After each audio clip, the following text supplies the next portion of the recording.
At the Mountains of Madness. Written by H.P. Lovecraft. 1. I am forced into speech because men of science have refused to follow my advice without knowing why. It is altogether against my will that I tell my reasons for opposing this contemplated invasion of the Antarctic, with its vast fossil hunt, and its wholesale boring and melting of the ancient ice cap. And I am the more reluctant because my warning may be in vain. Doubt of the real facts, as I must reveal them, is inevitable. Yet if I suppressed what will seem extravagant and incredible, there would be nothing left. The hitherto withheld photographs, both ordinary and aerial, will count in my favor, for they are damnably vivid and graphic. Still, they will be doubted because of the great lengths to which clever fakery can be carried.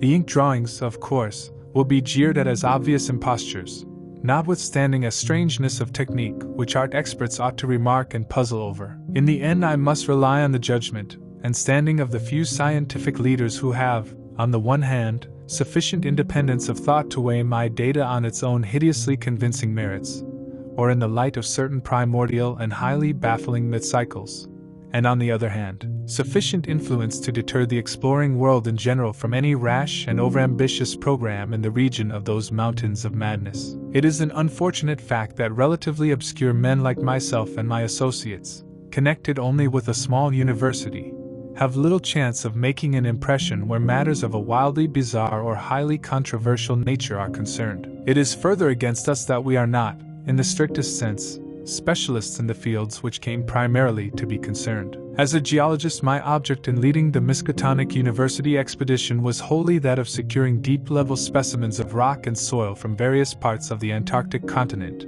aided by the remarkable drill devised by Professor Frank H. Pabody of our engineering department. I had no wish to be a pioneer in any other field than this, but I did hope that the use of this new mechanical appliance at different points along previously explored paths would bring to light materials of a sort hitherto unreached by the ordinary methods of collection. Pabody's drilling apparatus, as the public already knows from our reports, was unique and radical in its lightness, portability, and capacity to combine the ordinary artesian drill principle with the principle of the small circular rock drill in such a way as to cope quickly with strata of varying hardness. Steel head, jointed rods, gasoline motor, collapsible wooden derrick, dynamiting paraphernalia, cording, rubbish removal auger, and sectional piping for bores 5 inches wide and up to 1,000 feet deep, all formed, with needed accessories, no greater load than 3 7-dog sledges could carry. This being made possible by the clever aluminum alloy of which most of the metal objects were fashioned. For large Dornier aeroplanes, designed especially for the tremendous altitude flying necessary on the Antarctic plateau, and with added fuel warming and quick starting devices worked out by Pabody, could transport our entire expedition from a base at the edge of the Great Ice Barrier to various suitable inland points, and from these points a sufficient quota of dogs would serve us. We planned to cover as great an area as one Antarctic season, or longer, if absolutely necessary, would permit, operating mostly in the mountain ranges and on the plateaus south of Ross Sea, regions explored in varying degree by Shackleton, Amundsen, Scott, and Byrd, with frequent changes of camp, made by airplane and involving distances great enough to be of geological significance. We expected to unearth a quite unprecedented amount of material, especially in the Precambrian strata of which so narrow a range of Antarctic specimens had previously been secured. We wished also to obtain as great as possible a variety of the upper fossiliferous rocks, since the primal life history of this bleak realm of ice and death is of the highest importance to our knowledge of the Earth's past. That the Antarctic continent was once temperate and even tropical, with the teeming vegetable and animal life of which the lichens, marine fauna, arachnida, and penguins of the northern edge are the only survivals, is a matter of common information, and we hope to expand that information in variety, accuracy, and detail. When a simple boring revealed fossiliferous signs, we would enlarge the aperture by blasting in order to get specimens of suitable size and condition. Our borings, of varying depth according to the promise held out by the upper soil or rock, were to be confined to exposed or nearly exposed land surfaces, these inevitably being slopes and ridges because of the mile or 2-mile thickness of solid ice overlying the lower levels. We could not afford to waste drilling depth on any considerable amount of mere glaciation,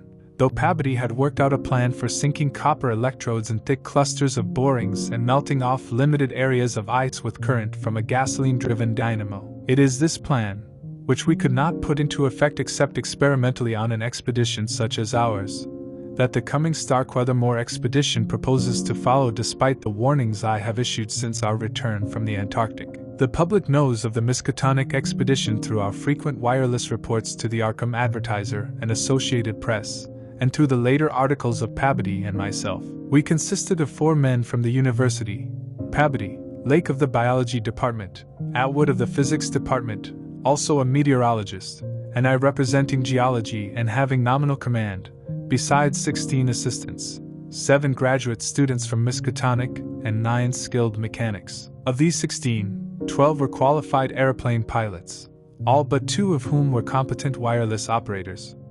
8 of them understood navigation with compass and sextant, as did Pabodie, Atwood, and I. In addition, of course, our 2 ships, wooden X-whalers, reinforced for ice conditions and having auxiliary steam, were fully manned. The Nathaniel Derby Pickman Foundation, aided by a few special contributions, financed the expedition. Hence our preparations were extremely thorough despite the absence of great publicity. The dogs, sledges, machines, camp materials, and unassembled parts of our 5 planes were delivered in Boston, and there our ships were loaded. We were marvelously well equipped for our specific purposes, and in all matters pertaining to supplies, regimen, transportation, and camp construction we profited by the excellent example of our many recent and exceptionally brilliant predecessors. It was the unusual number and fame of these predecessors which made our own expedition, ample though it was, so little noticed by the world at large. As the newspapers told, we sailed from Boston Harbor on September 2, 1930, taking a leisurely course down the coast and through the Panama Canal, and stopping at Samoa and Hobart, Tasmania, at which latter place we took on final supplies. None of our exploring party had ever been in the polar regions before, hence we all relied greatly on our ship captains, J. B. Douglas, commanding the brig Arkham, and serving as commander of the sea party, and George Thorfinson, commanding the bark Miskatonic, both veteran whalers in Antarctic waters. As we left the inhabited world behind, the sun sank lower and lower in the north, and stayed longer and longer above the horizon each day. At about 62 degrees south latitude we sighted our first icebergs, table-like objects with vertical sides, and just before reaching the Antarctic Circle, which we crossed on October 20th with appropriately quaint ceremonies, we were considerably troubled with field ice. The falling temperature bothered me considerably after our long voyage through the tropics, but I tried to brace up for the worst rigors to come. On many occasions the curious atmospheric effects enchanted me vastly, these including a strikingly vivid mirage, the first I had ever seen, in which distant bergs became the battlements of unimaginable cosmic castles. Pushing through the ice, which was fortunately neither extensive nor thickly packed, we regained open water at south latitude 67 degrees, east longitude 175 degrees. On the morning of October 26 a strong land blink appeared on the south, and before noon we all felt a thrill of excitement at beholding a vast, lofty, and snow-clad mountain chain which opened out and covered the whole vista ahead. At last we had encountered an outpost of the great unknown continent, and its cryptic world of frozen death. These peaks were obviously the Admiralty Range discovered by Ross, and it would now be our task to round Cape Adare and sail down the east coast of Victoria Land to our contemplated base on the shore of McMurdo Sound at the foot of the volcano Erebus in south latitude 77 degrees 9 minutes. The last lap of the voyage was vivid and fancy-stirring, great barren peaks of mystery looming up constantly against the west as the low northern sun of noon, or the still lower horizon grazing southern sun of midnight poured its hazy reddish rays over the white snow, bluish ice and water lanes, and black bits of exposed granite slope. Through the desolate summits swept raging intermittent gusts of the terrible Antarctic wind, whose cadences sometimes held vague suggestions of a wild and half-sentient musical piping, with notes extending over a wide range, and which for some subconscious mnemonic reason seemed to me disquieting and even dimly terrible. Something about the scene reminded me of the strange and disturbing Asian paintings of Nicholas Roerich, and of the still stranger and more disturbing descriptions of the evilly fabled plateau of Ling which occur in the dreaded Necronomicon of the mad Arab Abdul Alhazard. I was rather sorry, later on, that I had ever looked into that monstrous book at the college library. On the 7th of November, sight of the westward range having been temporarily lost, we passed Franklin Island, and the next day descried the cones of MDS Erebus and Terror on Ross Island ahead, with the long line of the Perry Mountains beyond. They now stretched off to the east the low, white line of the Great Ice Barrier, rising perpendicularly to a height of 200 feet like the rocky cliffs of Quebec, and marking the end of southward navigation. In the afternoon we entered McMurdo Sound and stood off the coast in the lee of smoking empty Erebus. The Skoriak Peak towered up some 12,700 feet against the eastern sky, like a Japanese print of the sacred Fujiyama, while beyond it rose the white, ghost-like height of empty Terror, 10,900 feet in altitude, and now extinct as a volcano. Puffs of smoke from Erebus came intermittently, and one of the graduate assistants, a brilliant young fellow named Danforth, pointed out what looked like lava on the snowy slope, remarking that this mountain, discovered in 1840, had undoubtedly been the source of Poe's image when he wrote 7 years later of the lavas that restlessly roll their sulphurous currents down Yaanek in the ultimate climes of the pole, that groan as they roll down Mount Yaanek in the realms of the boreal pole. Danforth was a great reader of bizarre material, and had talked a good deal of Poe. I was interested myself because of the Antarctic scene of Poe's only long story, the disturbing and enigmatical Arthur Gordon Pym. On the barren shore, and on the lofty ice barrier in the background, myriads of grotesque penguins squawked and flapped their fins, while many fat seals were visible on the water, swimming or sprawling across large cakes of slowly drifting ice. Using small boats, we effected a difficult landing on Ross Island shortly after midnight on the morning of the 9th, carrying a line of cable from each of the ships and preparing to unload supplies by means of a breeches buoy arrangement. Our sensations on first treading Antarctic soil were poignant and complex, even though at this particular point the Scott and Shackleton expeditions had preceded us. Our camp on the frozen shore below the volcano's slope was only a provisional one, headquarters being kept aboard the Arkham. We landed all our drilling apparatus, dogs, sledges, tents, provisions, gasoline tanks, experimental ice melting outfit, cameras both ordinary and aerial, aeroplane parts, and other accessories, including 3 small portable wireless outfits, besides those in the planes, capable of communicating with the Arkham's large outfit from any part of the Antarctic continent that we would be likely to visit. The ship's outfit, communicating with the outside world, was to convey press reports to the Arkham Advertiser's powerful wireless station on Kingsport Head, Mass. We hoped to complete our work during a single Antarctic summer, but if this proved impossible we would winter on the Arkham, sending the Miskatonic north before the freezing of the ice for another summer's supplies. I need not repeat what the newspapers have already published about our early work, of our ascent of MT Erebus, our successful mineral borings at several points on Ross Island and the singular speed with which Pabody's apparatus accomplished them, even through solid rock layers, our provisional test of the small ice melting equipment, our perilous ascent of the Great Barrier with sledges and supplies, and our final assembling of 5 huge airplanes at the camp atop the barrier. The health of our land party, 20 men and 55 Alaskan sledge dogs, was remarkable, though of course we had so far encountered no really destructive temperatures or windstorms. For the most part, the thermometer varied between 0 and 20 degrees or 25 degrees above, and our experience with New England winters had accustomed us to rigors of this sort. The barrier camp was semi-permanent, and destined to be a storage cache for gasoline, provisions, dynamite, and other supplies. Only 4 of our planes were needed to carry the actual exploring material, the 5th being left with a pilot and 2 men from the ships at the storage cache to form a means of reaching us from the Arkham in case all our exploring planes were lost. Later, when not using all the other planes for moving apparatus, we would employ 1 or 2 in a shuttle transportation service between this cache and another permanent base on the Great Plateau from 600 to 700 miles southward, beyond Beardmore Glacier. Despite the almost unanimous accounts of appalling winds and tempests that poured down from the plateau, we determined to dispense with intermediate bases, taking our chances in the interest of economy and probable efficiency. Wireless reports have spoken of the breathtaking 4-hour non-stop flight of our squadron on November 21st over the lofty shelf ice, with vast peaks rising on the west, and the unfathomed silences echoing to the sound of our engines. Wind troubled us only moderately,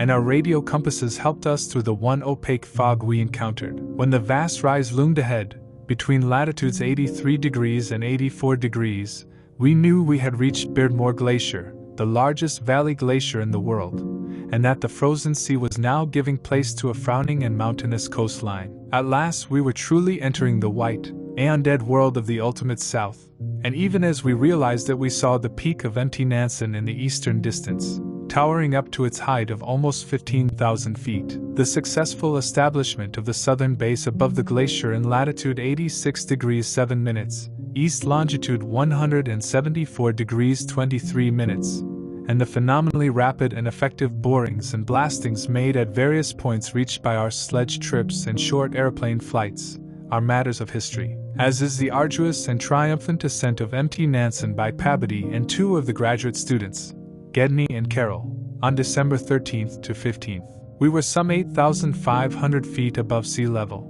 and when experimental drillings revealed solid ground only 12 feet down through the snow and ice at certain points, we made considerable use of the small melting apparatus and sunk bores and performed dynamiting at many places where no previous explorer had ever thought of securing mineral specimens. The Precambrian granites and Beacon sandstones thus obtained confirmed our belief that this plateau was homogeneous with the great bulk of the continent to the west, but somewhat different from the parts lying eastward below South America, which we then thought to form a separate and smaller continent divided from the larger one by a frozen junction of Ross and Weddell seas, though Bird has since disproved the hypothesis. In certain of the sandstones, dynamited and chiseled after boring revealed their nature, we found some highly interesting fossil markings and fragments, notably ferns, seaweeds, trilobites, crinids, and such mollusks as Lingulelli and gastropods, all of which seemed of real significance in connection with the region's primordial history. There was also a queer triangular, striated marking about a foot in greatest diameter which Lake pieced together from 3 fragments of slate brought up from a deep blasted aperture. These fragments came from a point to the westward, near the Queen Alexandra Range, and Lake, as a biologist, seemed to find their curious marking unusually puzzling and provocative, though to my geological eye it looked not unlike some of the ripple effects reasonably common in the sedimentary rocks. Since slate is no more than a metamorphic formation into which a sedimentary stratum is pressed, and since the pressure itself produces odd distorting effects on any markings which may exist, I saw no reason for extreme wonder over the striated depression. On January 6, 1931, Lake, Pabodie, Daniels, all 6 of the students, for mechanics, and I flew directly over the South Pole in 2 of the Great Plains, being forced down once by a sudden high wind which fortunately did not develop into a typical storm. This was, as the papers have stated, one of several observation flights, during others of which we tried to discern new topographical features in areas unreached by previous explorers. Our early flights were disappointing in this latter respect, though they afforded us some magnificent examples of the richly fantastic and deceptive mirages of the polar regions, of which our sea voyage had given us some brief foretastes. Distant mountains floated in the sky as enchanted cities, and often the whole white world would dissolve into a gold, silver, and scarlet land of Dunsanian dreams and adventurous expectancy under the magic of the low midnight sun. On cloudy days we had considerable trouble in flying, owing to the tendency of snowy earth and sky to merge into one mystical opalescent void with no visible horizon to mark the junction of the two. At length we resolved to carry out our original plan of flying 500 miles eastward with all 4 exploring planes and establishing a fresh sub-base at a point which would probably be on the smaller continental division, as we mistakenly conceived it.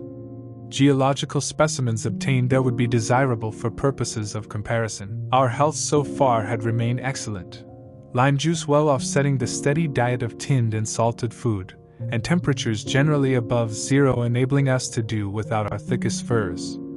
It was now midsummer, and with haste and care we might be able to conclude work by March and avoid a tedious wintering through the long Antarctic night. Several savage windstorms had burst upon us from the west, but we had escaped damage through the skill of Atwood in devising rudimentary airplane shelters and windbreaks of heavy snow blocks, and reinforcing the principal camp buildings with snow.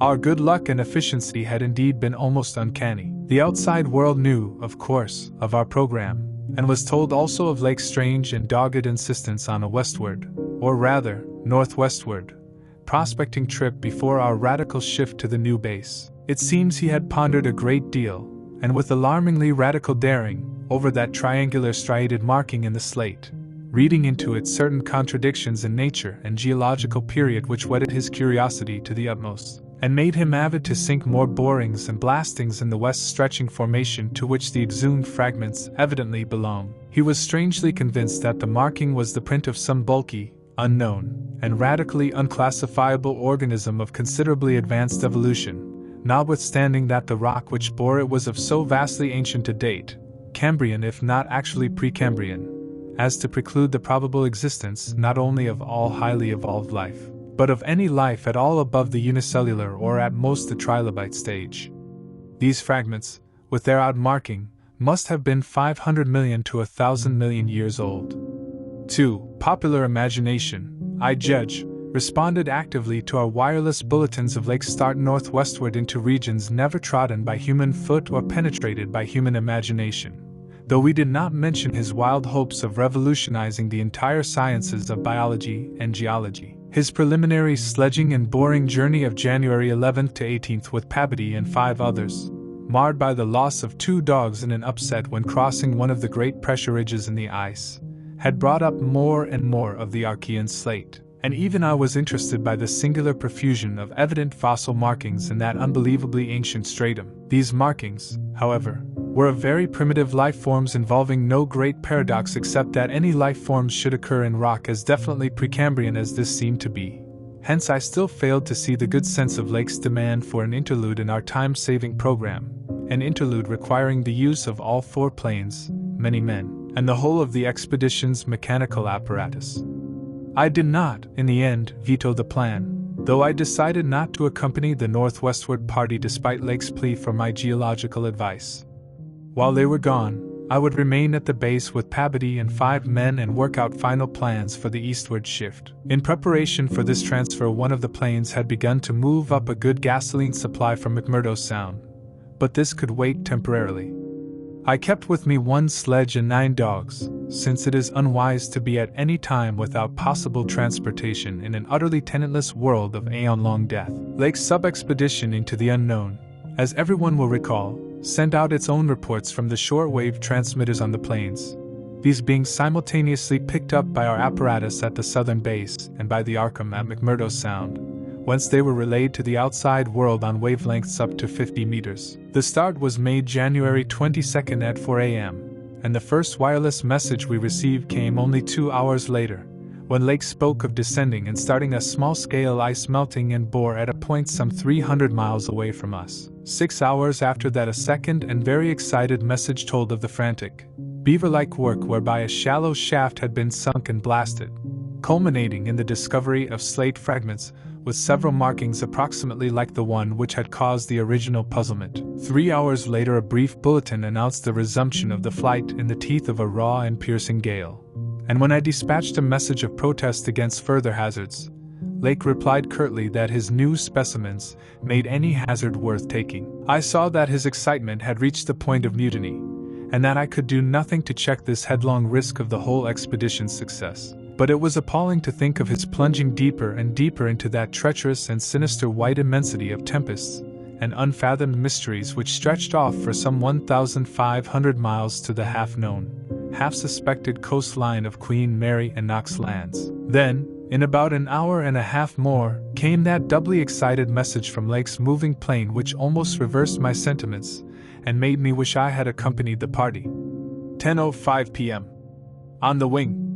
After snowstorm, have spied mountain range ahead higher than any hitherto seen. May equal Himalayas allowing for height of plateau. Probable latitude 76 degrees 15 minutes. Longitude 113 degrees 10 minutes east. Reach as far as can see to right and left. Suspicion of 2 smoking cones. All peaks black and bare of snow.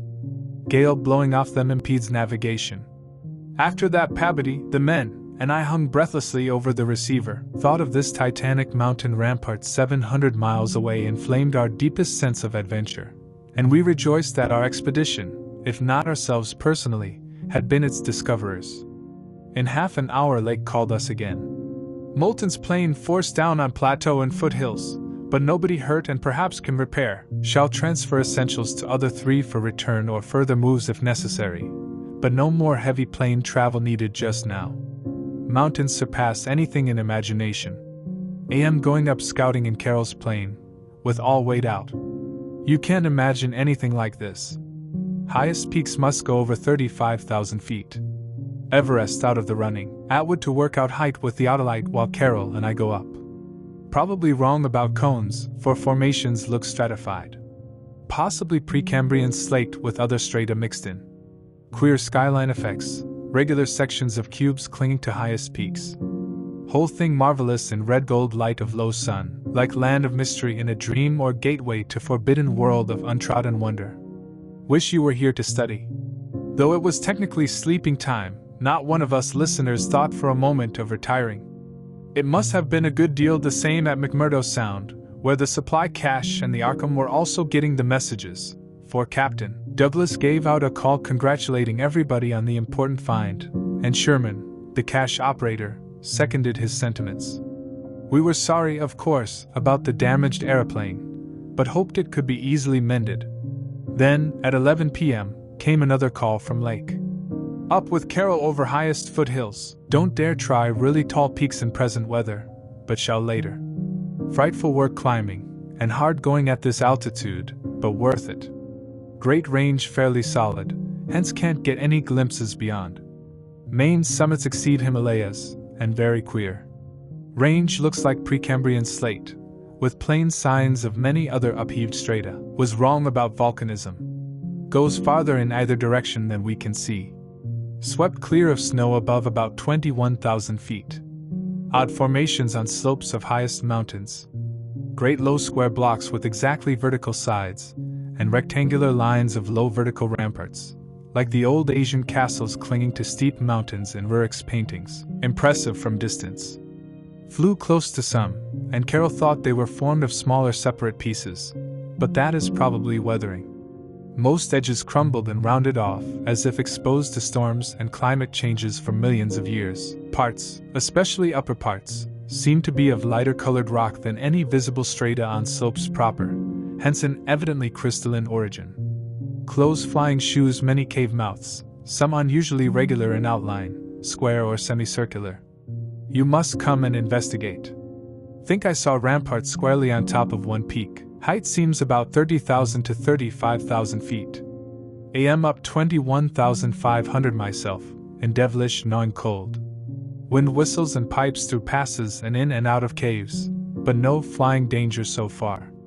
From then on for another half hour Lake kept up a running fire of comment, and expressed his intention of climbing some of the peaks on foot. I replied that I would join him as soon as he could send a plane, and that Pabity and I would work out the best gasoline plan, just where and how to concentrate our supply in view of the expedition's altered character. Obviously, Lake's boring operations, as well as his aeroplane activities, would need a great deal delivered for the new base which he was to establish at the foot of the mountains, and it was possible that the eastward flight might not be made after all this season. In connection with this business I called Captain Douglas and asked him to get as much as possible out of the ships and up the barrier with the single dog team we had left there. A direct route across the unknown region between Lake and McMurdo Sound was what we really ought to establish. Lake called me later to say that he had decided to let the camp stay where Moulton's plane had been forced down, and where repairs had already progressed somewhat. The ice sheet was very thin, with dark ground here and there visible, and he would sink some borings and blasts at that very point before making any sledge trips or climbing expeditions. He spoke of the ineffable majesty of the whole scene, and the queer state of his sensations at being in the lee of vast silent pinnacles whose ranks shot up like a wall reaching the sky at the world's rim. Atwood's theodolite observations had placed the height of the 5 tallest peaks at from 30,000 to 34,000 feet. The windswept nature of the terrain clearly disturbed Lake, for it argued the occasional existence of prodigious gales violent beyond anything we had so far encountered.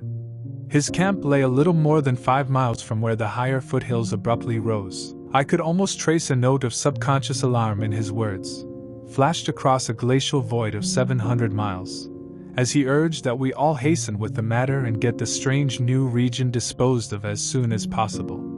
He was about to rest now, after a continuous day's work of almost unparalleled speed, strenuousness, and results. In the morning I had a 3-cornered wireless talk with Lake and Captain Douglas at their widely separated bases, and it was agreed that one of Lake's planes would come to my base for Pabity, the 5 men, and myself, as well as for all the fuel it could carry. The rest of the fuel question, depending on our decision about an easterly trip, could wait for a few days, since Lake had enough for immediate camp heat and borings. Eventually the old southern base ought to be restocked, but if we postponed the easterly trip we would not use it till the next summer, and meanwhile Lake must send a plane to explore a direct route between his new mountains and McMurdo Sound.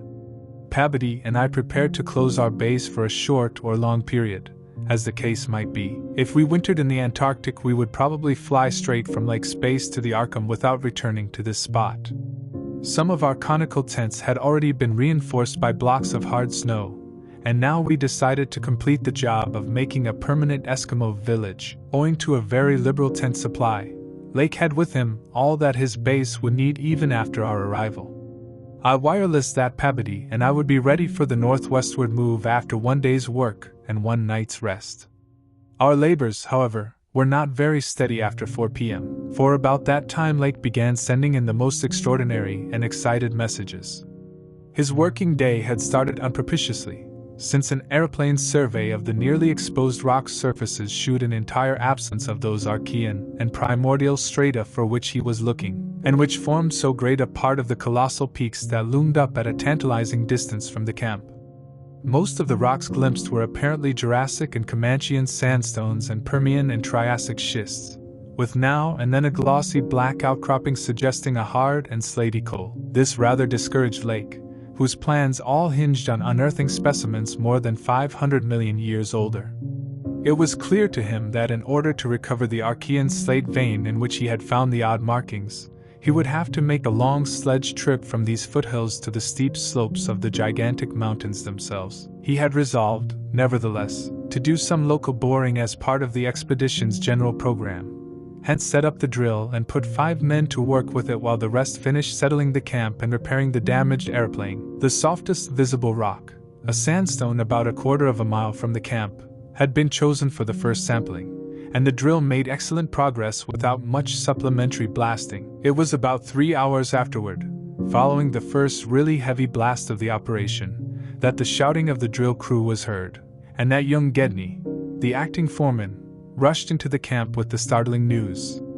They had struck a cave. Early in the boring the sandstone had given place to a vein of Comanchean limestone full of minute fossil cephalopods, corals, echini, and spirifera, and with occasional suggestions of siliceous sponges and marine vertebrate bones, the latter probably of teleosts, sharks, and gannets. This in itself was important enough, as affording the first vertebrate fossils the expedition had yet secured. But when shortly afterward the drill head dropped through the stratum into apparent vacancy, a wholly new and doubly intense wave of excitement spread among the excavators. A good-sized blast had laid open the subterranean secret, and now, through a jagged aperture perhaps 5 feet across and 3 feet thick, there yawned before the avid searchers a section of shallow limestone hollowing worn more than 50 million years ago by the trickling brown waters of a bygone tropic world. The hollowed layer was not more than 7 or 8 feet deep, but extended off indefinitely in all directions and had a fresh, slightly moving air which suggested its membership in an extensive subterranean system. Its roof and floor were abundantly equipped with large stalactites and stalagmites, some of which met in columnar form. But important above all else was the vast deposit of shells and bones which in places nearly choked the passage. Washed down from unknown jungles of Mesozoic tree ferns and fungi, and forests of tertiary cycads, fan palms, and primitive angiosperms, this osseous medley contained representatives of more Cretaceous, Eocene, and other animal species than the greatest paleontologist could have counted or classified in a year. Mollusks, crustacean armor, fishes, amphibians, reptiles, birds, and early mammals, great and small, known and unknown. No wonder Gedney ran back to the camp shouting, and no wonder everyone else dropped work and rushed headlong through the biting cold to where the tall derrick marked a newfound gateway to secrets of inner earth and vanished eons. When Lake had satisfied the first keen edge of his curiosity, he scribbled a message in his notebook and had young Moulton run back to the camp to dispatch it by wireless. This was my first word of the discovery, and it told of the identification of early shells, bones of ganads and placoderms,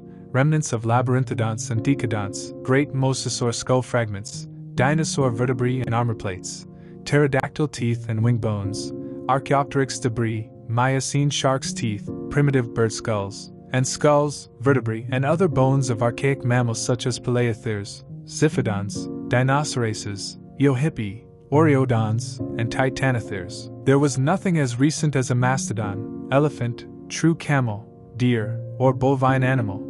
Hence Lake concluded that the last deposits had occurred during the Oligocene age, and that the hollowed stratum had lain in its present dried, dead, and inaccessible state for at least 30 million years. On the other hand, the prevalence of very early life forms was singular in the highest degree. Though the limestone formation was, on the evidence of such typical embedded fossils as ventriculites, positively and unmistakably Comanchean and not a particle earlier, the free fragments in the hollow space included a surprising proportion from organisms hitherto considered as peculiar to far older periods. Even rudimentary fishes, mollusks, and corals as remote as the Silurian or Ordovician. The inevitable inference was that in this part of the world there had been a remarkable and unique degree of continuity between the life of over 300 million years ago and that of only 30 million years ago. How far this continuity had extended beyond the Oligocene age when the cavern was closed was of course past all speculation. In any event, the coming of the frightful ice in the Pleistocene some 500,000 years ago, a mere yesterday as compared with the age of this cavity, must have put an end to any of the primal forms which had locally managed to outlive their common terms. Lake was not content to let his first message stand, but had another bulletin written and dispatched across the snow to the camp before Moulton could get back. After that, Moulton stayed at the wireless in one of the planes, transmitting to me, and to the Arkham for relaying to the outside world, the frequent postscripts which Lake sent him by a succession of messengers. Those who followed the newspapers will remember the excitement created among men of science by that afternoon's reports which have finally led, after all these years, to the organization of that very Starkweather-Moore expedition which I am so anxious to dissuade from its purposes. I had better give the messages literally as Lake sent them, and as our base operator McTighe translated them from his pencil shorthand. Fowler makes discovery of highest importance in sandstone and limestone fragments from blasts, several distinct triangular striated prints like those in Archean slate, proving that source survived from over 600 million years ago to Comanchean times without more than moderate morphological changes and decrease in average size. Comanchean prints apparently more primitive or decadent, if anything, than older ones. Emphasize importance of discovery in press. Will mean to biology what Einstein has meant to mathematics and physics. Joins up with my previous work and amplifies conclusions.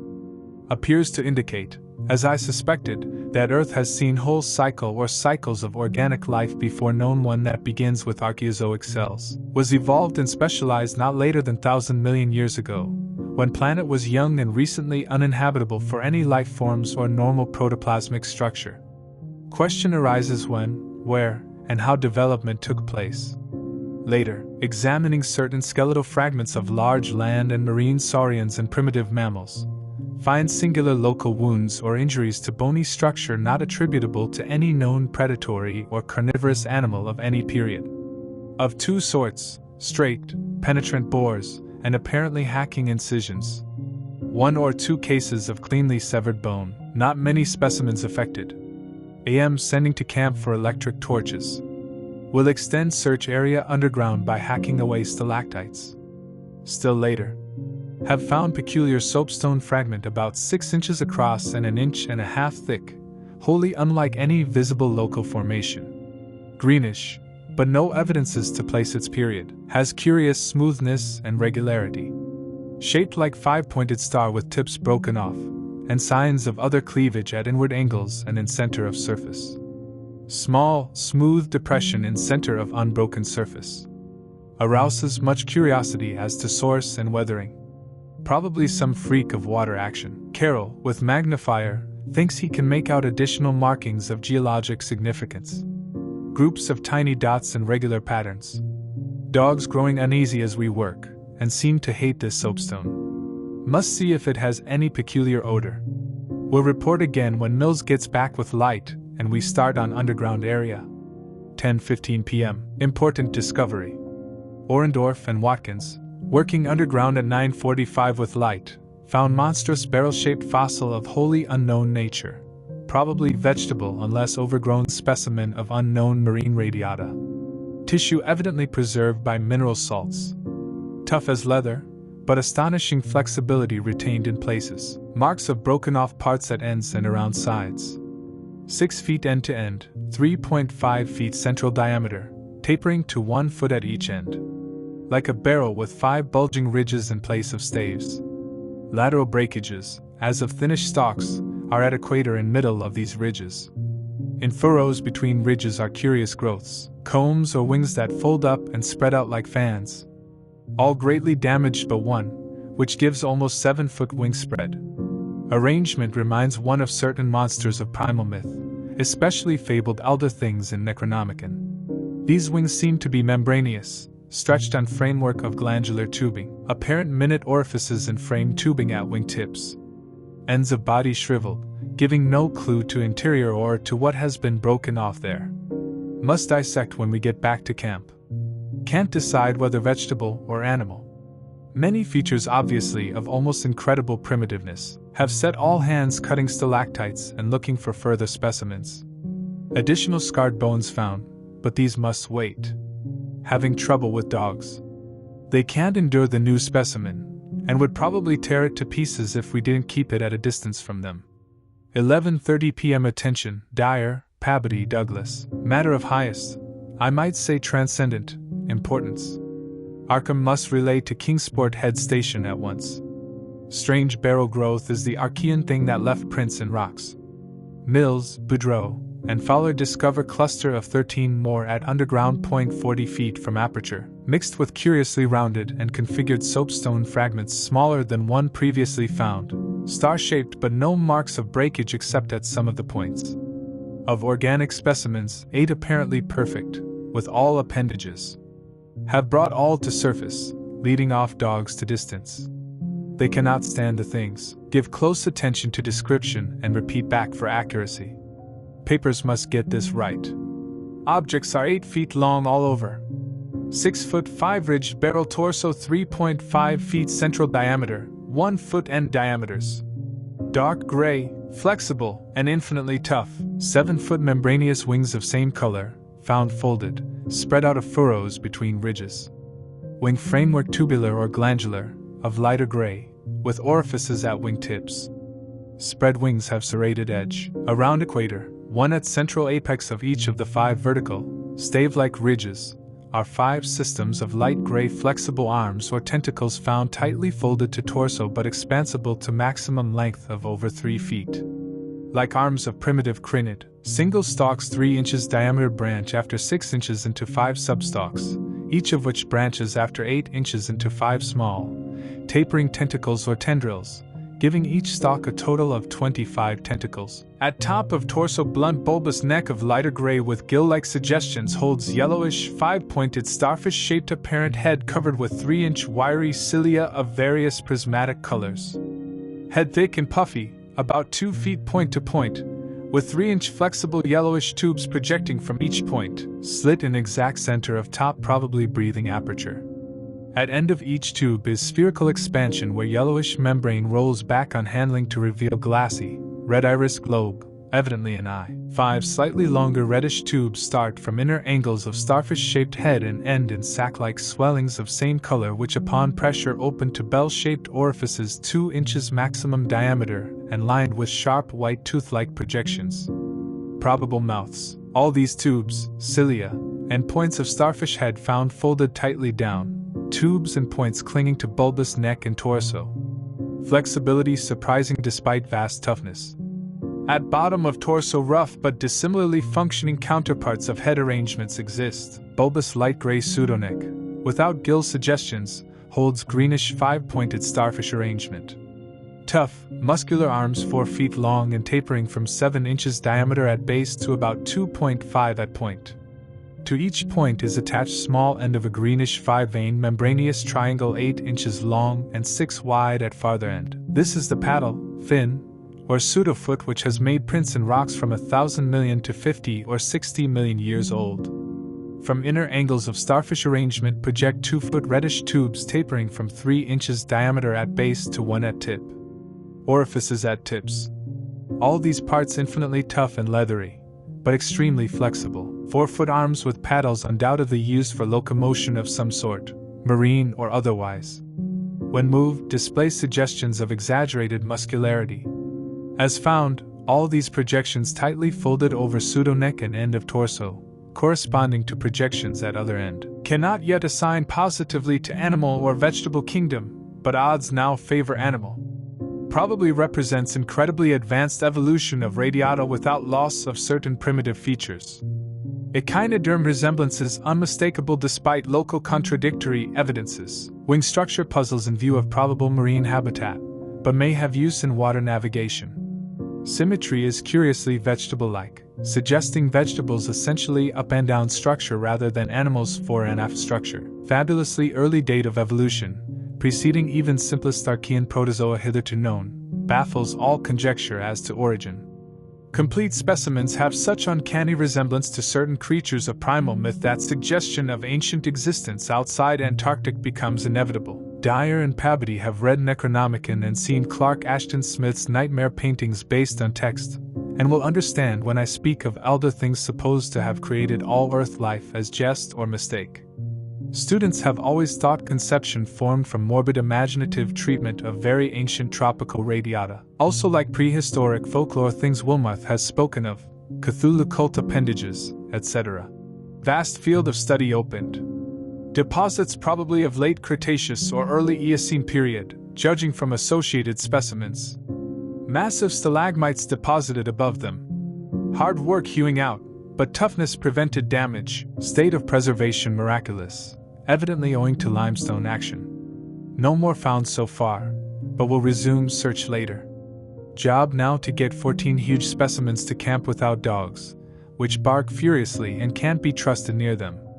With 9 men, 3 left to guard the dogs, we ought to manage the 3 sledges fairly well, though wind is bad. Must establish plane communication with McMurdo Sound and begin shipping material.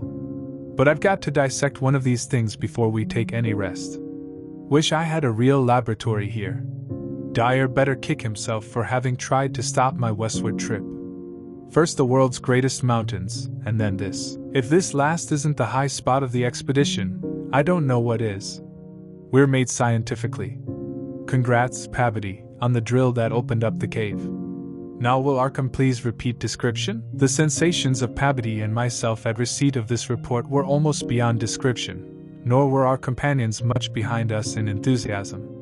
McTighe, who had hastily translated a few high spots as they came from the droning receiving set, wrote out the entire message from his shorthand version as soon as Lake's operator signed off. All appreciated the epoch-making significance of the discovery, and I sent Lake congratulations as soon as the Arkham's operator had repeated back the descriptive parts as requested, and my example was followed by Sherman from his station at the McMurdo Sound supply cache, as well as by Captain Douglas of the Arkham. Later, as head of the expedition, I added some remarks to be relayed through the Arkham to the outside world.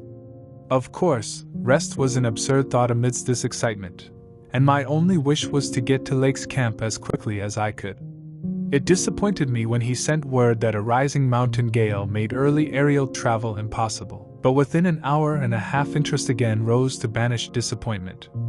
Lake was sending more messages, and told of the completely successful transportation of the 14 great specimens to the camp. It had been a hard pull, for the things were surprisingly heavy, but 9 men had accomplished it very neatly. Now some of the party were hurriedly building a snow corral at a safe distance from the camp, to which the dogs could be brought for greater convenience in feeding. The specimens were laid out on the hard snow near the camp, save for one on which Lake was making crude attempts at dissection. This dissection seemed to be a greater task than had been expected, for despite the heat of a gasoline stove in the newly raised laboratory tent, the deceptively flexible tissues of the chosen specimen, a powerful and intact one, lost nothing of their more than leathery toughness. Lake was puzzled as to how he might make the requisite incisions without violence destructive enough to upset all the structural niceties he was looking for. He had, it is true, 7 more perfect specimens, but these were too few to use up recklessly unless the cave might later yield an unlimited supply. Accordingly, he removed the specimen and dragged in one which, though having remnants of the starfish arrangements at both ends, was badly crushed and partly disrupted along one of the great torso furrows.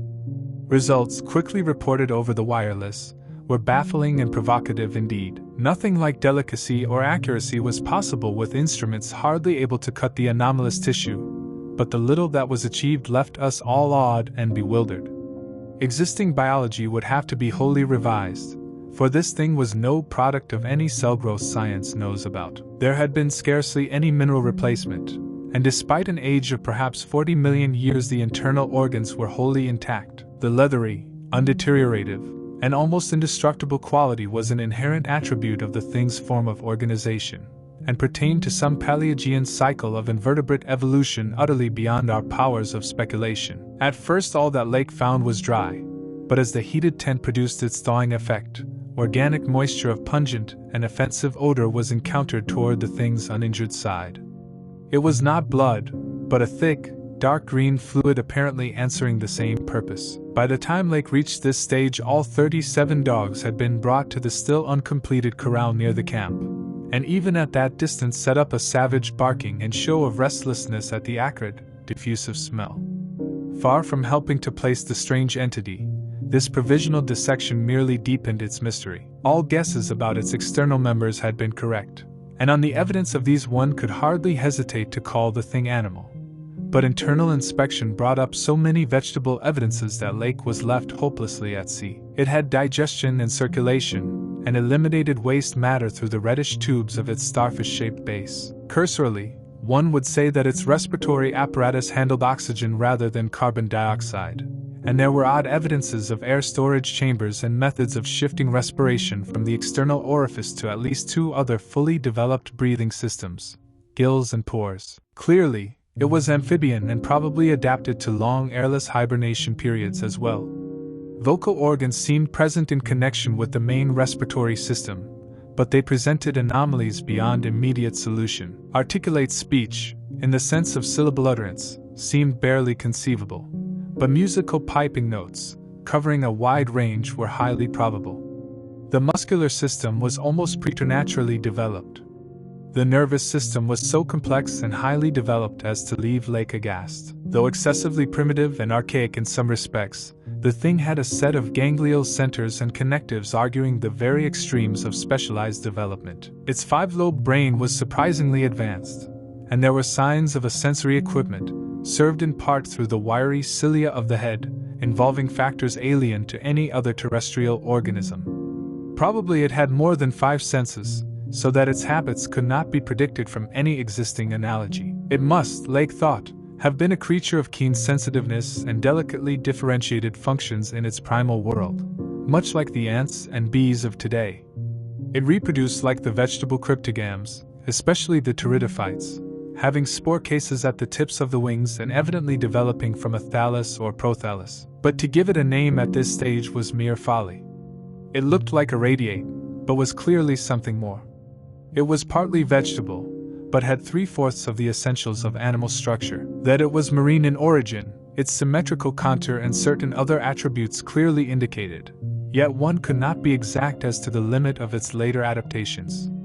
The wings, after all, held a persistent suggestion of the aerial. How it could have undergone its tremendously complex evolution on a newborn Earth in time to leave prints in Archean rocks was so far beyond conception as to make Lake whimsically recall the primal myths about great old ones who filtered down from the stars and concocted Earth life as a joke or mistake, and the wild tales of cosmic hill things from outside told by a folklorist colleague in Miskatonic's English department. Naturally, he considered the possibility of the Precambrian prints having been made by a less evolved ancestor of the present specimens, but quickly rejected this too facile theory upon considering the advanced structural qualities of the older fossils.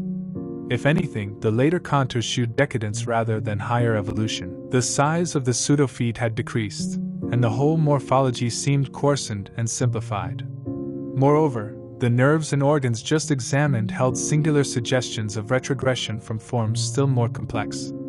Atrophied and vestigial parts were surprisingly prevalent. Altogether, little could be said to have been solved, and Lake fell back on mythology for a provisional name, jocosely dubbing his finds the Elder Ones. At about 2:30 a.m., having decided to postpone further work and get a little rest, he covered the dissected organism with a tarpaulin, emerged from the laboratory tent, and studied the intact specimens with renewed interest. The ceaseless Antarctic sun had begun to limber up their tissues a trifle, so that the headpoints and tubes of 2 or 3 showed signs of unfolding.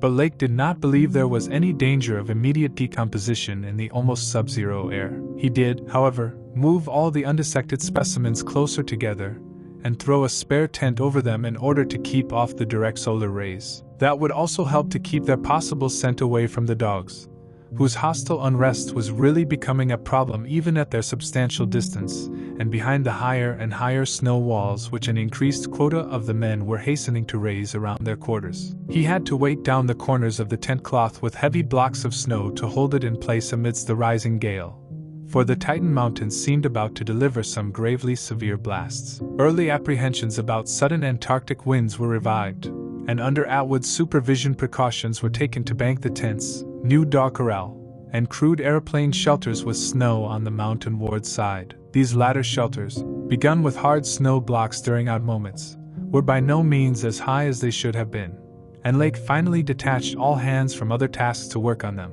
It was after 4 when Lake at last prepared to sign off and advised us all to share the rest period his outfit would take when the shelter walls were a little higher. He held some friendly chat with Pabody over the ether, and repeated his praise of the really marvelous drills that had helped him make his discovery. Atwood also sent greetings and praises. I gave Lake a warm word of congratulation, owning up that he was right about the western trip, and we all agreed to get in touch by wireless at 10 in the morning. If the gale was then over, Lake would send a plane for the party at my base. Just before retiring, I dispatched a final message to the Arkham with instructions about toning down the day's news for the outside world, since the full details seemed radical enough to rouse a wave of incredulity until further substantiated. 3. None of us, I imagine, slept very heavily or continuously that morning, for both the excitement of Lake's discovery and the mounting fury of the wind were against such a thing. So savage was the blast, even where we were, that we could not help wondering how much worse it was at Lake's camp, directly under the vast unknown peaks that bred and delivered it. McTighe was awake at 10 o'clock and tried to get Lake on the wireless, as agreed, but some electrical condition in the disturbed air to the westward seemed to prevent communication. We did, however, get the Arkham, and Douglas told me that he had likewise been vainly trying to reach Lake. He had not known about the wind, for very little was blowing at McMurdo Sound despite its persistent rage where we were. Throughout the day we all listened anxiously and tried to get Lake at intervals, but invariably without results. About noon a positive frenzy of wind stampeded out of the west, causing us to fear for the safety of our camp, but it eventually died down, with only a moderate relapse at 2 p.m. After 3 o'clock it was very quiet, and we redoubled our efforts to get Lake. Reflecting that he had 4 planes, each provided with an excellent shortwave outfit, we could not imagine any ordinary accident capable of crippling all his wireless equipment at once. Nevertheless, the stony silence continued, and when we thought of the delirious force the wind must have had in his locality, we could not help making the most direful conjectures. By 6 o'clock our fears had become intense and definite, and after a wireless consultation with Douglas and Thorfinson I resolved to take steps toward investigation. The 5th aeroplane, which we had left at the McMurdo Sound supply cache with Sherman and 2 sailors, was in good shape and ready for instant use, and it seemed that the very emergency for which it had been saved was now upon us. I got Sherman by wireless and ordered him to join me with the plane and the 2 sailors at the southern base as quickly as possible, the air conditions being apparently highly favorable. We then talked over the personnel of the coming investigation party, and decided that we would include all hands, together with the sledge and dogs which I had kept with me. Even so great a load would not be too much for one of the huge planes built to our special orders for heavy machinery transportation. At intervals I still tried to reach Lake with the wireless, but all to no purpose. Sherman, with the sailors Gunnarsson and Larsen, took off at 7:30 and reported a quiet flight from several points on the wing. They arrived at our base at midnight, and all hands at once discussed the next move. It was risky business sailing over the Antarctic in a single airplane without any line of bases, but no one drew back from what seemed like the plainest necessity. We turned in at 2 o'clock for a brief rest after some preliminary loading of the plane, but were up again in 4 hours to finish the loading and packing. At 7:15 a.m., January 25th, we started flying northwestward under McTighe's pilotage with 10 men, 7 dogs, a sledge, a fuel and food supply, and other items including the plane's wireless outfit. The atmosphere was clear, fairly quiet, and relatively mild in temperature, and we anticipated very little trouble in reaching the latitude and longitude designated by Lake as the site of his camp. Our apprehensions were over what we might find, or fail to find, at the end of our journey, for silence continued to answer all calls dispatched to the camp. Every incident of that 4.5-hour flight is burned into my recollection because of its crucial position in my life. It marked my loss, at the age of 54, of all that peace and balance which the normal mind possesses through its accustomed conception of external nature and nature's laws. Thenceforward the 10 of us, but the student Danforth and myself above all others, were to face a hideously amplified world of lurking horrors which nothing can erase from our emotions, and which we would refrain from sharing with mankind in general if we could. The newspapers have printed the bulletins we sent from the moving plane, telling of our non-stop course, our 2 battles with treacherous upper-air gales, our glimpse of the broken surface where Lake had sunk his mid-journey shaft 3 days before, and our sight of a group of those strange fluffy snow cylinders noted by Amundsen and Bird as rolling in the wind across the endless leagues of frozen plateau. There came a point, though, when our sensations could not be conveyed in any words the press would understand, and a later point when we had to adopt an actual rule of strict censorship. The sailor Larsen was first to spy the jagged line of witch-like cones and pinnacles ahead, and his shouts sent everyone to the windows of the great cabin plane. Despite our speed, they were very slow in gaining prominence, hence we knew that they must be infinitely far off, and visible only because of their abnormal height. Little by little, however, they rose grimly into the western sky, allowing us to distinguish various bare, bleak, blackish summits, and to catch the curious sense of fantasy which they inspired as seen in the reddish Antarctic light against the provocative background of iridescent ice dust clouds. In the whole spectacle there was a persistent, pervasive hint of stupendous secrecy and potential revelation, as if these stark, nightmare spires marked the pylons of a frightful gateway into forbidden spheres of dream, and complex gulfs of remote time, space, and ultradimensionality. I could not help feeling that they were evil things, mountains of madness whose farther slopes looked out over some accursed ultimate abyss. That seething, half-luminous cloud background held ineffable suggestions of a vague, ethereal beyondness far more than terrestrially spatial, and gave appalling reminders of the utter remoteness, separateness, desolation, and aeon-long death of this untrodden and unfathomed austral world. It was young Danforth who drew our notice to the curious regularities of the higher mountain skyline, regularities like clinging fragments of perfect cubes, which Lake had mentioned in his messages, and which indeed justified his comparison with the dreamlike suggestions of primordial temple ruins on cloudy Asian mountaintops so subtly and strangely painted by Rurik. There was indeed something hauntingly Rurik-like about this whole unearthly continent of mountainous mystery. I had felt it in October when we first caught sight of Victoria Land, and I felt it afresh now. I felt, too, another wave of uneasy consciousness of Archean mythical resemblances, of how disturbingly this lethal realm corresponded to the evilly famed plateau of Ling in the primal writings. Mythologists have placed Ling in Central Asia, but the racial memory of man, or of his predecessors, is long, and it may well be that certain tales have come down from lands and mountains and temples of horror earlier than Asia and earlier than any human world we know. A few daring mystics have hinted at a pre-Pleistocene origin for the fragmentary Akkadic manuscripts, and have suggested that the devotees of Tsathoggua were as alien to mankind as Tsathoggua itself. Lun, wherever in space or time it might brood, was not a region I would care to be in or near. Nor did I relish the proximity of a world that had ever bred such ambiguous and Archean monstrosities as those Lake had just mentioned. At the moment I felt sorry that I had ever read the abhorred Necronomicon, or talked so much with that unpleasantly erudite folklorist Wilmarth at the university. This mood undoubtedly served to aggravate my reaction to the bizarre mirage which burst upon us from the increasingly opalescent zenith as we drew near the mountains and began to make out the cumulative undulations of the foothills. I had seen dozens of polar mirages during the preceding weeks, some of them quite as uncanny and fantastically vivid as the present sample.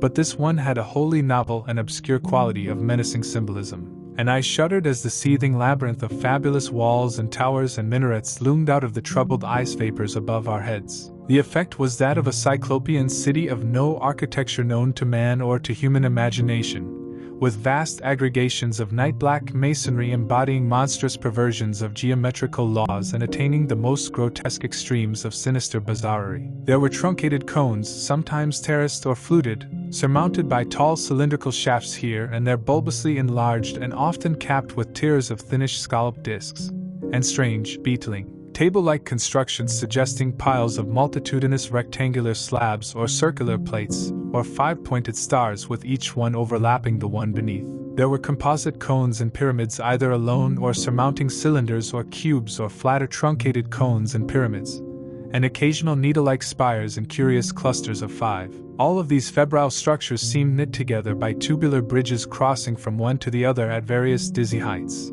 and the implied scale of the whole as terrifying and oppressive in its sheer giganticism. The general type of mirage was not unlike some of the wilder forms observed and drawn by the Arctic whaler Scoresby in 1820. But at this time and place, with those dark, unknown mountain peaks soaring stupendously ahead, that anomalous elder-world discovery in our minds, and the pall of probable disaster enveloping the greater part of our expedition, we all seemed to find in it a taint of latent malignity, an infinitely evil portent.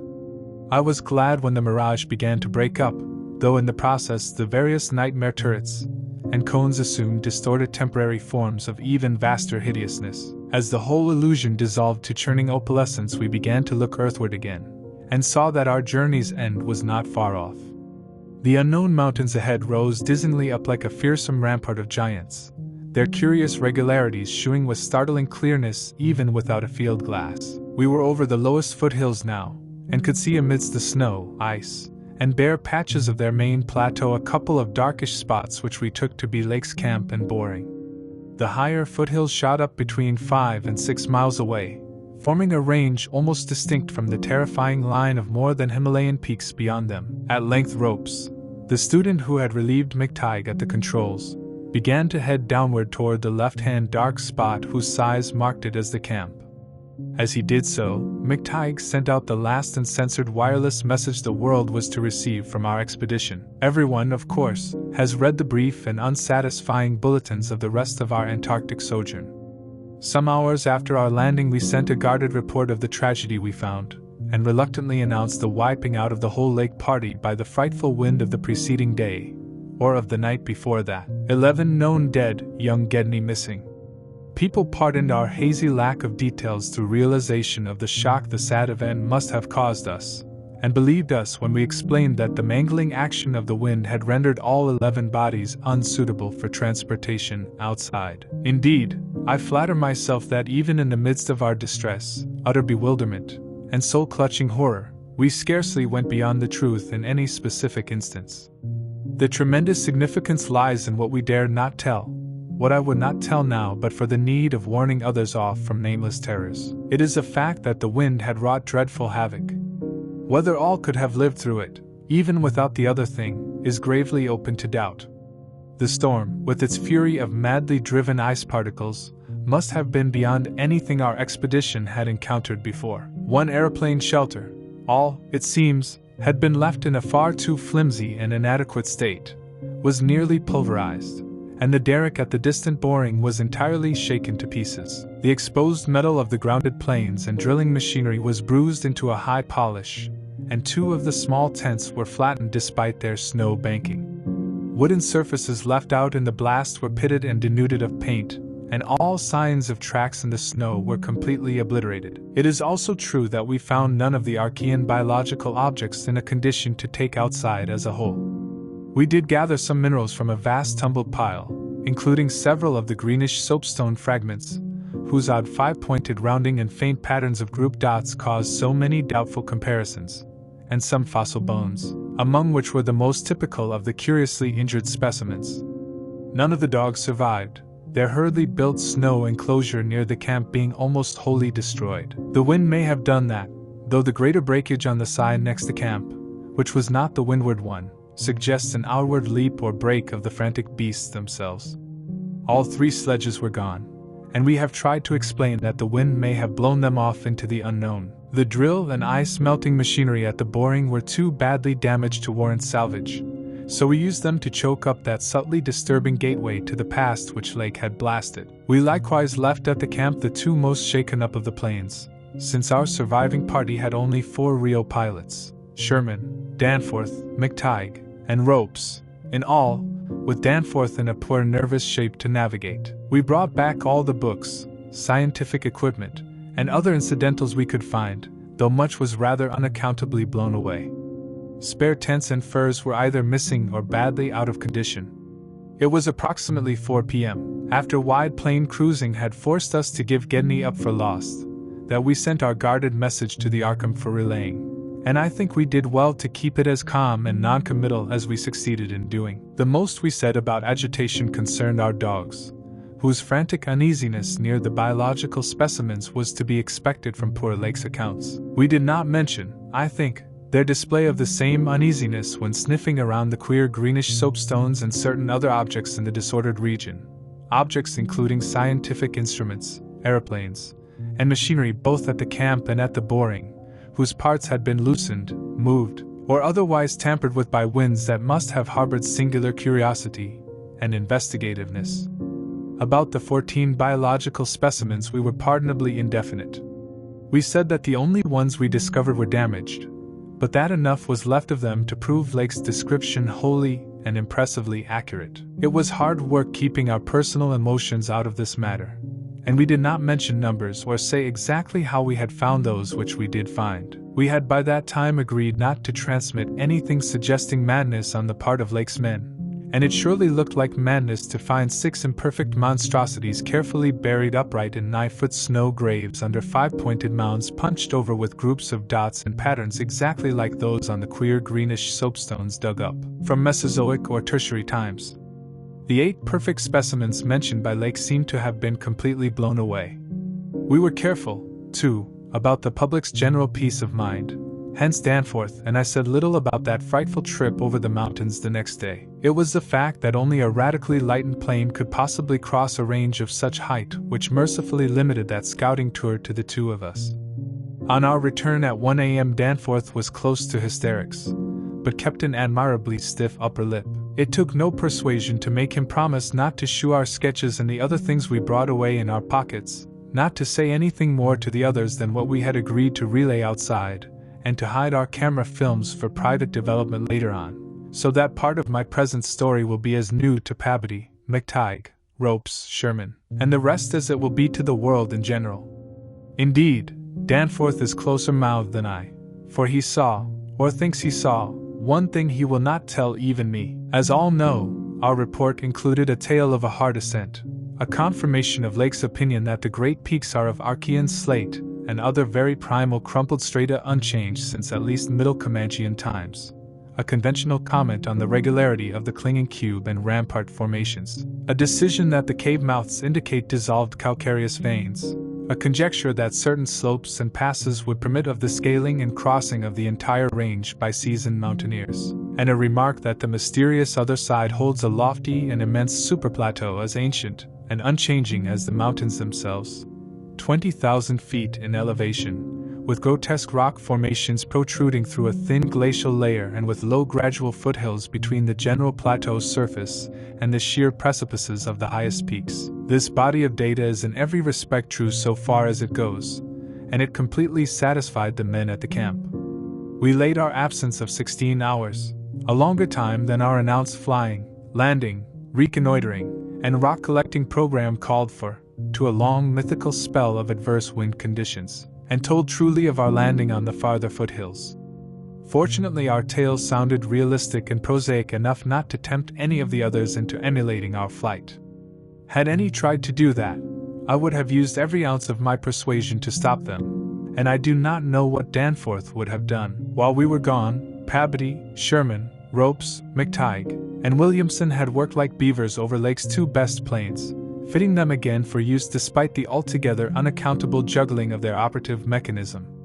We decided to load all the planes the next morning and start back for our old base as soon as possible. Even though indirect, that was the safest way to work toward McMurdo Sound, for a straight-line flight across the most utterly unknown stretches of the aeon-dead continent would involve many additional hazards. Further exploration was hardly feasible in view of our tragic decimation and the ruin of our drilling machinery, and the doubts and horrors around us, which we did not reveal, made us wish only to escape from this austral world of desolation and brooding madness as swiftly as we could. As the public knows, our return to the world was accomplished without further disasters. All planes reached the old base on the evening of the next day, January 27th, after a swift non-stop flight, and on the 28th we made McMurdo Sound in 2 laps, the one pause being very brief, and occasioned by a faulty rudder in the furious wind over the ice shelf after we had cleared the Great Plateau. In 5 days more the Arkham and Miskatonic, with all hands and equipment on board, were shaking clear of the thickening field ice and working up Ross Sea with the mocking mountains of Victoria Land looming westward against the troubled Antarctic sky and twisting the wind's wails into a wide-range musical piping which chilled my soul to the quick. Less than a fortnight later we left the last hint of polar land behind us, and thanked heaven that we were clear of a haunted, accursed realm where life and death, space and time, have made black and blasphemous alliances in the unknown epochs since matter first writhed and swam on the planet's scarce-cooled crust. Since our return we have all constantly worked to discourage Antarctic exploration, and have kept certain doubts and guesses to ourselves with splendid unity and faithfulness. Even young Danforth, with his nervous breakdown, has not flinched or babbled to his doctors. Indeed, as I have said, there is one thing he thinks he alone saw which he will not tell even me, though I think it would help his psychological state if he would consent to do so. It might explain and relieve much, though perhaps the thing was no more than the delusive aftermath of an earlier shock. That is the impression I gather after those rare irresponsible moments when he whispers disjointed things to me, things which he repudiates vehemently as soon as he gets a grip on himself again. It will be hard work deterring others from the great white South, and some of our efforts may directly harm our cause by drawing inquiring notice. We might have known from the first that human curiosity is undying, and that the results we announced would be enough to spur others ahead on the same age-long pursuit of the unknown. Lake's reports of those biological monstrosities had aroused naturalists and paleontologists to the highest pitch, though we were sensible enough not to shew the detached parts we had taken from the actual buried specimens, or our photographs of those specimens as they were found. We also refrained from shewing the more puzzling of the scarred bones and greenish soapstones, while Danforth and I have closely guarded the pictures we took or drew on the super plateau across the range, and the crumpled things we smoothed, studied in terror, and brought away in our pockets. But now that Starkweathermore party is organizing, and with a thoroughness far beyond anything our outfit attempted, if not dissuaded, they will get to the innermost nucleus of the Antarctic and melt and bore till they bring up that which may end the world we know. So I must break through all reticences at last, even about that ultimate nameless thing beyond the mountains of madness. For it is only with vast hesitancy and repugnance that I let my mind go back to Lake's camp and what we really found there, and to that other thing beyond the frightful mountain wall. I am constantly tempted to shirk the details, and to let hints stand for actual facts and ineluctable deductions. I hope I have said enough already to let me glide briefly over the rest. The rest, that is, of the horror at the camp. I have told of the wind-ravaged terrain, the damaged shelters, the disarranged machinery, the varied uneasiness of our dogs, the missing sledges and other items, the deaths of men and dogs, the absence of Gedney, and the 6 insanely buried biological specimens, strangely sound in texture for all their structural injuries, from a world 40 million years dead. I do not recall whether I mentioned that upon checking up the canine bodies we found one dog missing. We did not think much about that till later. Indeed, only Danforth and I have thought of it at all. The principal things I have been keeping back relate to the bodies, and to certain subtle points which may or may not lend a hideous and incredible kind of rationale to the apparent chaos. At the time I tried to keep the men's minds off those points, for it was so much simpler, so much more normal, to lay everything to an outbreak of madness on the part of some of Lake's party. From the look of things, that demon mountain wind must have been enough to drive any man mad in the midst of this center of all earthly mystery and desolation. The crowning abnormality, of course, was the condition of the bodies, men and dogs alike. They had all been in some terrible kind of conflict, and were torn and mangled in fiendish and altogether inexplicable ways. Death, so far as we could judge, had in each case come from strangulation or laceration.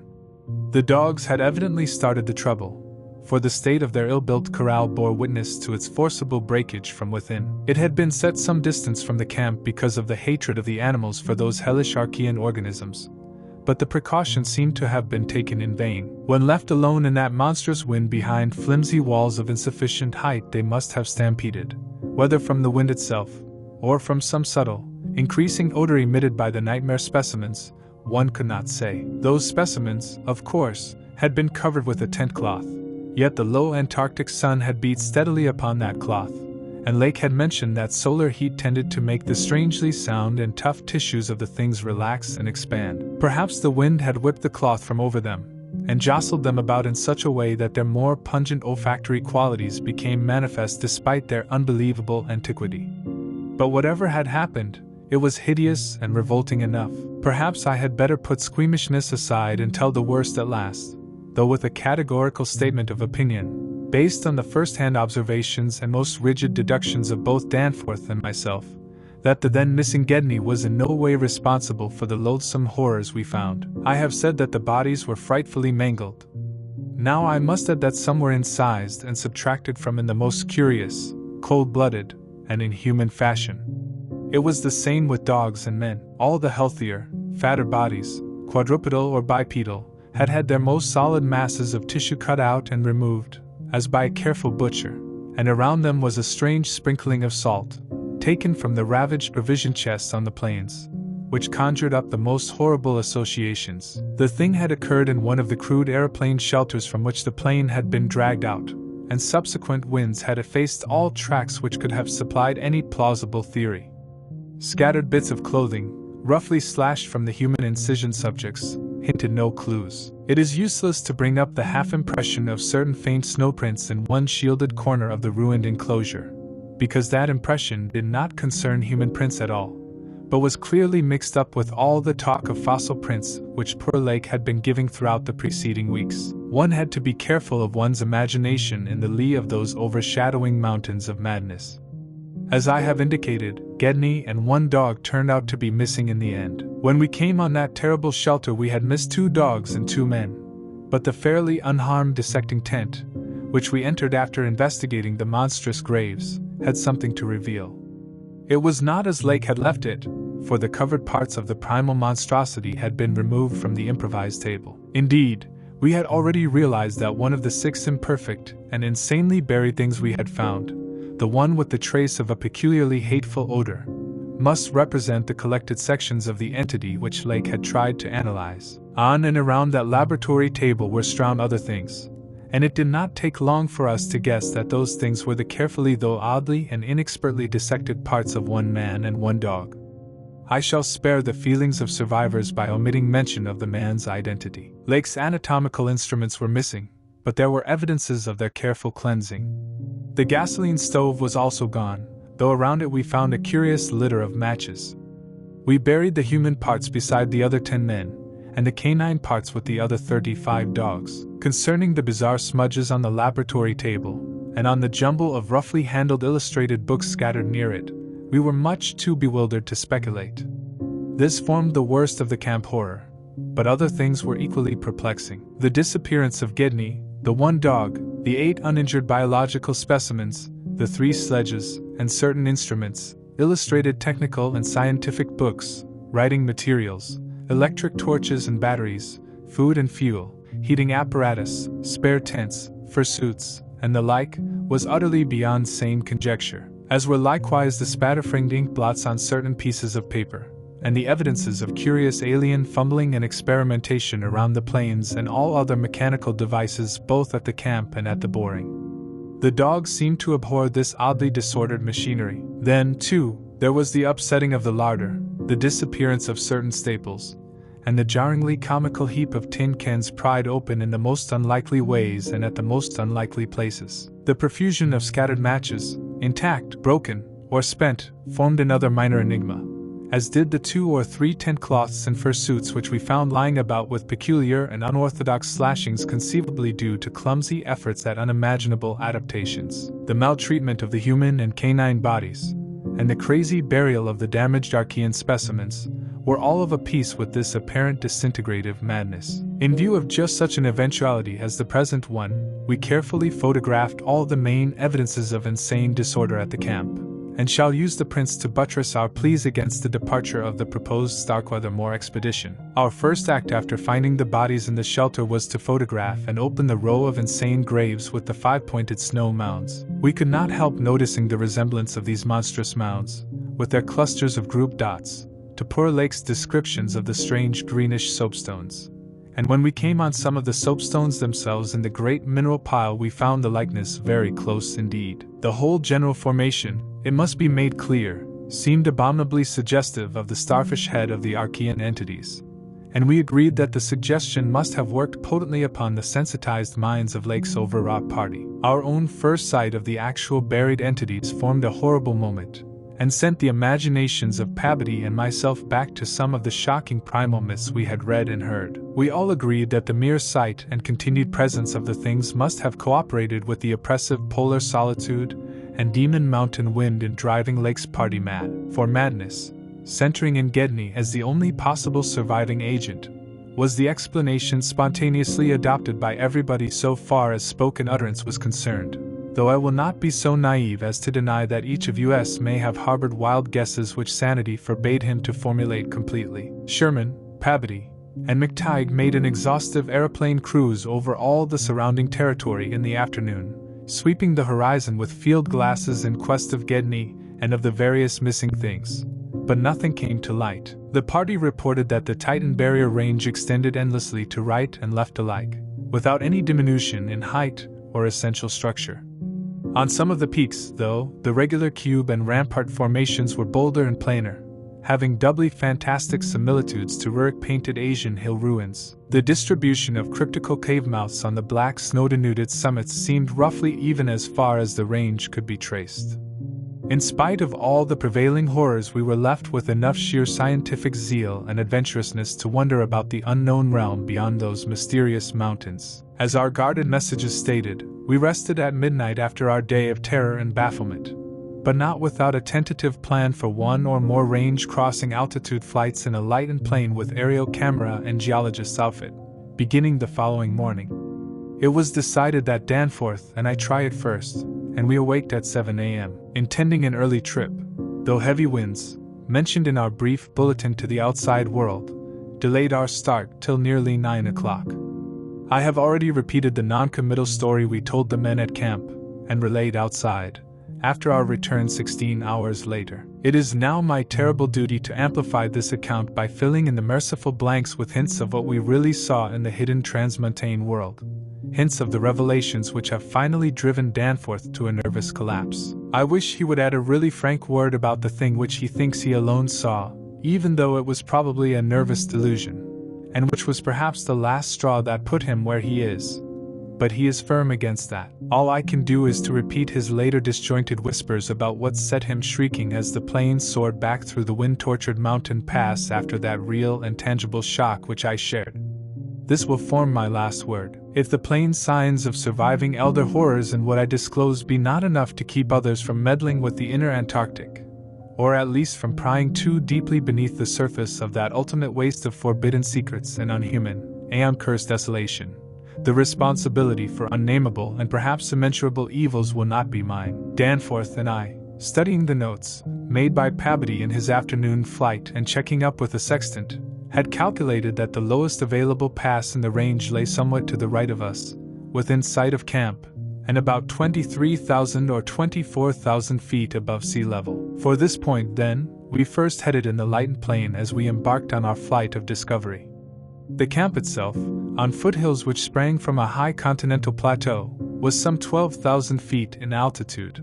Hence the actual height increase necessary was not so vast as it might seem. Nevertheless, we were acutely conscious of the rarefied air and intense cold as we rose, for on account of visibility conditions we had to leave the cabin windows open. We were dressed, of course, in our heaviest furs. As we drew near the forbidding peaks, dark and sinister above the line of crevasse-riven snow and interstitial glaciers, we noticed more and more the curiously regular formations clinging to the slopes, and thought again of the strange Asian paintings of Nicholas Roerich. The ancient and wind-weathered rock strata fully verified all of Lake's bulletins, and proved that these hoary pinnacles had been towering up in exactly the same way since a surprisingly early time in Earth's history, perhaps over 50 million years. How much higher they had once been, it was futile to guess.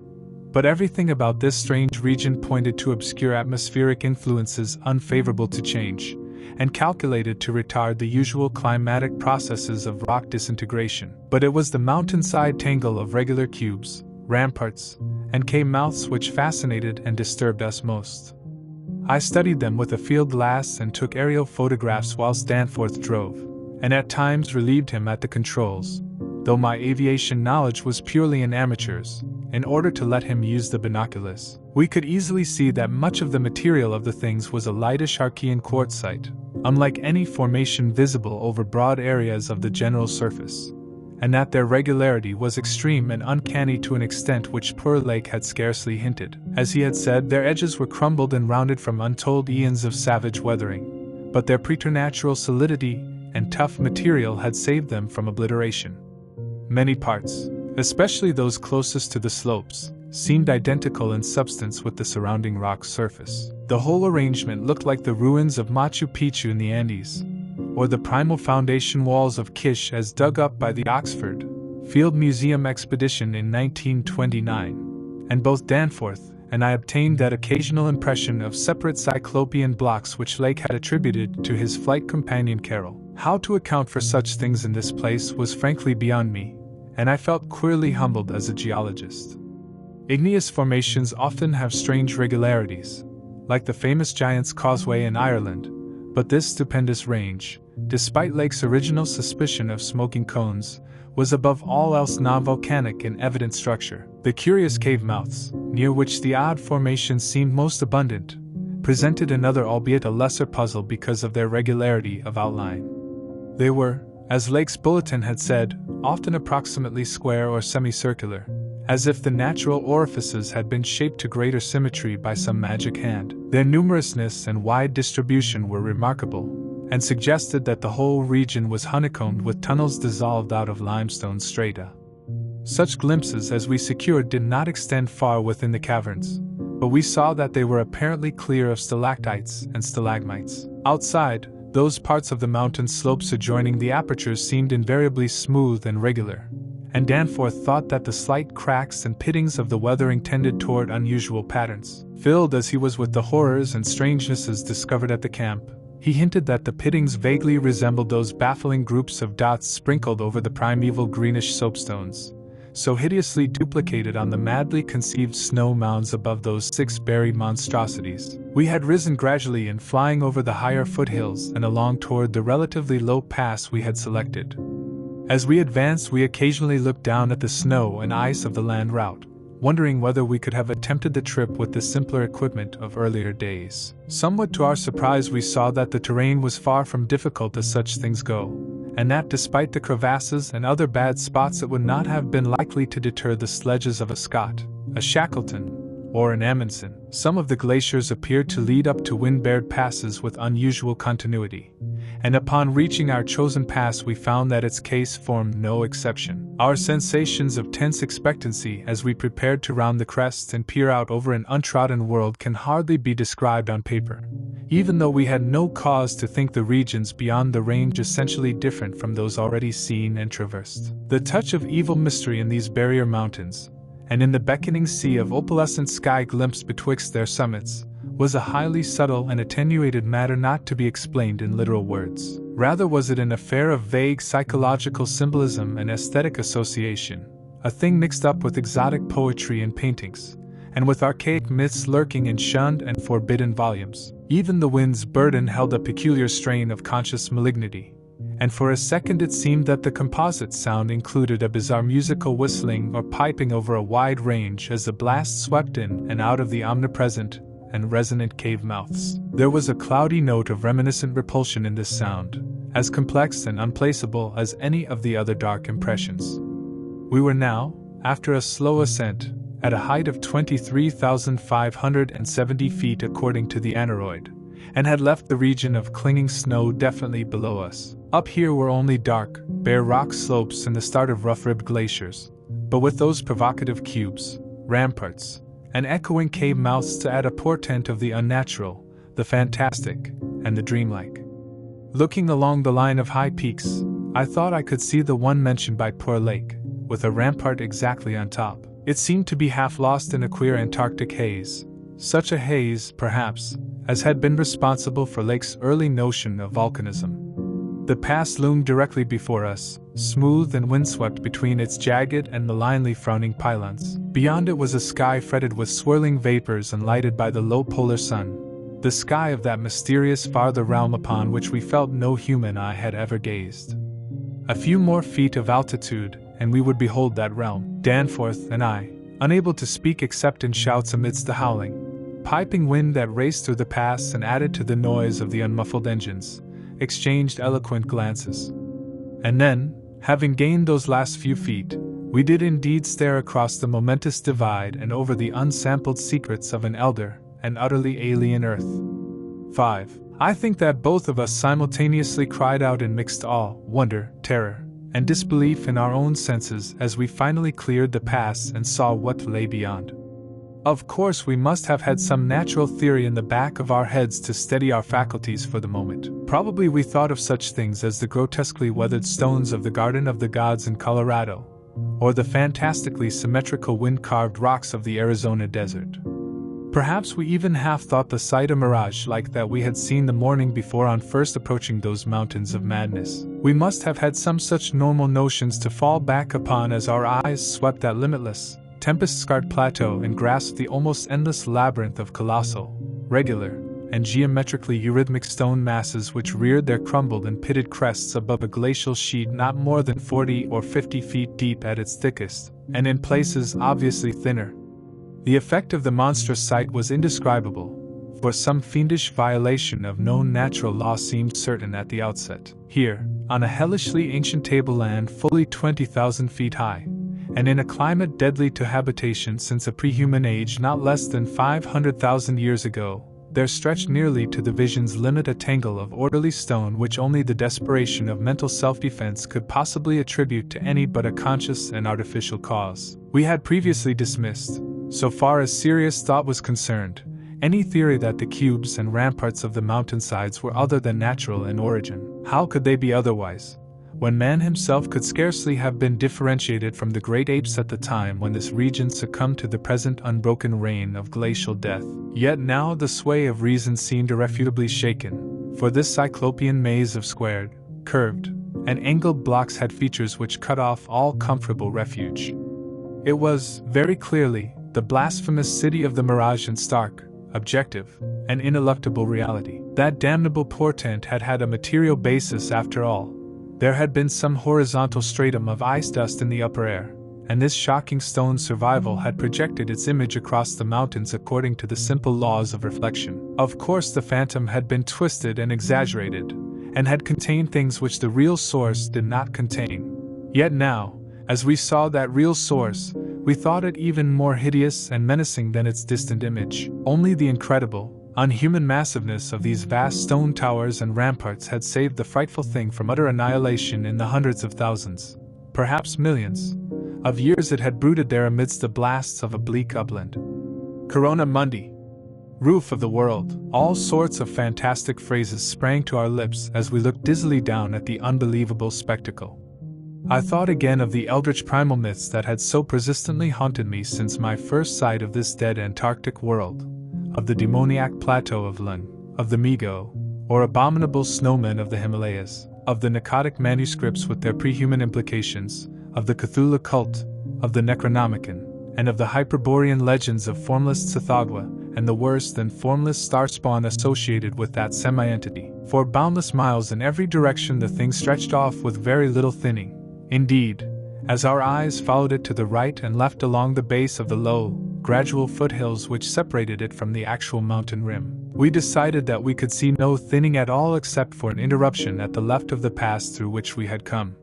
We had merely struck, at random, a limited part of something of incalculable extent. The foothills were more sparsely sprinkled with grotesque stone structures, linking the terrible city to the already familiar cubes and ramparts which evidently formed its mountain outposts.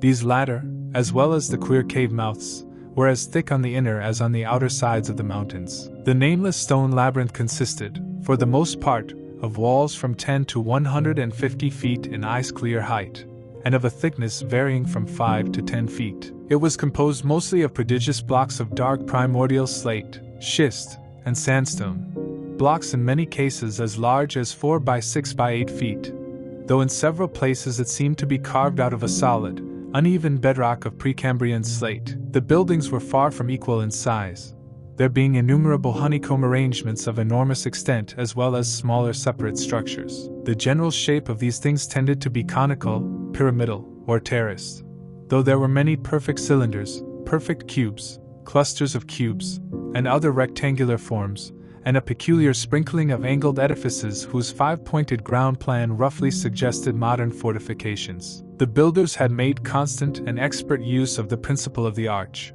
and domes had probably existed in the city's heyday. The whole tangle was monstrously weathered, and the glacial surface from which the towers projected was strewn with fallen blocks and immemorial debris. Where the glaciation was transparent we could see the lower parts of the gigantic piles, and noticed the ice-preserved stone bridges which connected the different towers at varying distances above the ground.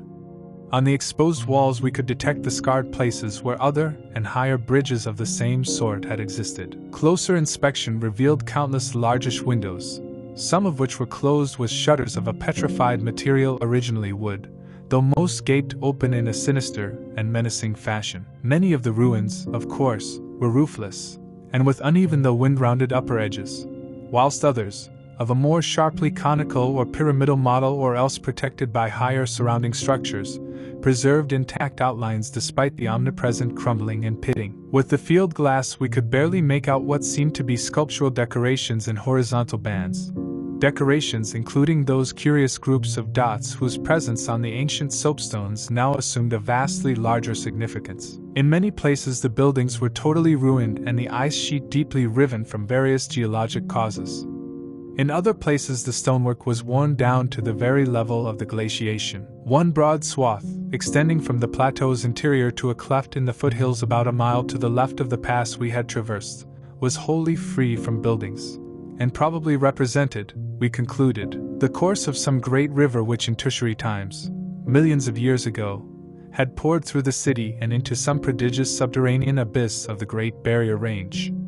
Certainly, this was above all a region of caves, gulfs, and underground secrets beyond human penetration. Looking back to our sensations, and recalling our dazedness at viewing this monstrous survival from eons we had thought pre-human, I can only wonder that we preserved the semblance of equilibrium which we did. Of course we knew that something, chronology, scientific theory, or our own consciousness, was woefully awry, yet we kept enough poise to guide the plane, observe many things quite minutely, and take a careful series of photographs which may yet serve both us and the world in good stead. In my case, ingrained scientific habit may have helped, for above all my bewilderment and sense of menace there burned a dominant curiosity to fathom more of this age-old secret, to know what sort of beings had built and lived in this incalculably gigantic place, and what relation to the general world of its time or of other times so unique a concentration of life could have had.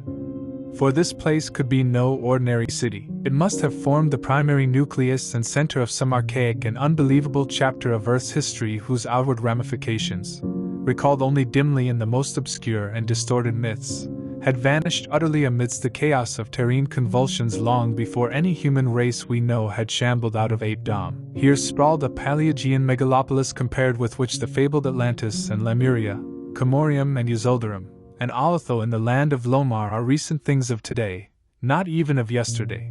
A megalopolis ranking with such whispered pre-human blasphemies as Veligia, Ruaya, Ibi in the land of Nar, and the nameless city of Arabia Deserta. As we flew above that tangle of stark Titan towers, my imagination sometimes escaped all bounds and roved aimlessly in realms of fantastic associations, even weaving links betwixt this lost world and some of my own wildest dreams concerning the mad horror at the camp. The plane's fuel tank, in the interest of greater lightness, had been only partly filled, hence we now had to exert caution in our explorations.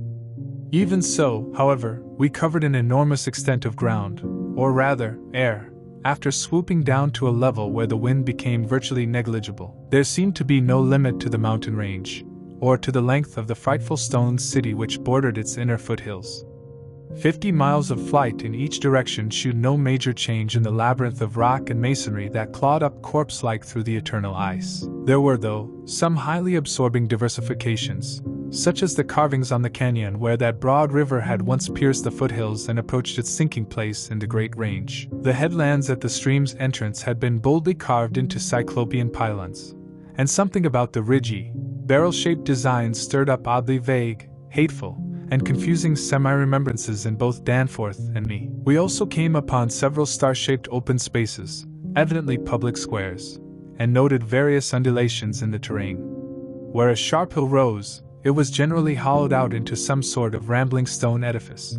But there were at least two exceptions. Of these latter, one was too badly weathered to disclose what had been on the jutting eminence, while the other still bore a fantastic conical monument carved out of the solid rock and roughly resembling such things as the well-known snake tomb in the ancient valley of Petra. Flying inland from the mountains, we discovered that the city was not of infinite width, even though its length along the foothills seemed endless. After about 30 miles the grotesque stone buildings began to thin out, and in 10 more miles we came to an unbroken waste virtually without signs of sentient artifice. The course of the river beyond the city seemed marked by a broad depressed line, while the land assumed a somewhat greater ruggedness, seeming to slope slightly upward as it receded in the mist-dazed west. So far we had made no landing, yet to leave the plateau without an attempt at entering some of the monstrous structures would have been inconceivable. Accordingly we decided to find a smooth place on the foothills near our navigable pass, there grounding the plane and preparing to do some exploration on foot. Though these gradual slopes were partly covered with a scattering of ruins, low flying soon disclosed an ample number of possible landing places. Selecting that nearest to the pass, since our next flight would be across the Great Range and back to camp, we succeeded about 12:30 p.m. in coming down on a smooth, hard snowfield wholly devoid of obstacles and well adapted to a swift and favorable takeoff later on. It did not seem necessary to protect the plane with a snow banking for so brief a time and in so comfortable an absence of high winds at this level.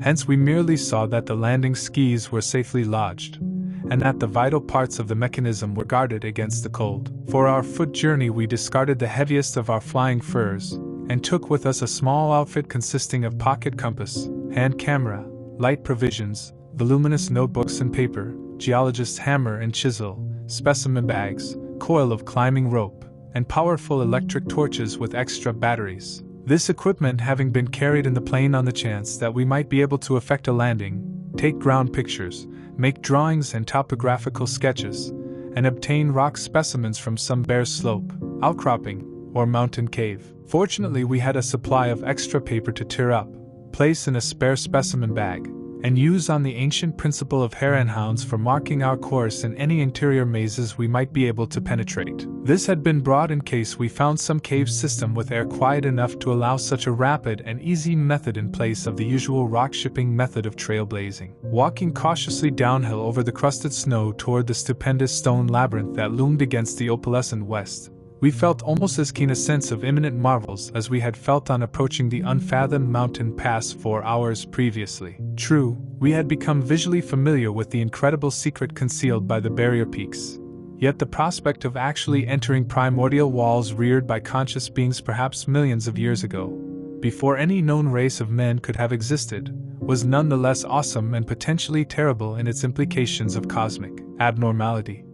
Though the thinness of the air at this prodigious altitude made exertion somewhat more difficult than usual, both Danforth and I found ourselves bearing up very well, and felt equal to almost any task which might fall to our lot. It took only a few steps to bring us to a shapeless ruin-worn level with the snow, while 10 or 15 rods farther on there was a huge roofless rampart still complete in its gigantic 5-pointed outline and rising to an irregular height of 10 or 11 feet. For this latter we headed, and when at last we were able actually to touch its weathered cyclopean blocks, we felt that we had established an unprecedented and almost blasphemous link with forgotten eons normally closed to our species. This rampart, shaped like a star and perhaps 300 feet from point to point, was built of Jurassic sandstone blocks of irregular size, averaging 6 by 8 feet in surface. There was a row of arched loopholes or windows about 4 feet wide and 5 feet high, spaced quite symmetrically along the points of the star and at its inner angles,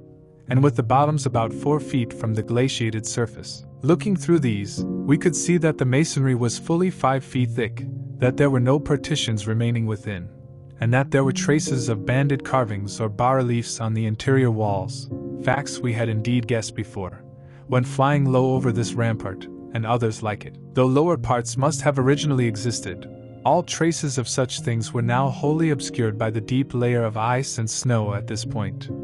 We crawled through one of the windows and vainly tried to decipher the nearly effaced mural designs, but did not attempt to disturb the glaciated floor. Our orientation flights had indicated that many buildings in the city proper were less ice-choked, and that we might perhaps find wholly clear interiors leading down to the true ground level if we entered those structures still roofed at the top. Before we left the rampart we photographed it carefully, and studied its mortarless cyclopean masonry with complete bewilderment. We wished that Pabodie were present, for his engineering knowledge might have helped us guess how such titanic blocks could have been handled in that unbelievably remote age when the city and its outskirts were built up. The half-mile walk downhill to the actual city, with the upper wind shrieking vainly and savagely through the skyward peaks in the background, was something whose smallest details will always remain engraved on my mind. Only in fantastic nightmares could any human beings but Danforth and me conceive such optical effects. Between us and the churning vapors of the west lay that monstrous tangle of dark stone towers, its outre and incredible forms impressing us afresh at every new angle of vision. It was a mirage in solid stone, and were it not for the photographs I would still doubt that such a thing could be. The general type of masonry was identical with that of the rampart we had examined, but the extravagant shapes which this masonry took in its urban manifestations were past all description. Even the pictures illustrate only one or two phases of its infinite bizarrerie, endless variety, preternatural massiveness, and utterly alien exoticism. There were geometrical forms for which in Euclid could scarcely find a name, cones of all degrees of irregularity and truncation, terraces of every sort of provocative disproportion, shafts with odd bulbous enlargements, broken columns in curious groups, and 5-pointed or 5-ridged arrangements of mad grotesqueness. As we drew nearer we could see beneath certain transparent parts of the ice sheet, and detect some of the tubular stone bridges that connected the crazily sprinkled structures at various heights. Of orderly streets there seemed to be none, the only broad open swath being a mile to the left, where the ancient river had doubtless flowed through the town into the mountains. Our field glasses shewed the external horizontal bands of nearly effaced sculptures and dot groups to be very prevalent, and we could half imagine what the city must once have looked like, even though most of the roofs and tower tops had necessarily perished. As a whole, it had been a complex tangle of twisted lanes and alleys,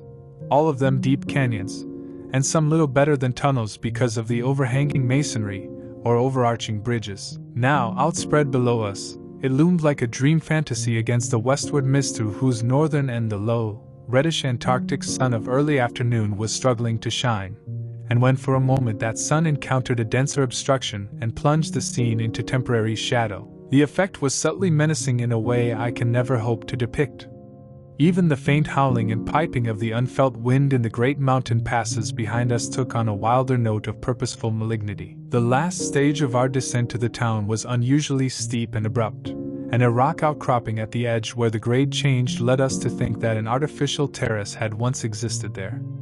Under the glaciation, we believed, there must be a flight of steps or its equivalent. When at last we plunged into the labyrinthine town itself, clambering over fallen masonry and shrinking from the oppressive nearness and dwarfing height of omnipresent crumbling and pitted walls, our sensations again became such that I marvel at the amount of self-control we retained. Danforth was frankly jumpy, and began making some offensively irrelevant speculations about the horror at the camp, which I resented all the more because I could not help sharing certain conclusions forced upon us by many features of this morbid survival from nightmare antiquity. The speculations worked on his imagination too, for in one place, where a debris-littered alley turned a sharp corner, he insisted that he saw faint traces of ground markings which he did not like, whilst elsewhere he stopped to listen to a subtle imaginary sound from some undefined point, a muffled musical piping, he said, not unlike that of the wind in the mountain caves yet somehow disturbingly different.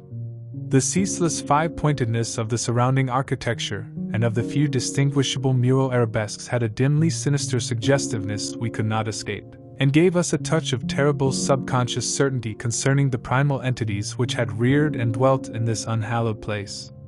Nevertheless, our scientific and adventurous souls were not wholly dead, and we mechanically carried out our program of chipping specimens from all the different rock types represented in the masonry. We wished a rather full set in order to draw better conclusions regarding the age of the place.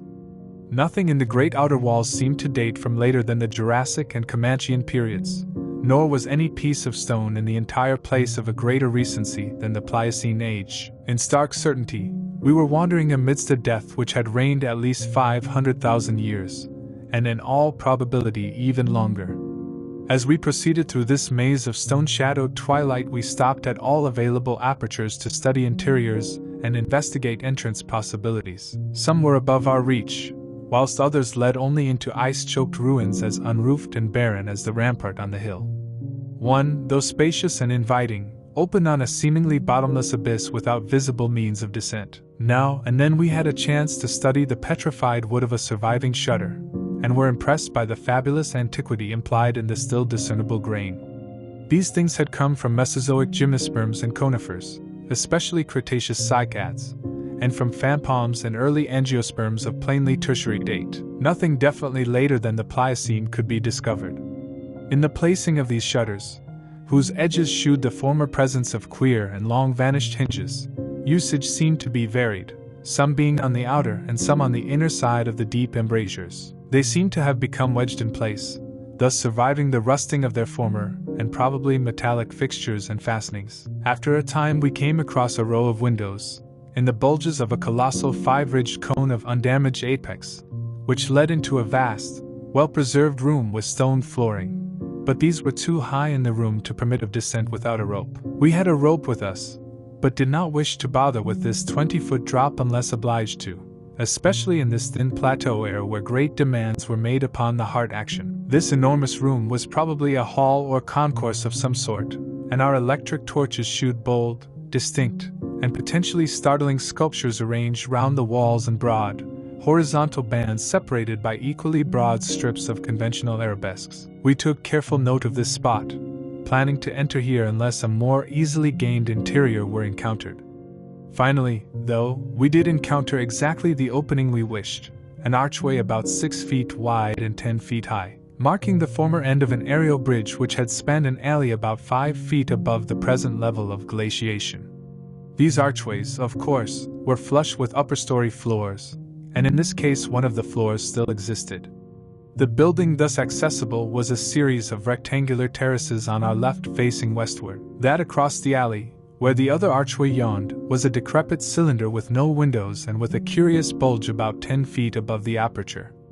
It was totally dark inside, and the archway seemed to open on a well of illimitable emptiness. Heaped debris made the entrance to the vast left-hand building doubly easy, yet for a moment we hesitated before taking advantage of the long-wished chance. For though we had penetrated into this tangle of archaic mystery, it required fresh resolution to carry us actually inside a complete and surviving building of a fabulous elder world whose nature was becoming more and more hideously plain to us.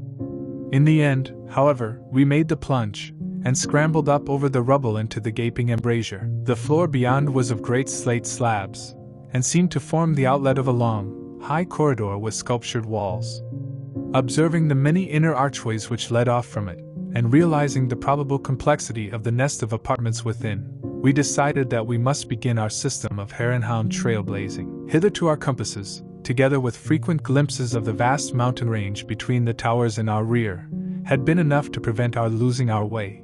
But from now on, the artificial substitute would be necessary. Accordingly, we reduced our extra paper to shreds of suitable size, placed these in a bag to be carried by Danforth, and prepared to use them as economically as safety would allow.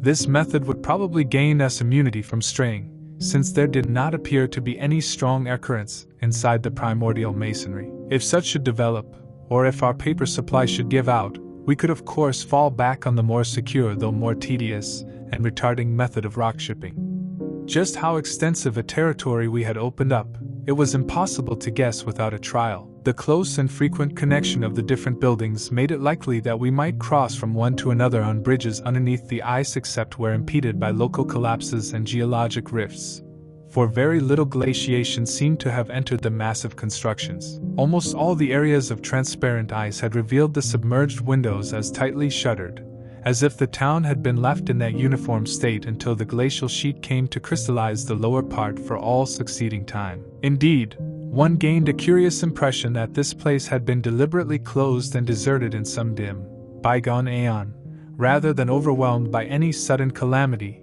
or even gradual decay. Had the coming of the ice been foreseen, and had a nameless population left en masse to seek a less doomed abode? The precise physiographic conditions attending the formation of the ice sheet at this point would have to wait for later solution. It had not, very plainly, been a grinding drive. Perhaps the pressure of accumulated snows had been responsible, and perhaps some flood from the river, or from the bursting of some ancient glacial dam in the Great Range, had helped to create the special state now observable. Imagination could conceive almost anything in connection with this place. 6. It would be cumbrous to give a detailed, consecutive account of our wanderings inside that cavernous, aeon-dead honeycomb of primal masonry, that monstrous lair of elder secrets, which now echoed for the first time, after uncounted epochs, to the tread of human feet. This is especially true because so much of the horrible drama and revelation came from a mere study of the omnipresent mural carvings. Our flashlight photographs of those carvings will do much toward proving the truth of what we are now disclosing, and it is lamentable that we had not a larger film supply with us. As it was, we made crude notebook sketches of certain salient features after all our films were used up. The building which we had entered was one of great size and elaborateness, and gave us an impressive notion of the architecture of that nameless geologic past. The inner partitions were less massive than the outer walls, but on the lower levels were excellently preserved. Labyrinthine complexity, involving curiously irregular differences in floor levels, characterized the entire arrangement, and we should certainly have been lost at the very outset but for the trail of torn paper left behind us. We decided to explore the more decrepit upper parts first of all, hence climbed aloft in the maze for a distance of some 100 feet, to where the topmost tier of chambers yawned snowily and ruinously open to the polar sky. Ascent was effected over the steep, transversely ribbed stone ramps or inclined planes which everywhere served in lieu of stairs. The rooms we encountered were of all imaginable shapes and proportions, ranging from 5-pointed stars to triangles and perfect cubes. It might be safe to say that their general average was about 30 by 30 feet in floor area, and 20 feet in height, though many larger apartments existed. After thoroughly examining the upper regions and the glacial level, we descended story by story into the submerged part, where indeed we soon saw we were in a continuous maze of connected chambers and passages probably leading over unlimited areas outside this particular building. The cyclopean massiveness and giganticism of everything about us became curiously oppressive, and there was something vaguely but deeply unhuman in all the contours, dimensions, proportions, decorations, and constructional nuances of the blasphemously archaic stonework. We soon realized from what the carvings revealed that this monstrous city was many million years old. We cannot yet explain the engineering principles used in the anomalous balancing and adjustment of the vast rock masses, though the function of the arch was clearly much relied on. The rooms we visited were wholly bare of all portable contents, a circumstance which sustained our belief in the city's deliberate desertion. The prime decorative feature was the almost universal system of mural sculpture, which tended to run in continuous horizontal bands 3 feet wide and arranged from floor to ceiling in alternation with bands of equal width given over to geometrical arabesques. There were exceptions to this rule of arrangement, but its preponderance was overwhelming. Often, however, a series of smooth cartouches containing oddly patterned groups of dots would be sunk along one of the arabesque bands. The technique, we soon saw, was mature, accomplished, and aesthetically evolved to the highest degree of civilized mastery, though utterly alien in every detail to any known art tradition of the human race. In delicacy of execution, no sculpture I have ever seen could approach it. The minutest details of elaborate vegetation, or of animal life, were rendered with astonishing vividness despite the bold scale of the carvings, whilst the conventional designs were marvels of skillful intricacy. The arabesques displayed a profound use of mathematical principles, and were made up of obscurely symmetrical curves and angles based on the quantity of 5. The pictorial bands followed a highly formalized tradition and involved a peculiar treatment of perspective, but had an artistic force that moved us profoundly notwithstanding the intervening gulf of vast geologic periods. Their method of design hinged on a singular juxtaposition of the cross-section with the two-dimensional silhouette, and embodied an analytical psychology beyond that of any known race of antiquity. It is useless to try to compare this art with any represented in our museums. Those who see our photographs will probably find its closest analog in certain grotesque conceptions of the most daring futurists.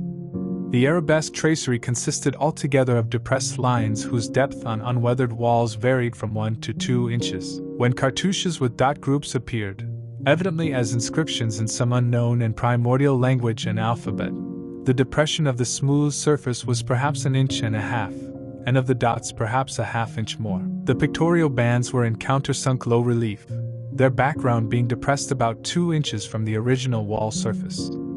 In some specimens, marks of a former coloration could be detected, though for the most part the untold eons had disintegrated and banished any pigments which may have been applied. The more one studied the marvelous technique, the more one admired the things.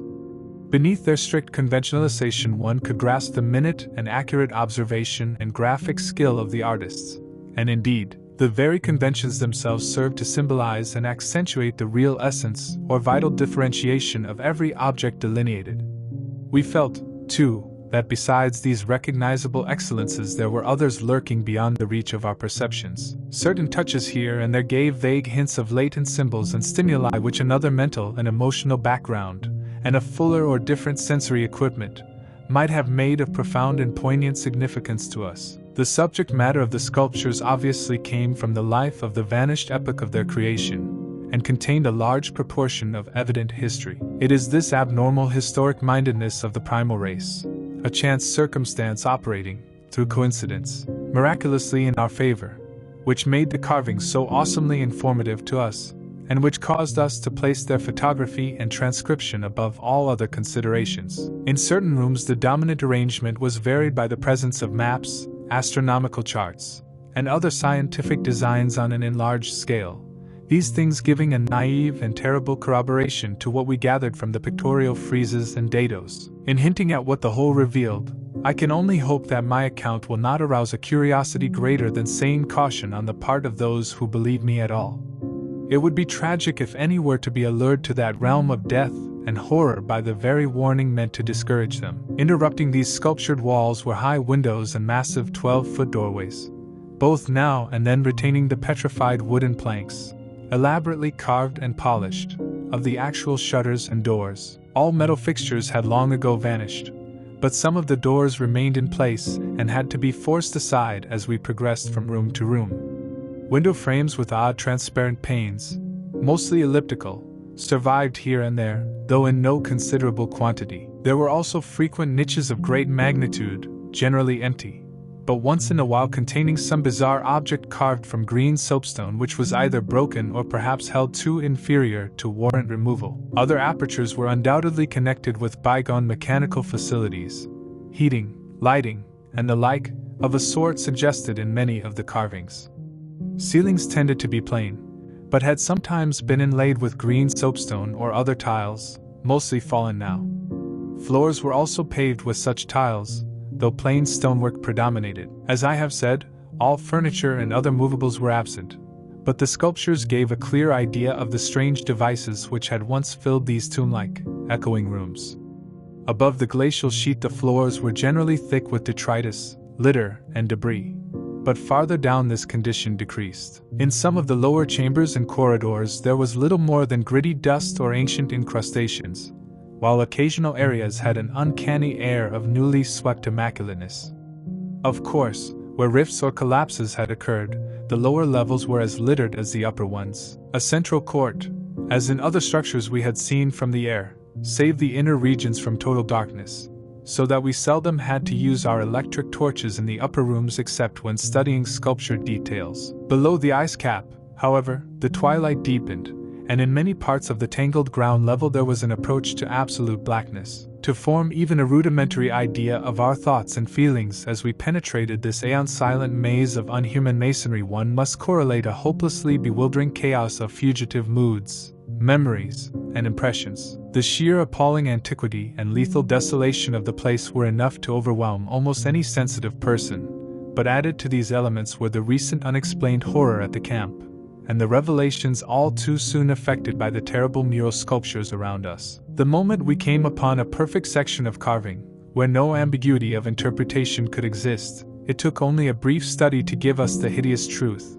a truth which it would be naive to claim Danforth and I had not independently suspected before, though we had carefully refrained from even hinting it to each other. There could now be no further merciful doubt about the nature of the beings which had built and inhabited this monstrous dead city millions of years ago, when man's ancestors were primitive archaic mammals, and vast dinosaurs roamed the tropical steppes of Europe and Asia. We had previously clung to a desperate alternative and insisted, each to himself, that the omnipresence of the five-pointed motif meant only some cultural or religious exaltation of the archaean natural object which had so patently embodied the quality of five-pointedness, as the decorative motifs of Minoan Crete exalted the sacred bull, those of Egypt the scarabaeus, those of Rome the wolf and the eagle, and those of various savage tribes some chosen totem animal. But this lone refuge was now stripped from us, and we were forced to face definitely the reason-shaking realization which the reader of these pages has doubtless long ago anticipated. I can scarcely bear to write it down in black and white even now, but perhaps that will not be necessary. The things once rearing and dwelling in this frightful masonry in the age of dinosaurs were not indeed dinosaurs, but far worse. Mere dinosaurs were new and almost brainless objects, but the builders of the city were wise and old, and had left certain traces in rocks even then laid down well nigh 1,000 million years. Rocks laid down before the true life of Earth had advanced beyond plastic groups of cells. Rocks laid down before the true life of Earth had existed at all. They were the makers and enslavers of that life, and above all doubt the originals of the fiendish elder myths which things like the Nicotic manuscripts and the Necronomicon affrightedly hint about. They were the great old ones that had filtered down from the stars when Earth was young, the beings whose substance an alien evolution had shaped, and whose powers were such as this planet had never bred. And to think that only the day before Danforth and I had actually looked upon fragments of their millennially fossilized substance, and that poor Lake and his party had seen their complete outlines. It is of course impossible for me to relate in proper order the stages by which we picked up what we know of that monstrous chapter of pre-human life. After the first shock of the certain revelation we had to pause a while to recuperate, and it was fully 3 o'clock before we got started on our actual tour of systematic research. The sculptures in the building we entered were of relatively late date, perhaps 2 million years ago, as checked up by geological, biological, and astronomical features, and embodied an art which would be called decadent in comparison with that of specimens we found in older buildings after crossing bridges under the glacial sheet. One edifice hewn from the solid rock seemed to go back 40 or possibly even 50 million years, to the lower Eocene or upper Cretaceous, and contained bas-reliefs of an artistry surpassing anything else, with one tremendous exception that we encountered. That was, we have since agreed, the oldest domestic structure we traversed. Were it not for the support of those snapshots soon to be made public, I would refrain from telling what I found and inferred, lest I be confined as a man. Of course, the infinitely early parts of the patchwork tale, representing the preterrestrial life of the star-headed beings on other planets, in other galaxies, and in other universes, can readily be interpreted as the fantastic mythology of those beings themselves. Yet such parts sometimes involve designs and diagrams so uncannily close to the latest findings of mathematics and astrophysics that I scarcely know what to think.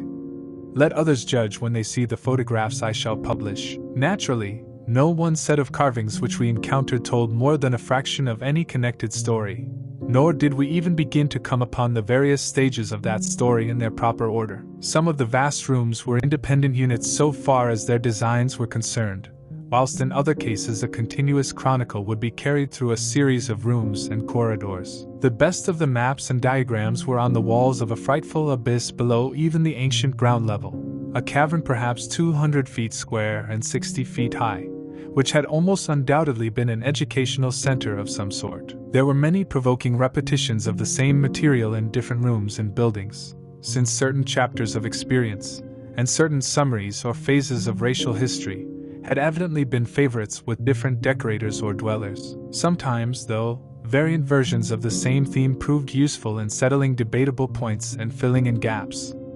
I still wonder that we deduced so much in the short time at our disposal. Of course, we even now have only the barest outline, and much of that was obtained later on from a study of the photographs and sketches we made. It may be the effect of this later study, the revived memories and vague impressions acting in conjunction with his general sensitiveness, and with that final supposed horror glimpse whose essence he will not reveal even to me, which has been the immediate source of Danforth's present breakdown. But it had to be, for we could not issue our warning intelligently without the fullest possible information, and the issuance of that warning is a prime necessity. Certain lingering influences in that unknown Antarctic world of disordered time and alien natural law make it imperative that further exploration be discouraged. 7. The full story, so far as deciphered, will shortly appear in an official bulletin of Miskatonic University.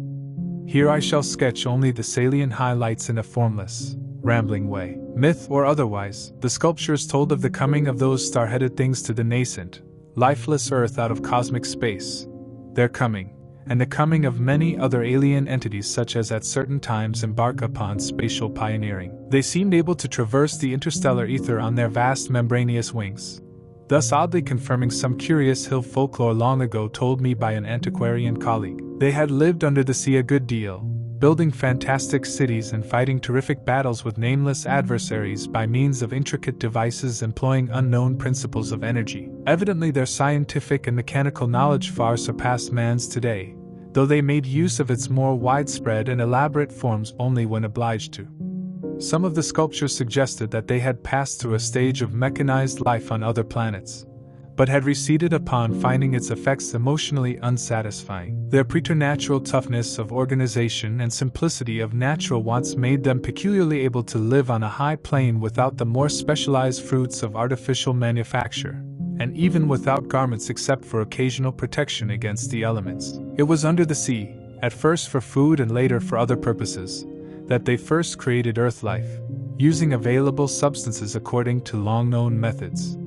The more elaborate experiments came after the annihilation of various cosmic enemies. They had done the same thing on other planets, having manufactured not only necessary foods, but certain multicellular protoplasmic masses capable of molding their tissues into all sorts of temporary organs under hypnotic influence, and thereby forming ideal slaves to perform the heavy work of the community. These viscous masses were without doubt what Abdul Alhazard whispered about as the Shaggoths in his frightful Necronomicon, though even that mad Arab had not hinted that any existed on Earth except in the dreams of those who had chewed a certain alkaloidal herb. When the star-headed old ones on this planet had synthesized their simple food forms and bred a good supply of Shaggoths, they allowed other cell groups to develop into other forms of animal and vegetable life for sundry purposes, extirpating any whose presence became troublesome. With the aid of the Shaggoths, whose expansions could be made to lift prodigious weights, the small, low cities under the sea grew to vast and imposing labyrinths of stone not unlike those which later rose on land. Indeed,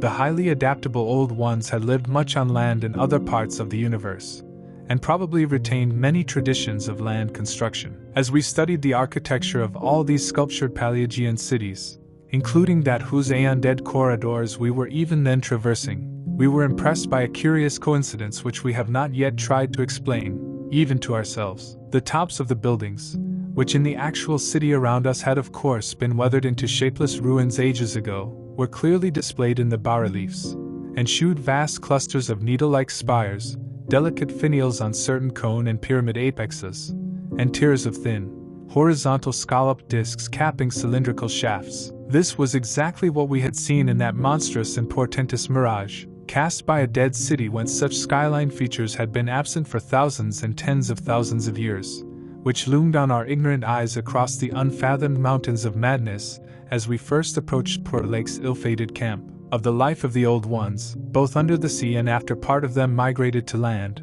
volumes could be written. Those in shallow water had continued the fullest use of the eyes at the ends of their 5 main head tentacles, and had practiced the arts of sculpture and of writing in quite the usual way, the writing accomplished with a stylus on waterproof waxen surfaces. Those lower down in the ocean depths, though they used a curious phosphorescent organism to furnish light, pieced out their vision with obscure special senses operating through the prismatic cilia on their heads, senses which rendered all the old ones partly independent of light in emergencies. Their forms of sculpture and writing had changed curiously during the descent, embodying certain apparently chemical coating processes, probably to secure phosphorescence, which the bas-reliefs could not make clear to us. The beings moved in the sea partly by swimming, using the lateral crenid arms, and partly by wriggling with the lower tier of tentacles containing the pseudofeet. Occasionally they accomplished long swoops with the auxiliary use of 2 or more sets of their fan-like folding wings. On land they locally used the pseudofeet, but now and then flew to great heights or over long distances with their wings. The many slender tentacles into which the crenid arms branched were infinitely delicate, flexible, strong, and accurate in muscular nervous coordination, ensuring the utmost skill and dexterity in all artistic and other manual operations. The toughness of the things was almost incredible. Even the terrific pressures of the deepest sea bottoms appeared powerless to harm them. Very few seemed to die at all except by violence, and their burial places were very limited. The fact that they covered their vertically inhumed dead with 5-pointed inscribed mounds set up thoughts in Danforth and me which made a fresh pause and recuperation necessary after the sculptures revealed it. The beings multiplied by means of spores, like vegetable pteridophytes as Lake had suspected, but owing to their prodigious toughness and longevity, and consequent lack of replacement needs, they did not encourage the large-scale development of new prothalli except when they had new regions to colonize. The young matured swiftly, and received an education evidently beyond any standard we can imagine. The prevailing intellectual and aesthetic life was highly evolved, and produced a tenaciously enduring set of customs and institutions which I shall describe more fully in my coming monograph. These varied slightly according to sea or land residence, but had the same foundations and essentials. Though able, like vegetables, to derive nourishment from inorganic substances, they vastly preferred organic and especially animal food. They ate uncooked marine life under the sea, but cooked their viands on land. They hunted game and raised meat herds, slaughtering with sharp weapons whose odd marks on certain fossil bones our expedition had noted. They resisted all ordinary temperatures marvelously, and in their natural state could live in water down to freezing. When the great chill of the Pleistocene drew on, however, nearly 1 million years ago, the land dwellers had to resort to special measures including artificial heating, until at last the deadly cold appears to have driven them back into the sea. For their prehistoric flights through cosmic space, legend said, they had absorbed certain chemicals and became almost independent of eating, breathing, or heat conditions, but by the time of the great cold they had lost track of the method. In any case, they could not have prolonged the artificial state indefinitely without harm. Being non-pairing and semi-vegetable in structure, the old ones had no biological basis for the family phase of mammal life, but seemed to organize large households on the principles of comfortable space utility and, as we deduced from the pictured occupations and diversions of Codwellis, congenial mental association. In furnishing their homes, they kept everything in the center of the huge rooms, leaving all the wall spaces free for decorative treatment. Lighting, in the case of the land inhabitants, was accomplished by a device probably electrochemical in nature. Both on land and under water they used curious tables, chairs, and couches like cylindrical frames, for they rested and slept upright with folded down tentacles, and racks for the hinged sets of dotted surfaces forming their books. Government was evidently complex and probably socialistic, though no certainties in this regard could be deduced from the sculptures we saw. There was extensive commerce, both local and between different cities. Certain small, flat counters, 5-pointed and inscribed, serving as money. Probably the smaller of the various greenish soapstones found by our expedition were pieces of such currency. Though the culture was mainly urban, some agriculture and much stock raising existed. Mining and a limited amount of manufacturing were also practiced. Travel was very frequent, but permanent migration seemed relatively rare except for the vast colonizing movements by which the race expanded. For personal locomotion, no external aid was used, since in land, air, and water movement alike the old ones seemed to possess excessively vast capacities for speed. Loads, however, were drawn by beasts of burden, shagas under the sea, and a curious variety of primitive vertebrates in the later years of land existence. These vertebrates, as well as an infinity of other life forms, animal and vegetable, marine, terrestrial, and aerial, were the products of unguided evolution acting on life cells made by the old ones but escaping beyond their radius of attention. They had been suffered to develop unchecked because they had not come in conflict with the dominant beings. Bothersome forms, of course, were mechanically exterminated. It interested us to see in some of the very last and most decadent sculptures a shambling primitive mammal, used sometimes for food and sometimes as an amusing buffoon by the land dwellers, whose vaguely simian and human foreshadowings were unmistakable. In the building of land cities, the huge stone blocks of the high towers were generally lifted by vast winged pterodactyls of a species heretofore unknown to paleontology. The persistence with which the old ones survived various geologic changes and convulsions of the Earth's crust was little short of miraculous. Though few or none of their first cities seem to have remained beyond the Archean age, there was no interruption in their civilization or in the transmission of their records. Their original place of advent to the planet was the Antarctic Ocean, and it is likely that they came not long after the matter forming the moon was wrenched from the neighboring South Pacific. According to one of the sculptured maps, the whole globe was then under water, with stone cities scattered farther and farther from the Antarctic as eons passed. Another map shows a vast bulk of dry land around the South Pole, where it is evident that some of the beings made experimental settlements, though their main centers were transferred to the nearest sea bottom. Later maps, which display this land mass as cracking and drifting, and sending certain detached parts northward, uphold in a striking way the theories of continental drift lately advanced by Taylor, Wegener, and Joly. With the upheaval of new land in the South Pacific, tremendous events began. Some of the marine cities were hopelessly shattered, yet that was not the worst misfortune.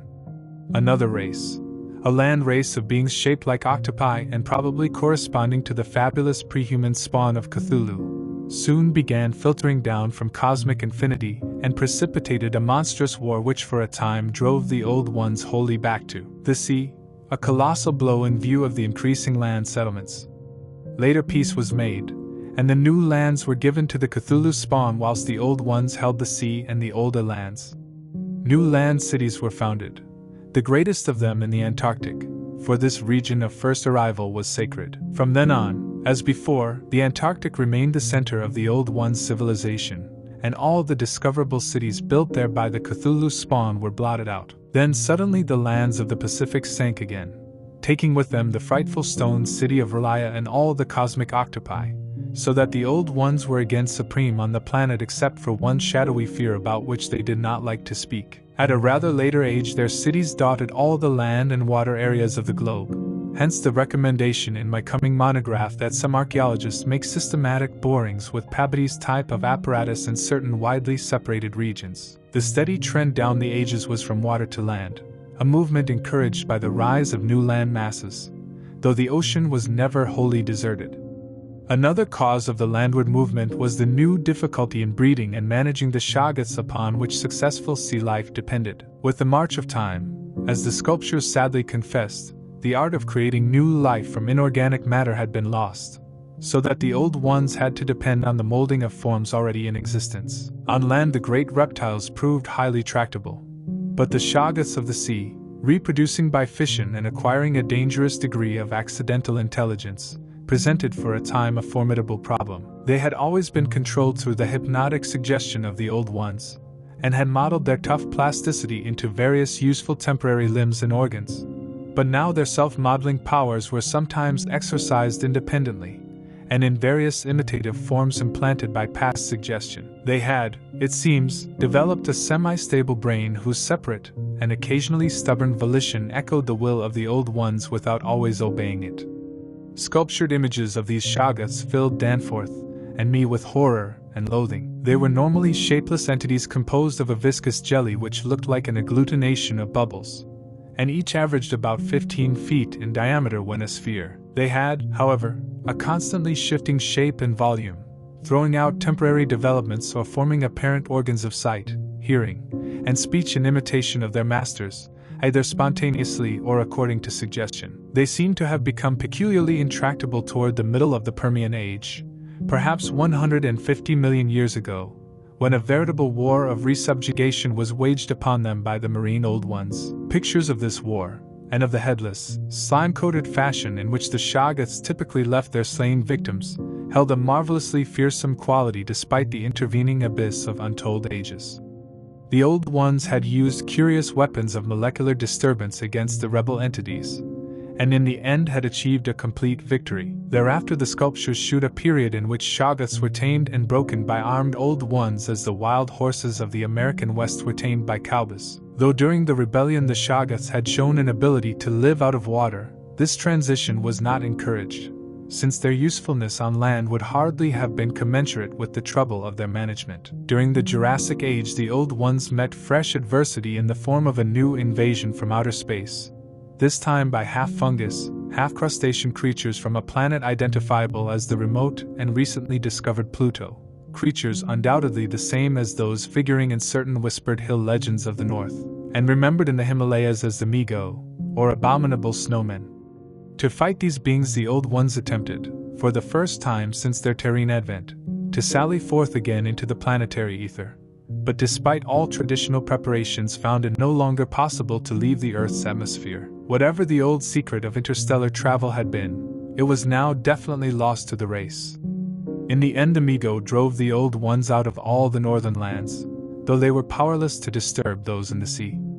Little by little the slow retreat of the elder race to their original Antarctic habitat was beginning. It was curious to note from the pictured battles that both the Cthulhu spawn and the Migo seem to have been composed of matter more widely different from that which we know than was the substance of the Old Ones. They were able to undergo transformations and reintegrations impossible for their adversaries, and seem therefore to have originally come from even remoter gulfs of cosmic space. The Old Ones, but for their abnormal toughness and peculiar vital properties, were strictly material, and must have had their absolute origin within the known spacetime continuum, whereas the first sources of the other beings can only be guessed at with bated breath. All this, of course, assuming that the non-terrestrial linkages and the anomalies ascribed to the invading foes are not pure mythology.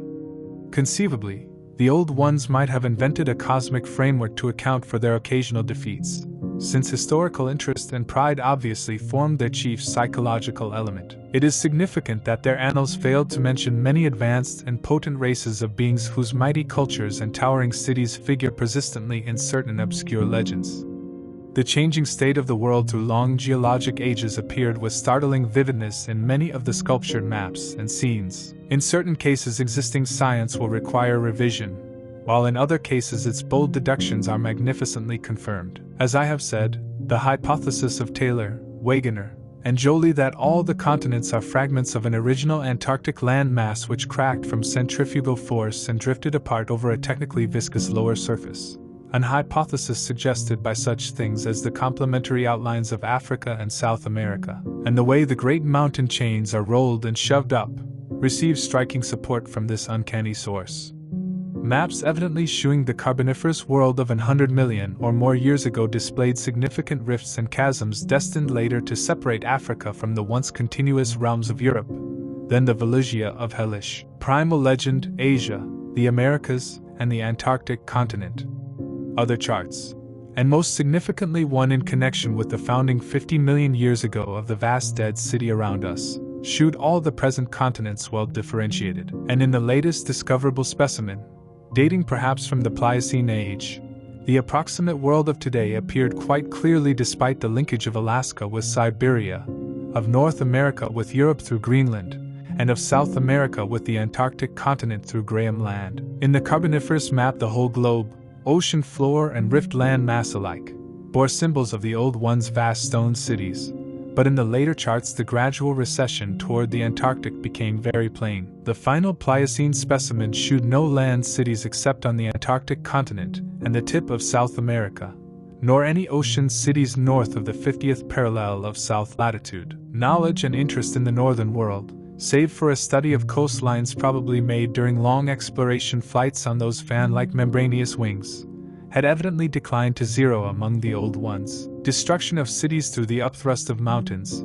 the centrifugal rending of continents, the seismic convulsions of land or sea bottom, and other natural causes was a matter of common record, and it was curious to observe how fewer and fewer replacements were made as the ages wore on. The vast dead megalopolis that yawned around us seemed to be the last general center of the race.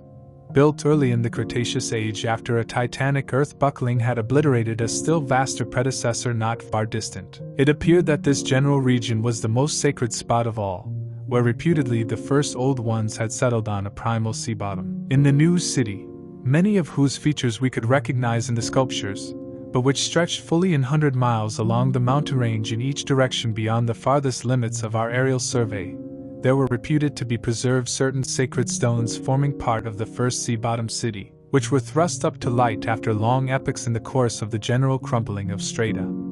8.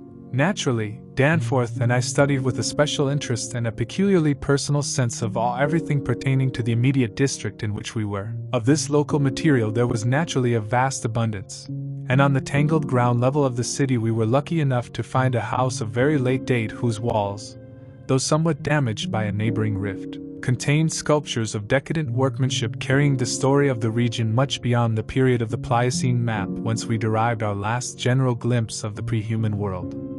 This was the last place we examined in detail, since what we found there gave us a fresh immediate objective. Certainly, we were in one of the strangest, weirdest, and most terrible of all the corners of Earth's globe.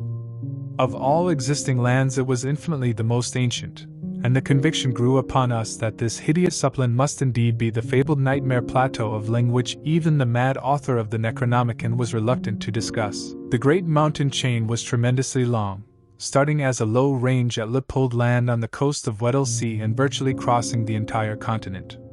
The really high part stretched in a mighty arc from about latitude 82 degrees E, longitude 60 degrees to latitude 70 degrees E, longitude 115 degrees, with its concave side toward our camp and its seaward end in the region of that long, ice-locked coast whose hills were glimpsed by Wilkes and Mawson at the Antarctic Circle.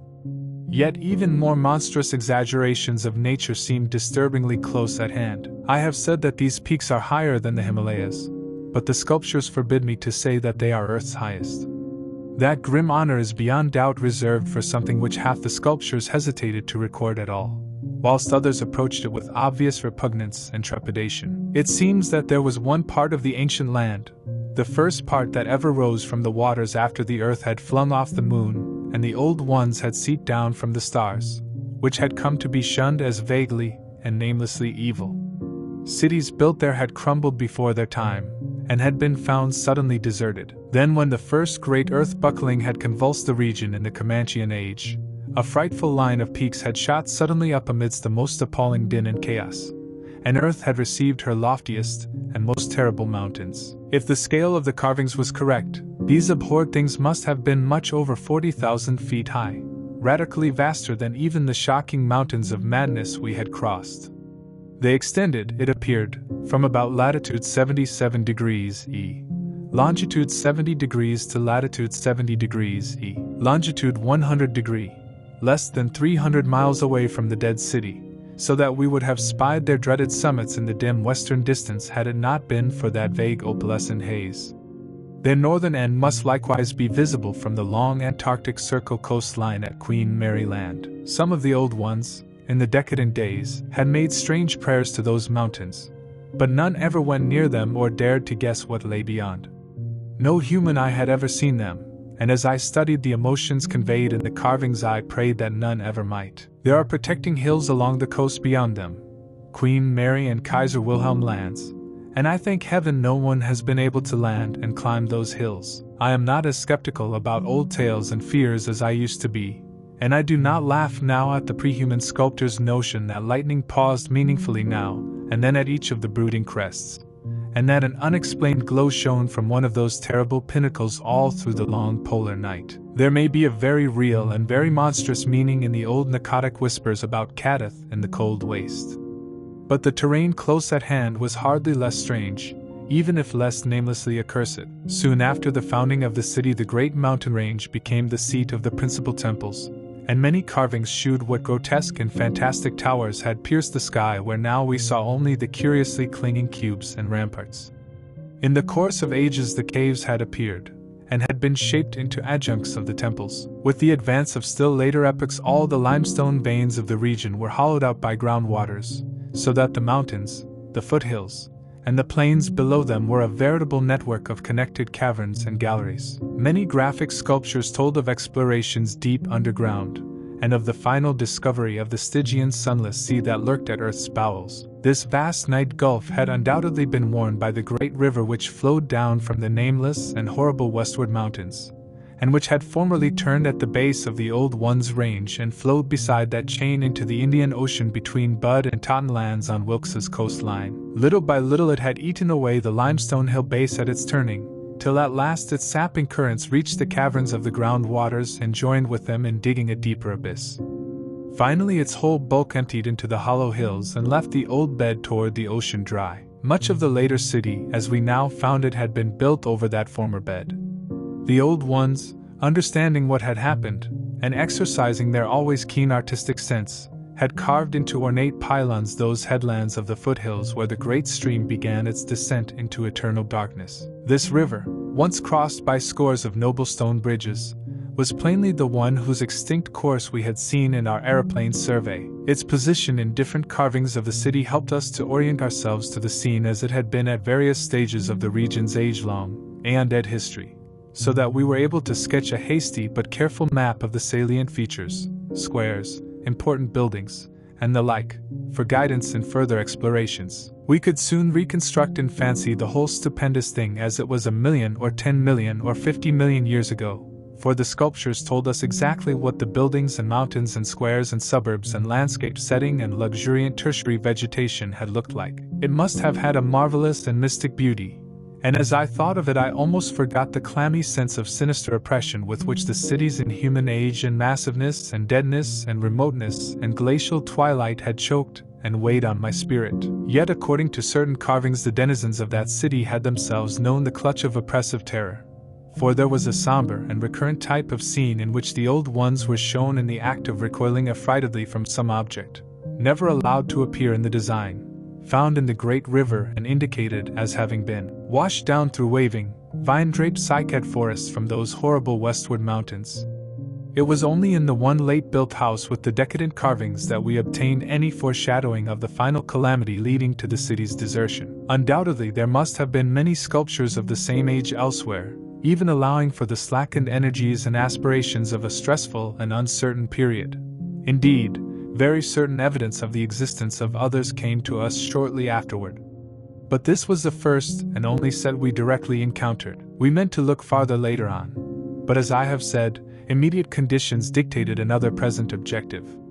There would, though, have been a limit, for after all hope of a long future occupancy of the place had perished among the old ones, there could not but have been a complete cessation of mural decoration. The ultimate blow, of course, was the coming of the great cold which once held most of the earth in thrall, and which has never departed from the ill-fated poles, the great cold that, at the world's other extremity, put an end to the fabled lands of Lomar and Hyperborea. Just when this tendency began in the Antarctic it would be hard to say in terms of exact years. Nowadays we set the beginning of the general glacial periods at a distance of about 500,000 years from the present, but at the poles the terrible scourge must have commenced much earlier. All quantitative estimates are partly guesswork, but it is quite likely that the decadent sculptures were made considerably less than 1,000,000 years ago, and that the actual desertion of the city was complete long before the conventional opening of the Pleistocene. 500,000 years ago, as reckoned in terms of the Earth's whole surface. In the decadent sculptures there were signs of thinner vegetation everywhere, and of a decreased country life on the part of the old ones. Heating devices were shown in the houses, and winter travelers were represented as muffled in protective fabrics. Then we saw a series of cartouches, the continuous band arrangement being frequently interrupted in these late carvings, depicting a constantly growing migration to the nearest refuges of greater warmth, some fleeing to cities under the sea off the faraway coast, and some clambering down through networks of limestone caverns in the hollow hills to the neighboring black abyss of submarine waters.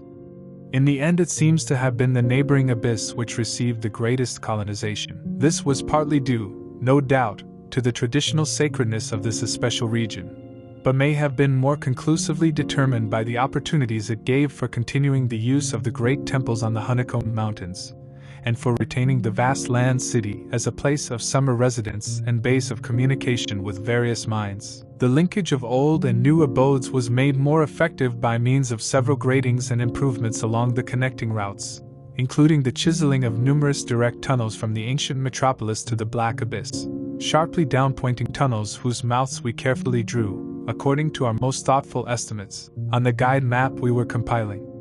It was obvious that at least 2 of these tunnels lay within a reasonable exploring distance of where we were, both being on the mountainward edge of the city, one less than a quarter-mile toward the ancient river course, and the other perhaps twice that distance in the opposite direction. The abyss, it seems, had shelving shores of dry land at certain places, but the old ones built their new city underwater, no doubt because of its greater certainty of uniform warmth.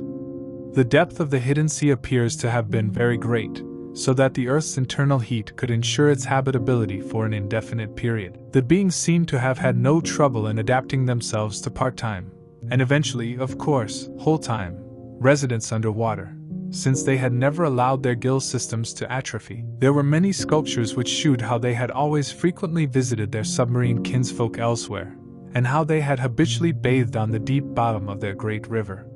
The darkness of inner Earth could likewise have been no deterrent to a race accustomed to long Antarctic nights. Decadent though their style undoubtedly was, these latest carvings had a truly epic quality where they told of the building of the new city in the cavern sea. The old ones had gone about it scientifically, quarrying insoluble rocks from the heart of the honeycombed mountains, and employing expert workers from the nearest submarine city to perform the construction according to the best methods. These workers brought with them all that was necessary to establish the new venture: shaggoth tissue from which to breed stone lifters and subsequent beasts of burden for the cavern city, and other protoplasmic matter to mold into phosphorescent organisms for lighting purposes. At last a mighty metropolis rose on the bottom of that Stygian sea, its architecture much like that of the city above, and its workmanship displaying relatively little decadence because of the precise mathematical element inherent in building operations. The newly bred shaggoths grew to enormous size and singular intelligence,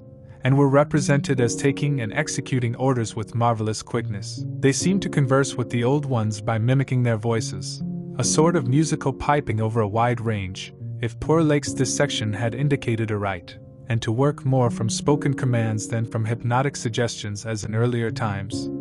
They were, however, kept in admirable control. The phosphorescent organisms supplied light with vast effectiveness, and doubtless atoned for the loss of the familiar polar auroras of the outer world night. Art and decoration were pursued, though of course with a certain decadence. The old ones seemed to realize this falling off themselves, and in many cases anticipated the policy of Constantine the Great by transplanting especially fine blocks of ancient carving from their land city, just as the emperor, in a similar age of decline, stripped Greece and Asia of their finest art to give his new Byzantine capital greater splendors than its own people could create. That the transfer of sculptured blocks had not been more extensive was doubtless owing to the fact that the land city was not at first wholly abandoned. By the time total abandonment did occur, and it surely must have occurred before the polar Pleistocene was far advanced, the old ones had perhaps become satisfied with their decadent art, or had ceased to recognize the superior merit of the older carvings. At any rate, the aeon-silent ruins around us had certainly undergone no wholesale sculptural denudation, though all the best separate statues, like other movables, had been taken away. The decadent cartouches and dados telling this story were, as I have said, the latest we could find in our limited search. They left us with a picture of the old ones shuttling back and forth betwixt the land city in summer and the sea cavern city in winter, and sometimes trading with the sea-bottom cities off the Antarctic coast. By this time the ultimate doom of the land city must have been recognized, for the sculptures shewed many signs of the cold's malign encroachments. Vegetation was declining, and the terrible snows of the winter no longer melted completely even in midsummer.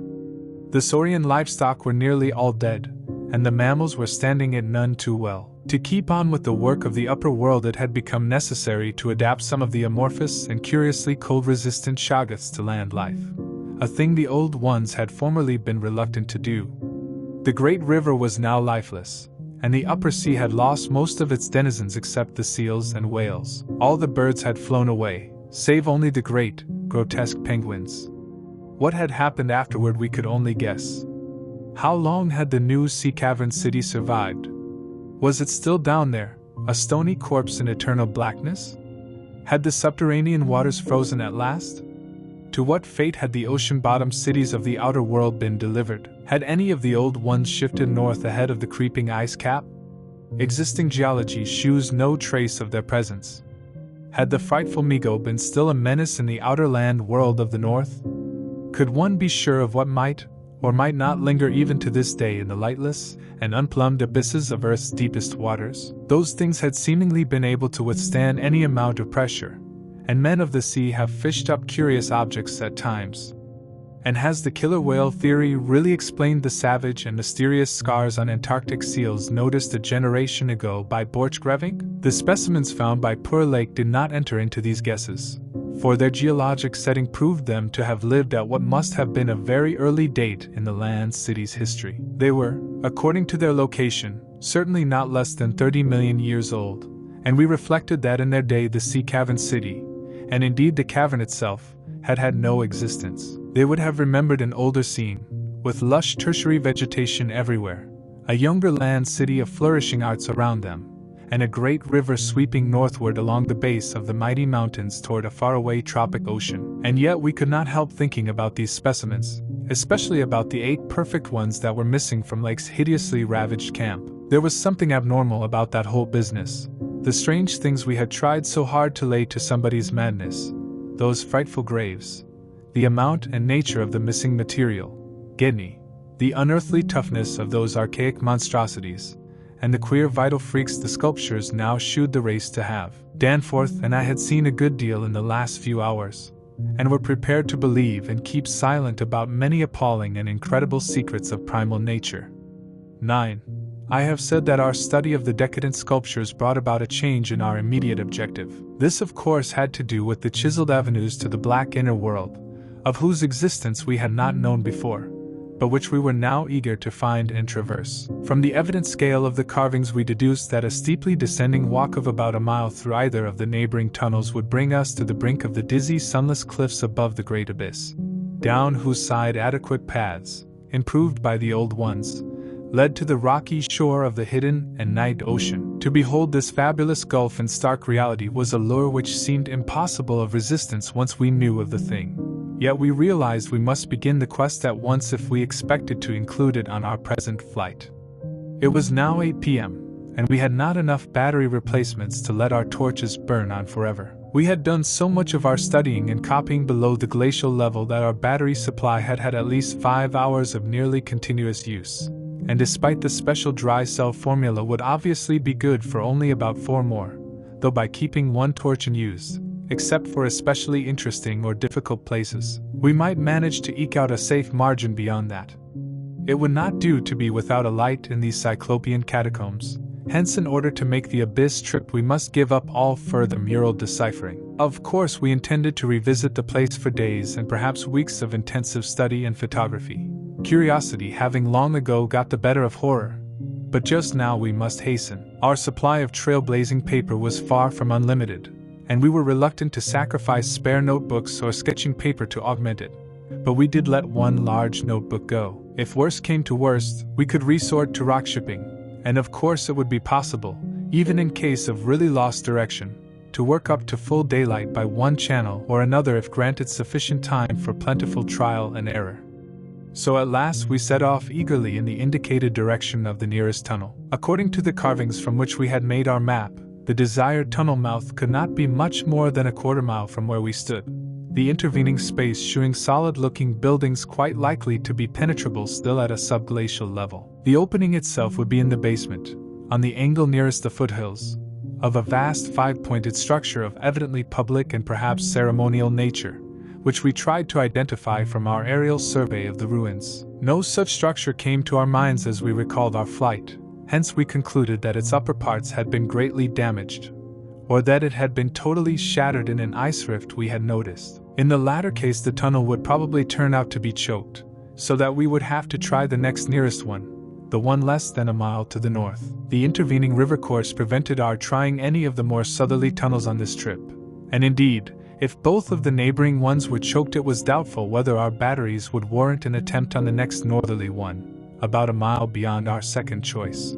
As we threaded our dim way through the labyrinth with the aid of map and compass, traversing rooms and corridors in every stage of ruin or preservation, clambering up ramps, crossing upper floors and bridges and clambering down again, encountering choked doorways and piles of debris, hastening now and then along finely preserved and uncannily immaculate stretches, taking false leads and retracing our way, in such cases removing the blind paper trail we had left, and once in a while striking the bottom of an open shaft through which daylight poured or trickled down, we were repeatedly tantalized by the sculptured walls along our route.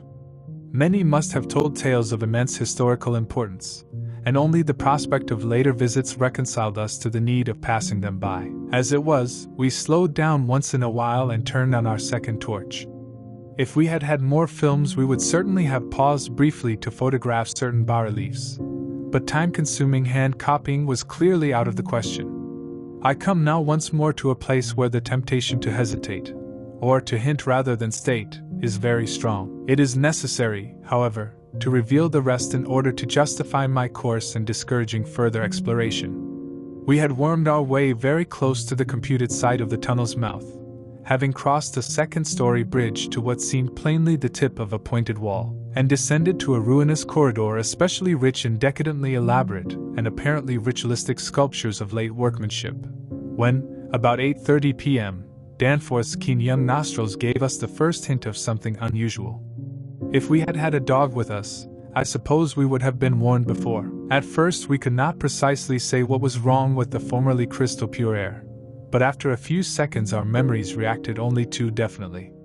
Let me try to state the thing without flinching. There was an odor, and that odor was vaguely, subtly, and unmistakably akin to what had nauseated us upon opening the insane grave of the horror poor Lake had dissected. Of course, the revelation was not as clearly cut at the time as it sounds now. There were several conceivable explanations, and we did a good deal of indecisive whispering. Most important of all, we did not retreat without further investigation, for having come this far, we were loath to be balked by anything short of certain disaster. Anyway, what we must have suspected was altogether too wild to believe.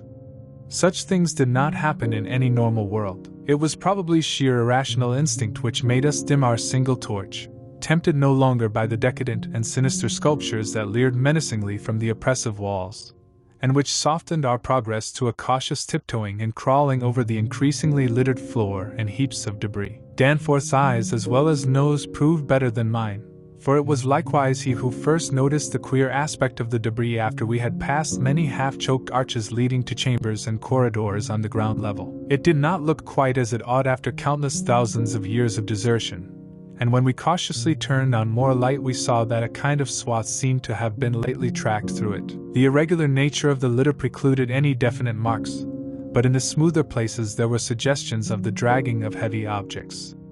Once we thought there was a hint of parallel tracks, as if of runners. This was what made us pause again.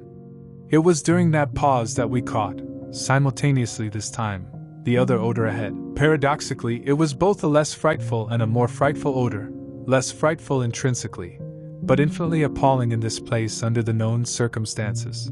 Unless, of course, Gedney. For the odor was the plain and familiar one of common petrol, everyday gasoline. Our motivation after that is something I will leave to psychologists.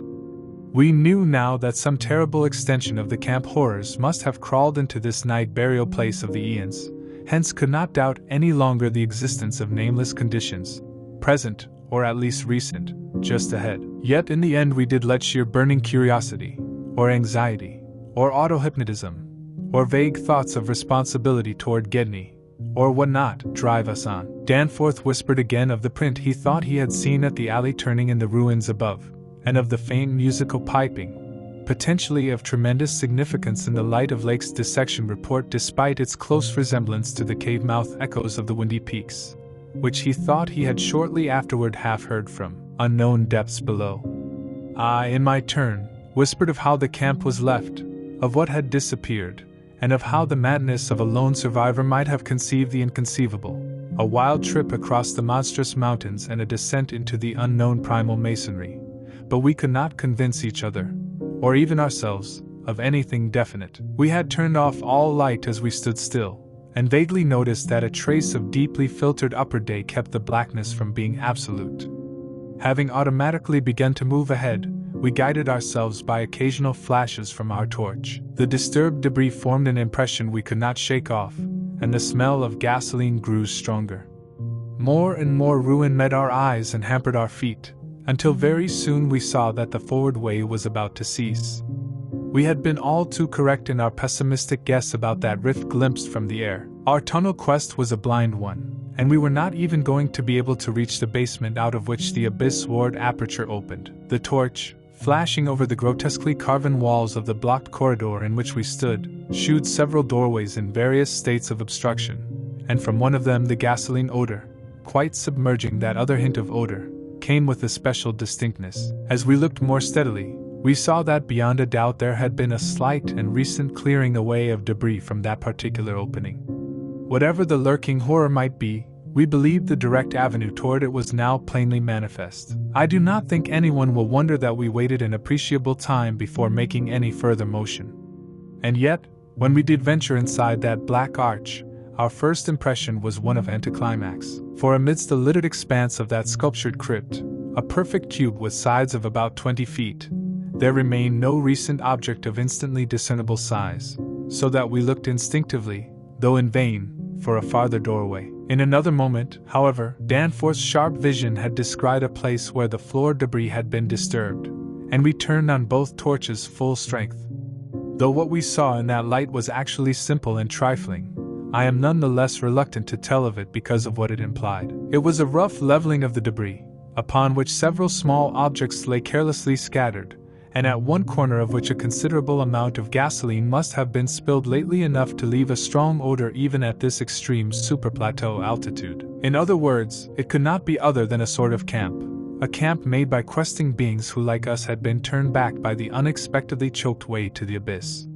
Let me be plain, the scattered objects were, so far as substance was concerned, all from Lake's camp, and consisted of tin cans as queerly opened as those we had seen at that ravaged place, many spent matches, 3 illustrated books more or less curiously smudged, an empty ink bottle with its pictorial and instructional carton, a broken fountain pen, some oddly snipped fragments of fur and tent cloth, a used electric battery with circular of directions, a folder that came with our type of tent heater, and a sprinkling of crumpled papers. It was all bad enough, but when we smoothed out the papers and looked at what was on them we felt we had come to the worst. We had found certain inexplicably blotted papers at the camp which might have prepared us, yet the effect of the sight down there in the prehuman vaults of a nightmare city was almost too much to bear. A mad Gedney might have made the groups of dots in imitation of those found on the greenish soapstones, just as the dots on those insane 5-point grave mounds might have been made, and he might conceivably have prepared rough, hasty sketches, varying in their accuracy or lack of it, which outlined the neighboring parts of the city and traced the way from a circularly represented place outside our previous route, a place we identified as a great cylindrical tower in the carvings and as a vast circular gulf glimpsed in our aerial survey, to the present 5-pointed structure and the tunnel mouth therein.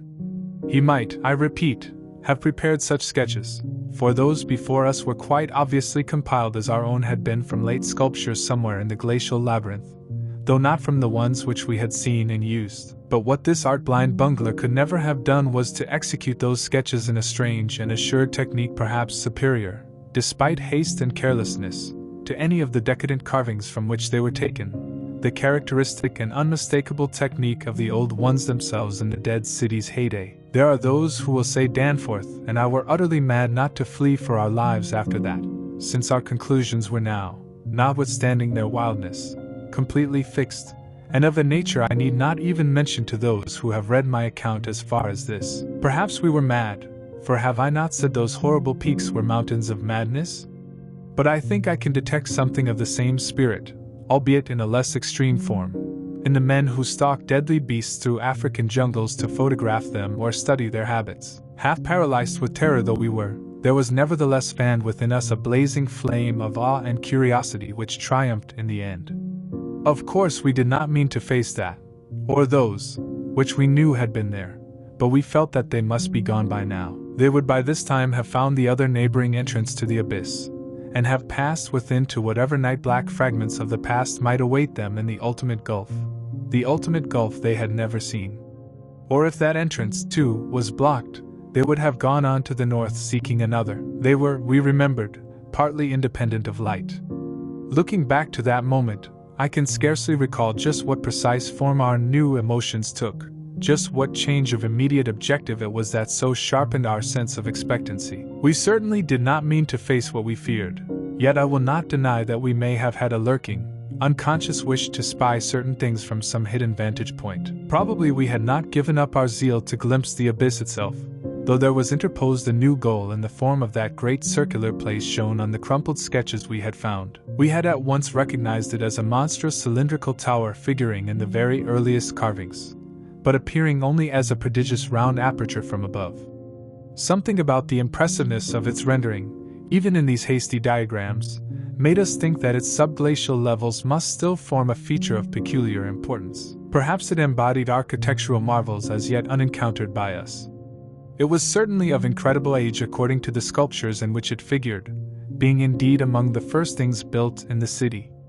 Its carvings, if preserved, could not but be highly significant. Moreover, it might form a good present link with the upper world, a shorter route than the one we were so carefully blazing, and probably that by which those others had descended. At any rate, the thing we did was to study the terrible sketches, which quite perfectly confirmed our own, and start back over the indicated course to the circular place, the course which our nameless predecessors must have traversed twice before us.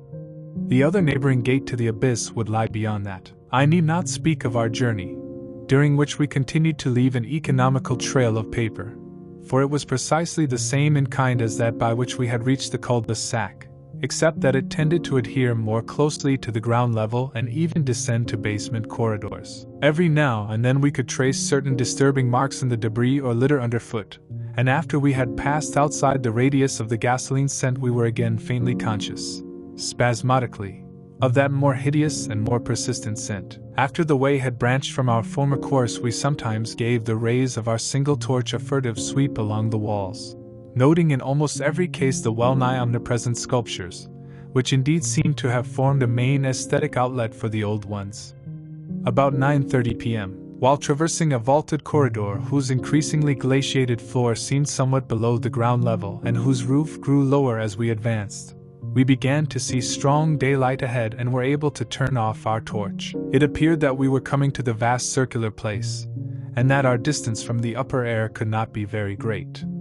The corridor ended in an arch surprisingly low for these megalithic ruins, but we could see much through it even before we emerged. Beyond there stretched a prodigious round space, fully 200 feet in diameter, strewn with debris and containing many choked archways corresponding to the one we were about to cross. The walls were, in available spaces, boldly sculptured into a spiral band of heroic proportions, and displayed, despite the destructive weathering caused by the openness of the spot, an artistic splendor far beyond anything we had encountered before. The littered floor was quite heavily glaciated, and we fancied that the true bottom lay at a considerably lower depth. But the salient object of the place was the titanic stone ramp which, eluding the archways by a sharp turn outward into the open floor, wound spirally up the stupendous cylindrical wall like an inside counterpart of those once climbing outside the monstrous towers or ziggurats of antique Babylon. Only the rapidity of our flight, and the perspective which confounded the descent with the tower's inner wall, had prevented our noticing this feature from the air, and thus caused us to seek another avenue to the subglacial level. Peabody might have been able to tell what sort of engineering held it in place, but Danforth and I could merely admire and marvel. We could see mighty stone corbels and pillars here and there, but what we saw seemed inadequate to the function performed. The thing was excellently preserved up to the present top of the tower, a highly remarkable circumstance in view of its exposure, and its shelter had done much to protect the bizarre and disturbing cosmic sculptures on the walls. As we stepped out into the awesome half-daylight of this monstrous cylinder bottom, 50 million years old, and without doubt the most primally ancient structure ever to meet our eyes, we saw that the ramp-traversed sides stretched dizzily up to a height of fully 60 feet. This, we recalled from our aerial survey, meant an outside glaciation of some 40 feet, since the yawning gulf we had seen from the plain had been at the top of an approximately 20-foot mound of crumbled masonry, somewhat sheltered for 3/4 of its circumference by the massive curving walls of a line of higher ruins. According to the sculptures, the original tower had stood in the center of an immense circular plaza, and had been perhaps 500 or 600 feet high, with tiers of horizontal discs near the top, and a row of needle-like spires along the upper rim. Most of the masonry had obviously toppled outward rather than inward, a fortunate happening, since otherwise the ramp might have been shattered and the whole interior choked. As it was, the ramp shewed sad battering, whilst the choking was such that all the archways at the bottom seemed to have been recently half cleared. It took us only a moment to conclude that this was indeed the route by which those others had descended, and that this would be the logical route for our own ascent despite the long trail of paper we had left elsewhere. The tower's mouth was no farther from the foothills and our waiting plain than was the great terraced building we had entered, and any further subglacial exploration we might make on this trip would lie in this general region. Oddly, we were still thinking about possible later trips, even after all we had seen and guessed. Then, as we picked our way cautiously over the debris of the great floor, there came a sight which for the time excluded all other matters. It was the neatly huddled array of 3 sledges in that farther angle of the ramp's lower and outward projecting course which had hitherto been screened from our view. There they were, the 3 sledges missing from Lake's camp, shaken by a hard usage which must have included forcible dragging along great reaches of snowless masonry and debris, as well as much hand portage over utterly unnavigable places. They were carefully and intelligently packed and strapped, and contained things memorably familiar enough: the gasoline stove, fuel cans, instrument cases, provision tins, tarpaulins obviously bulging with books, and some bulging with less obvious contents, everything derived from Lake's equipment. After what we had found in that other room, we were in a measure prepared for this encounter. The really great shock came when we stepped over and undid one tarpaulin whose outlines had peculiarly disquieted us. It seems that others as well as Lake had been interested in collecting typical specimens, for there were 2 here, both stiffly frozen, perfectly preserved, patched with adhesive plaster where some wounds around the neck had occurred, and wrapped with patent care to prevent further damage. They were the bodies of young Gedney and the missing dog. 10. Many people will probably judge us callous as well as mad for thinking about the northward tunnel and the abyss so soon after our somber discovery, and I am not prepared to say that we would have immediately revived such thoughts but for a specific circumstance which broke in upon us and set up a whole new train of speculations. We had replaced the tarpaulin over poor Gedney and were standing in a kind of mute bewilderment when the sounds finally reached our consciousness. The first sounds we had heard since descending out of the open where the mountain wind whined faintly from its unearthly heights. Well known and mundane though they were, their presence in this remote world of death was more unexpected and unnerving than any grotesque or fabulous tones could possibly have been, since they gave a fresh upsetting to all our notions of cosmic harmony. Had it been some trace of that bizarre musical piping over a wide range which Lake's dissection report had led us to expect in those others, and which, indeed, our overwrought fancies had been reading into every wind howl we had heard since coming on the Camp Horror, it would have had a kind of hellish congruity with the aeon-dead region around us. A voice from other epochs belongs in a graveyard of other epochs. As it was, however, the noise shattered all our profoundly seated adjustments, all our tacit acceptance of the inner Antarctic as a waste as utterly and irrevocably void of every vestige of normal life as the sterile disk of the moon. What we heard was not the fabulous note of any buried blasphemy of elder Earth from whose supernal toughness an age-denied polar sun had evoked a monstrous response. Instead, it was a thing so mockingly normal and so unerringly familiarized by our sea days off Victoria Land and our camp days at McMurdo Sound that we shuddered to think of it here, where such things ought not to be.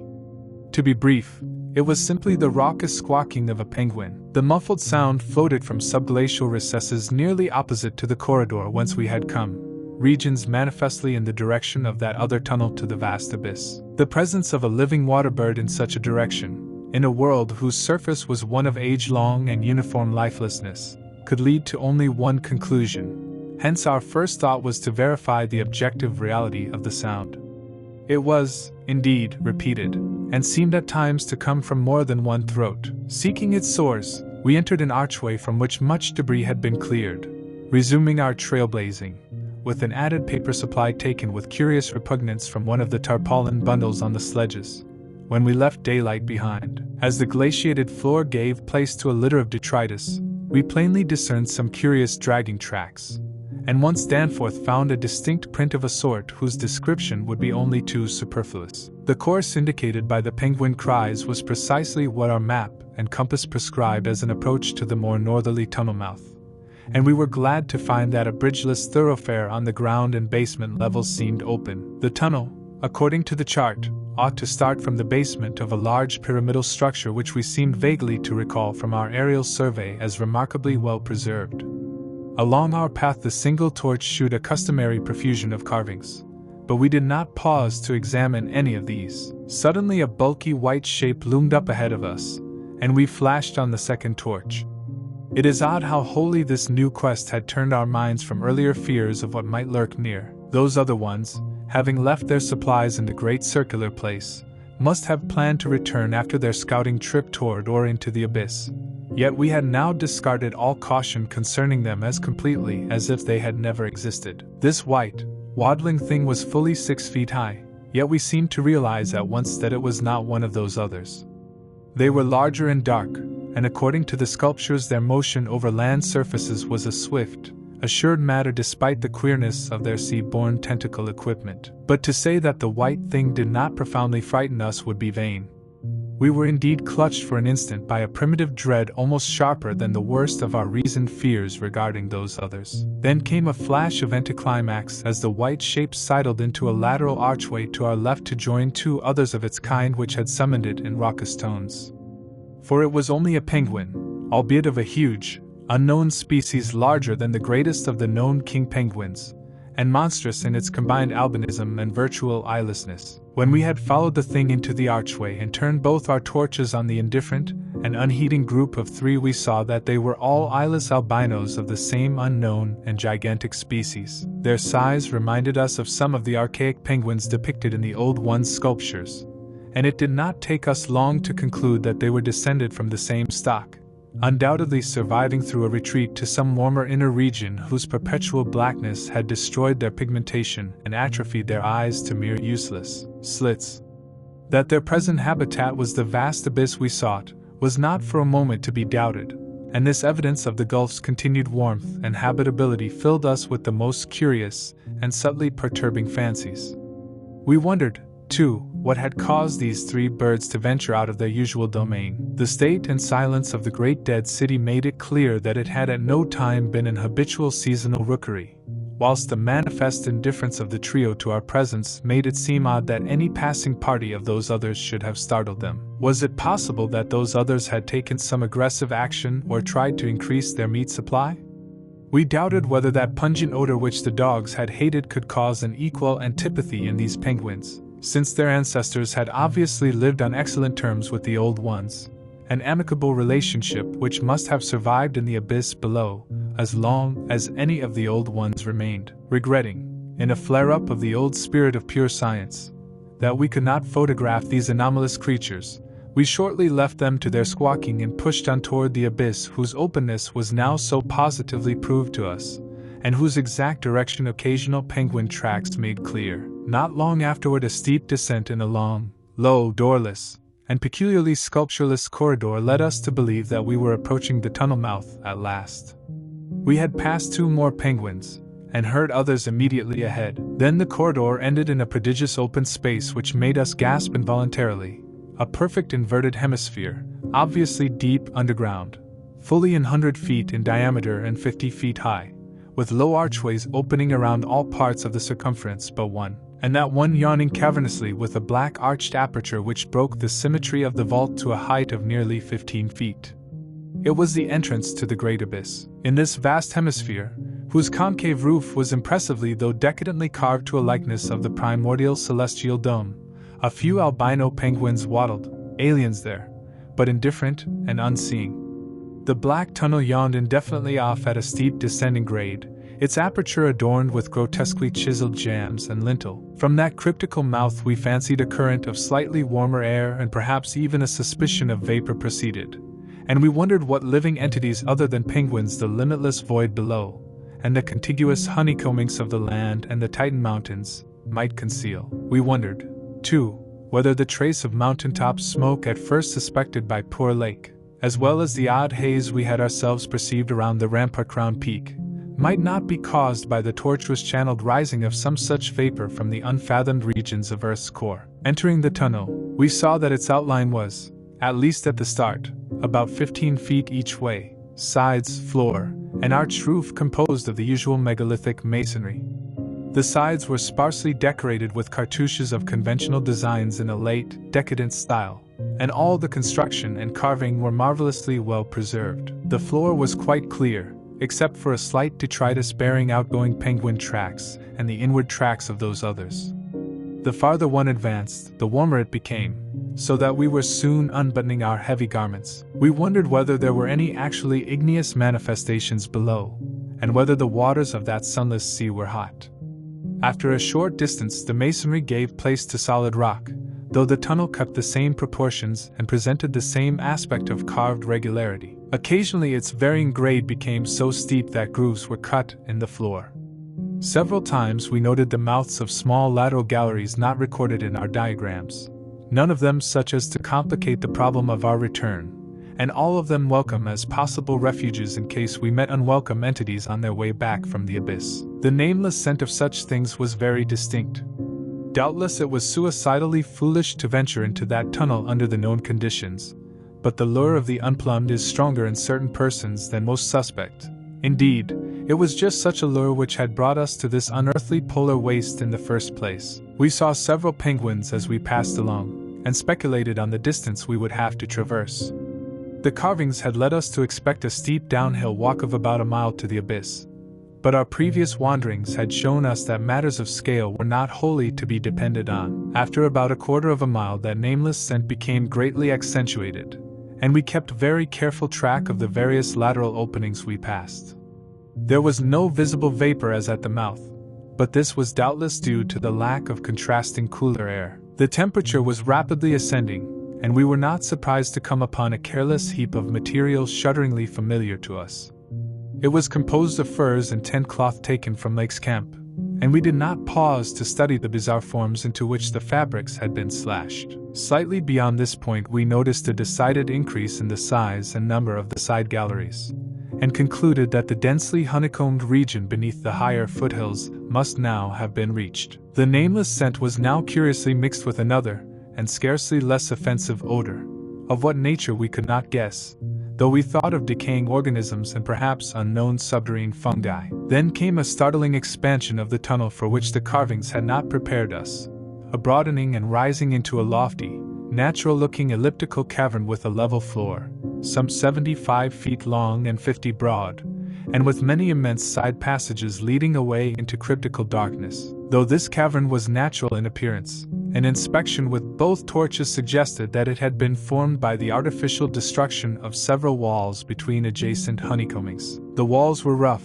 and the high vaulted roof was thick with stalactites, but the solid rock floor had been smoothed off, and was free from all debris, detritus, or even dust to a positively abnormal extent. Except for the avenue through which we had come, this was true of the floors of all the great galleries opening off from it, and the singularity of the condition was such as to set us vainly puzzling. The curious new photor which had supplemented the nameless scent was excessively pungent here, so much so that it destroyed all trace of the other. Something about this whole place, with its polished and almost glistening floor, struck us as more vaguely baffling and horrible than any of the monstrous things we had previously encountered. The regularity of the passage immediately ahead, as well as the larger proportion of penguin droppings there, prevented all confusion as to the right course amidst this plethora of equally great cave mouths. Nevertheless, we resolved to resume our paper trailblazing if any further complexity should develop, for dust tracks, of course, could no longer be expected. Upon resuming our direct progress, we cast a beam of torchlight over the tunnel walls, and stopped short in amazement at the supremely radical change which had come over the carvings in this part of the passage. We realized, of course, the great decadence of the old one's sculpture at the time of the tunneling, and had indeed noticed the inferior workmanship of the arabesques in the stretches behind us. But now, in this deeper section beyond the cavern, there was a sudden difference wholly transcending explanation, a difference in basic nature as well as in mere quality, and involving so profound and calamitous a degradation of skill that nothing in the hitherto observed rate of decline could have led one to expect it. This new and degenerate work was coarse, bold, and wholly lacking in delicacy of detail. It was countersunk with exaggerated depth in bands following the same general line as the sparse cartouches of the earlier sections, but the height of the reliefs did not reach the level of the general surface. Danforth had the idea that it was a second carving, a sort of palimpsest formed after the obliteration of a previous design. In nature it was wholly decorative and conventional, and consisted of crude spirals and angles roughly following the quintile mathematical tradition of the old ones, yet seeming more like a parody than a perpetuation of that tradition. We could not get it out of our minds that some subtly but profoundly alien element had been added to the aesthetic feeling behind the technique, an alien element, Danforth guessed, that was responsible for the manifestly laborious substitution. It was like, yet disturbingly unlike, what we had come to recognize as the old one's art, and I was persistently reminded of such hybrid things as the ungainly Palmyrene sculptures fashioned in the Roman manner. That others had recently noticed this belt of carving was hinted by the presence of a used torch battery on the floor in front of one of the most characteristic designs. Since we could not afford to spend any considerable time in study, we resumed our advance after a cursory look, though frequently casting beams over the walls to see if any further decorative changes developed. Nothing of the sort was perceived, though the carvings were in places rather sparse because of the numerous mouths of smooth-floored lateral tunnels. We saw and heard fewer penguins, but thought we caught a vague suspicion of an infinitely distant chorus of them somewhere deep within the earth. The new and inexplicable odor was abominably strong, and we could detect scarcely a sign of that other nameless scent. Puffs of visible vapor ahead bespoke increasing contrasts in temperature, and the relative nearness of the sunless sea cliffs of the great abyss. Then, quite unexpectedly, we saw certain obstructions on the polished floor ahead, obstructions which were quite definitely not penguins, and turned on our second torch after making sure that the objects were quite stationary. 11. Still another time have I come to a place where it is very difficult to proceed. I ought to be hardened by this stage, but there are some experiences and intimations which scar too deeply to permit of healing, and leave only such an added sensitiveness that memory re-inspires all the original horror. We saw, as I have said, certain obstructions on the polished floor ahead, and I may add that our nostrils were assailed almost simultaneously by a very curious intensification of the strange prevailing photor, now quite plainly mixed with the nameless stench of those others which had gone before us. The light of the second torch left no doubt of what the obstructions were, and we dared approach them only because we could see, even from a distance, that they were quite as past all harming power as had been the 6 similar specimens unearthed from the monstrous star-mounted graves at Poor Lake's camp. They were, indeed, as lacking in completeness as most of those we had unearthed, though it grew plain from the thick, dark green pool gathering around them that their incompleteness was of infinitely greater recency. There seemed to be only 4 of them, whereas Lake's bulletins would have suggested no less than 8 as forming the group which had preceded us. To find them in this state was wholly unexpected, and we wondered what sort of monstrous struggle had occurred down here in the dark. Penguins, attacked in a body, retaliate savagely with their beaks, and our ears now made certain the existence of a rookery far beyond. Had those others disturbed such a place and aroused murderous pursuit? The obstructions did not suggest it, for penguin beaks against the tough tissues Lake had dissected could hardly account for the terrible damage our approaching glance was beginning to make out. Besides, the huge blind birds we had seen appeared to be singularly peaceful. Had there, then, been a struggle among those others, and were the absent four responsible? If so, where were they? Were they close at hand and likely to form an immediate menace to us? We glanced anxiously at some of the smooth-floored lateral passages as we continued our slow and frankly reluctant approach. Whatever the conflict was, it had clearly been that which had frightened the penguins into their unaccustomed wandering. It must, then, have arisen near that faintly heard rookery in the incalculable gulf beyond, since there were no signs that any birds had normally dwelt here. Perhaps, we reflected, there had been a hideous running fight, with the weaker party seeking to get back to the cached sledges when their pursuers finished them. One could picture the demoniac fray between namelessly monstrous entities as it surged out of the black abyss with great clouds of frantic penguins squawking and scurrying ahead. I say that we approached those sprawling and incomplete obstructions slowly and reluctantly. Would to heaven we had never approached them at all, but had run back at top speed out of that blasphemous tunnel with the greasily smooth floors and the degenerate murals aping and mocking the things they had superseded. Run back, before we had seen what we did see, and before our minds were burned with something which will never let us breathe easily again. Both of our torches were turned on the prostrate objects, so that we soon realized the dominant factor in their incompleteness. Mauled, compressed, twisted, and ruptured as they were, their chief common injury was total decapitation.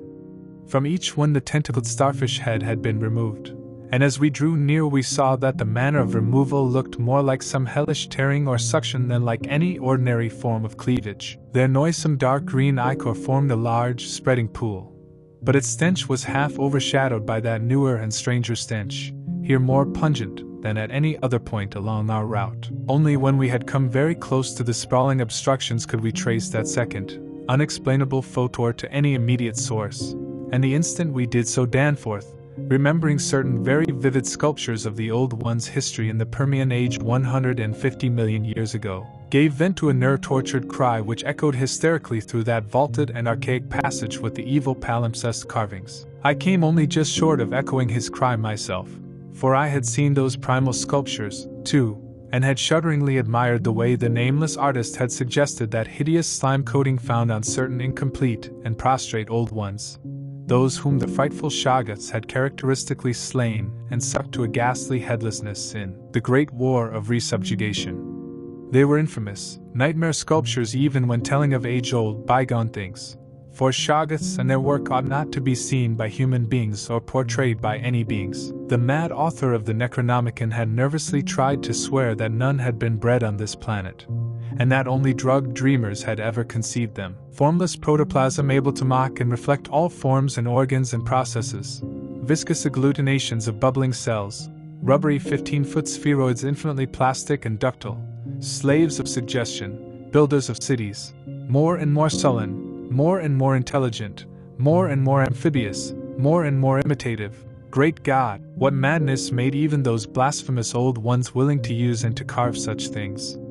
And now, when Danforth and I saw the freshly glistening and reflectively iridescent black slime which clung thickly to those headless bodies and stank obscenely with that new unknown odor whose cause only a diseased fancy could envisage, clung to those bodies and sparkled less voluminously on a smooth part of the accursedly resculptured wall in a series of grouped dots, we understood the quality of cosmic fear to its uttermost depths. It was not fear of those four missing others, for all too well did we suspect they would do no harm again. Poor devils, after all, they were not evil things of their kind. They were the men of another age and another order of being. Nature had played a hellish jest on them, as it will on any others that human madness, callousness, or cruelty may hereafter drag up in that hideously dead or sleeping polar waste, and this was their tragic homecoming. They had not been even savages, for what indeed had they done? That awful awakening in the cold of an unknown epoch, perhaps an attack by the furry, frantically barking quadrupeds, and a day's defense against them and the equally frantic white simians with the queer wrappings and paraphernalia. Poor Lake, poor Gedney, and poor old ones, scientists to the last, what had they done that we would not have done in their place? God, what intelligence and persistence! What a facing of the incredible, just as those carven kinsmen and forebears had faced things only a little less incredible.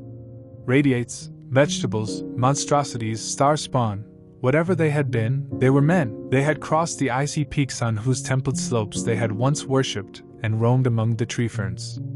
They had found their dead city brooding under its curse, and had read its carven latter days as we had done. They had tried to reach their living fellows in fabled depths of blackness they had never seen.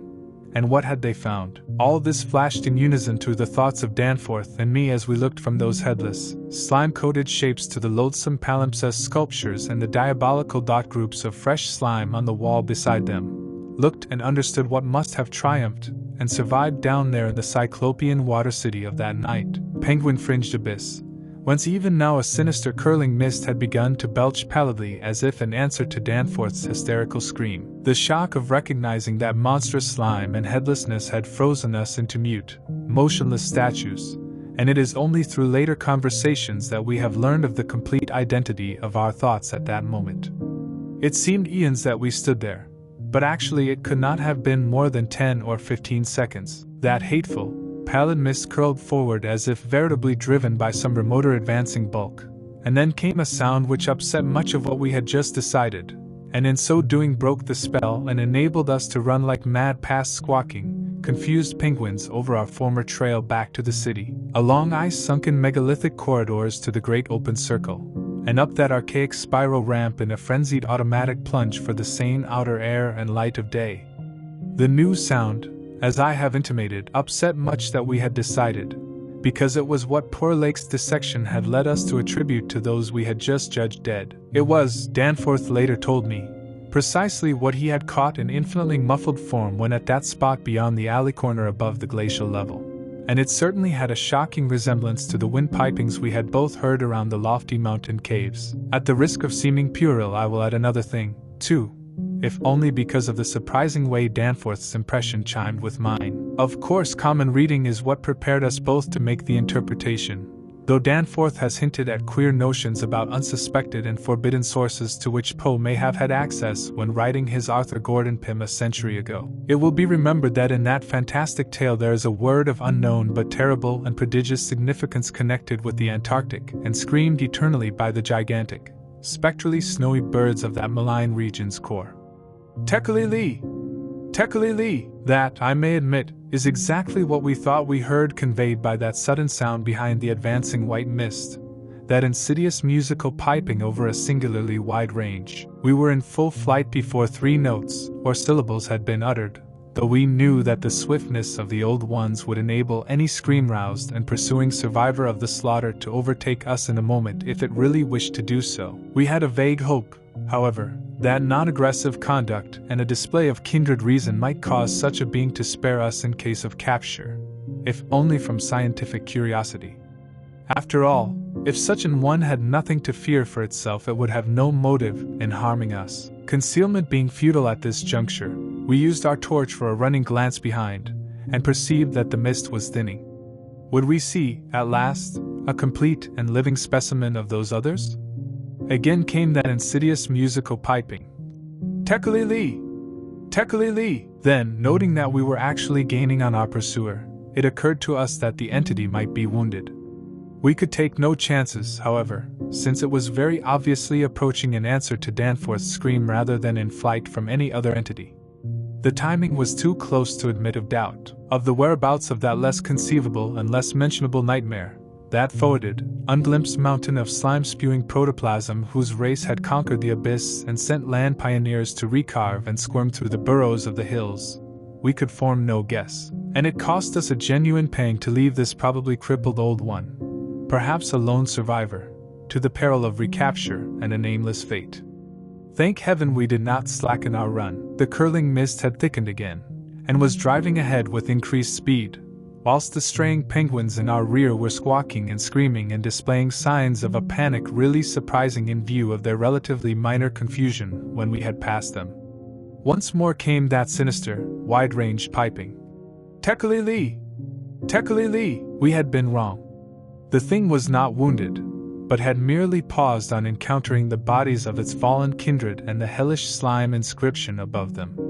We could never know what that demon message was, but those burials at Lake's camp had shown how much importance the beings attached to their dead. Our recklessly used torch now revealed ahead of us the large open cavern where various ways converged, and we were glad to be leaving those morbid palimpsest sculptures, almost felt even when scarcely seen, behind. Another thought which the advent of the cave inspired was the possibility of losing our pursuer at this bewildering focus of large galleries. There were several of the blind albino penguins in the open space, and it seemed clear that their fear of the oncoming entity was extreme to the point of unaccountability. If at that point we dimmed our torch to the very lowest limit of traveling need, keeping it strictly in front of us, the frightened squawking motions of the huge birds in the mist might muffle our footfalls, screen our true course, and somehow set up a false lead. Amidst the churning, spiraling fog, the littered and unlistening floor of the main tunnel beyond this point, as differing from the other morbidly polished burrows, could hardly form a highly distinguishing feature, even, so far as we could conjecture, for those indicated special senses which made the old ones partly though imperfectly independent of light in emergencies. In fact, we were somewhat apprehensive lest we go astray ourselves in our haste, for we had, of course, decided to keep straight on toward the dead city, since the consequences of loss in those unknown foothill honeycombings would be unthinkable. The fact that we survived and emerged is sufficient proof that the thing did take a wrong gallery whilst we providentially hit on the right one. The penguins alone could not have saved us, but in conjunction with the mist they seemed to have done so. Only a benign fate kept the curling vapors thick enough at the right moment, for they were constantly shifting and threatening to vanish. Indeed, they did lift for a second just before we emerged from the nauseously resculptured tunnel into the cave, so that we actually caught one first and only half glimpse of the oncoming entity as we cast a final, desperately fearful glance backward before dimming the torch and mixing with the penguins in the hope of dodging pursuit. If the fate which screened us was benign, that which gave us the half glimpse was infinitely the opposite, for to that flash of semi-vision can be traced a full half of the horror which has ever since haunted us. Our exact motive in looking back again was perhaps no more than the immemorial instinct of the pursued to gauge the nature and course of its pursuer. Or perhaps it was an automatic attempt to answer a subconscious question raised by one of our senses. In the midst of our flight, with all our faculties centered on the problem of escape, we were in no condition to observe and analyze details. Yet even so our latent brain cells must have wondered at the message brought them by our nostrils. Afterward we realized what it was, that our retreat from the foetid slime coating on those headless obstructions, and the coincident approach of the pursuing entity, had not brought us the exchange of stenches which logic called for. In the neighborhood of the prostrate things that new and lately unexplainable photor had been wholly dominant, but by this time it ought to have largely given place to the nameless stench associated with those others. This it had not done, for instead, the newer and less bearable smell was now virtually undiluted, and growing more and more poisonously insistent each second. So we glanced back. Simultaneously it would appear, though no doubt the incipient motion of one prompted the imitation of the other. As we did so we flashed both torches full strength at the momentarily thin mist, either from sheer primitive anxiety to see all we could, or in a less primitive but equally unconscious effort to dazzle the entity before we dimmed our light and dodged among the penguins of the labyrinth center ahead. Unhappy act, not Orpheus himself, or Lot's wife, paid much more dearly for a backward glance. And again came that shocking, wide-ranged piping. Tekeli-lee! Tekeli-lee! I might as well be frank, even if I cannot bear to be quite direct, in stating what we saw, though at the time we felt that it was not to be admitted even to each other. The words reaching the reader can never even suggest the awfulness of the sight itself. It crippled our consciousness so completely that I wonder we had the residual sense to dim our torches as planned, and to strike the right tunnel toward the dead city. Instinct alone must have carried us through, perhaps better than reason could have done, though if that was what saved us, we paid a high price. Of reason we certainly had little enough left. Danforth was totally unstrung, and the first thing I remember of the rest of the journey was hearing him lightheadedly chant an hysterical formula in which I alone of mankind could have found anything but insane irrelevance. It reverberated in falsetto echoes among the squawks of the penguins, reverberated through the vaultings ahead, and thank God, through the now empty vaultings behind. He could not have begun it at once, else we would not have been alive and blindly racing. I shudder to think of what a shade of difference in his nervous reactions might have brought. South Station under, Washington under, Park Street under, Kendall, Central, Harvard. The poor fellow was chanting the familiar stations of the Boston-Cambridge tunnel that burrowed through our peaceful native soil thousands of miles away in New England, yet to me the ritual had neither relevance nor home feeling. It had only horror, because I knew unerringly the monstrous, nefandous analogy that had suggested it. We had expected, upon looking back, to see a terrible and incredibly moving entity if the mists were thin enough, but of that entity we had formed a clear idea. What we did see, for the mists were indeed all too malignly thinned, was something altogether different, and immeasurably more hideous and detestable. It was the utter, objective embodiment of the fantastic novelist's thing that should not be, and its nearest comprehensible analogue is a vast, onrushing subway train as one sees it from a station platform. The great black front looming colossally out of infinite subterraneous distance, constellated with strangely colored lights and filling the prodigious burrow as a piston fills a cylinder. But we were not on a station platform. We were on the track ahead as the nightmare plastic column of foetid black iridescence oozed tightly onward through its 15-foot sinus, gathering unholy speed and driving before it a spiral, re-thickening cloud of the pallid abyss vapor. It was a terrible, indescribable thing vaster than any subway train, a shapeless congeries of protoplasmic bubbles, faintly self-luminous, and with myriads of temporary eyes forming and unforming as pustules of greenish light all over the tunnel-filling front that bore down upon us, crushing the frantic penguins and slithering over the glistening floor that it, and its kind had swept so evilly free of all litter. Still came that eldritch, mocking cry, "Tekeli-li! Tekeli-li!" And at last we remembered that the demoniac Shoggoths, given life, thought, and plastic organ patterns solely by the old ones, and having no language save that which the dot groups expressed, had likewise no voice save the imitated accents of their bygone masters. 12. Danforth and I have recollections of emerging into the great sculptured hemisphere and of threading our back trail through the cyclopean rooms and corridors of the dead city. Yet these are purely dream fragments involving no memory of volition, details, or physical exertion. It was as if we floated in a nebulous world or dimension without time, causation, or orientation. The gray half-daylight of the vast circular space sobered us somewhat, but we did not go near those cache sledges or look again at poor Gedney and the dog. They have a strange and titanic mausoleum, and I hope the end of this planet will find them still undisturbed.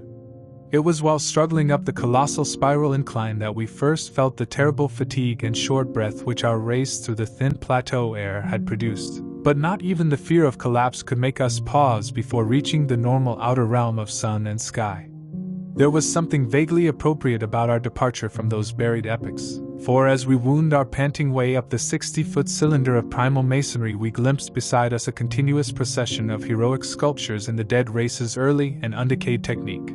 A farewell from the old ones, written 50 million years ago. Finally scrambling out at the top, we found ourselves on a great mound of tumbled blocks, with the curved walls of higher stonework rising westward, and the brooding peaks of the great mountains shooing beyond the more crumbled structures toward the east. The low Antarctic sun of midnight peered redly from the southern horizon through rifts in the jagged ruins, and the terrible age and deadness of the nightmare city seemed all the starker by contrast with such relatively known and accustomed things as the features of the polar landscape. The sky above was a churning and opalescent mass of tenuous ice vapors, and the cold clutched at our vitals, wearily wresting the outfit bags to which we had instinctively clung throughout our desperate flight. We rebuttoned our heavy garments for the stumbling climb down the mound and the walk through the aeon-old stone maze to the foothills where our aeroplane waited.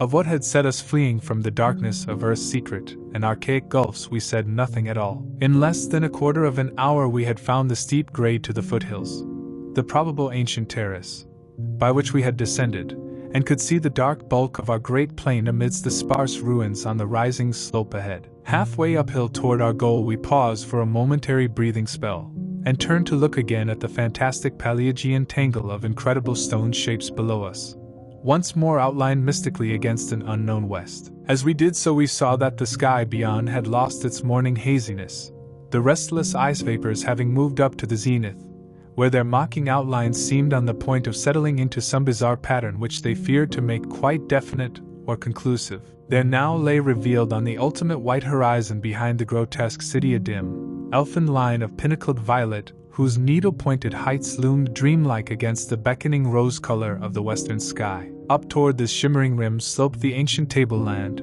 the depressed course of the bygone river traversing it as an irregular ribbon of shadow. For a second we gasped in admiration of the scene's unearthly cosmic beauty, and then vague horror began to creep into our souls. For this far violet line could be nothing else than the terrible mountains of the Forbidden Land, highest of Earth's peaks and focus of Earth's evil, harborers of nameless horrors and Archean secrets, shunned and prayed to by those who feared to carve their meaning, untrodden by any living thing of Earth, but visited by the sinister lightnings and sending strange beams across the plains in the polar night. Beyond doubt the unknown archetype of that dreaded Kadath in the cold waste beyond abhorrent Ling, whereof unholy primal legends hint evasively. We were the first human beings ever to see them, and I hope to God we may be the last. If the sculptured maps and pictures in that pre-human city had told truly, these cryptic violet mountains could not be much less than 300 miles away. Yet none the less sharply did their dim elfin essence jut above that remote and snowy rim, like the serrated edge of a monstrous alien planet about to rise into unaccustomed heavens. Their height, then, must have been tremendous beyond all known comparison, carrying them up into tenuous atmospheric strata peopled by such gaseous wraiths as rash flyers have barely lived to whisper of after unexplainable falls. Looking at them, I thought nervously of certain sculptured hints of what the great bygone river had washed down into the city from their accursed slopes, and wondered how much sense and how much folly had lain in the fears of those old ones who carved them so reticently. I recalled how their northerly end must come near the coast at Queen Mary Land, where even at that moment Sir Douglas Mawson's expedition was doubtless working less than 1,000 miles away, and hoped that no evil fate would give Sir Douglas and his men a glimpse of what might lie beyond the protecting coastal range. Such thoughts formed a measure of my overwrought condition at the time, and Danforth seemed to be even worse. Yet long before we had passed the great star-shaped ruin and reached our plain, our fears had become transferred to the lesser but vast enough range whose recrossing lay ahead of us. From these foothills the black, ruin-crusted slopes reared up starkly and hideously against the east, again reminding us of those strange Asian paintings of Nicholas Roerich. And when we thought of the damnable honeycombs inside them, and of the frightful amorphous entities that might have pushed their forwardly squirming way even to the topmost hollow pinnacles, we could not face without panic the prospect of again sailing by those suggestive skyward cave mouths where the wind made sounds like an evil musical piping over a wide range. To make matters worse, we saw distinct traces of local mist around several of the summits, as poor Lake must have done when he made that early mistake about volcanism, and thought shiveringly of that kindred mist from which we had just escaped, of that, and of the blasphemous, horror-fostering abyss whence all such vapors came. All was well with the plane, and we clumsily hauled on our heavy flying furs.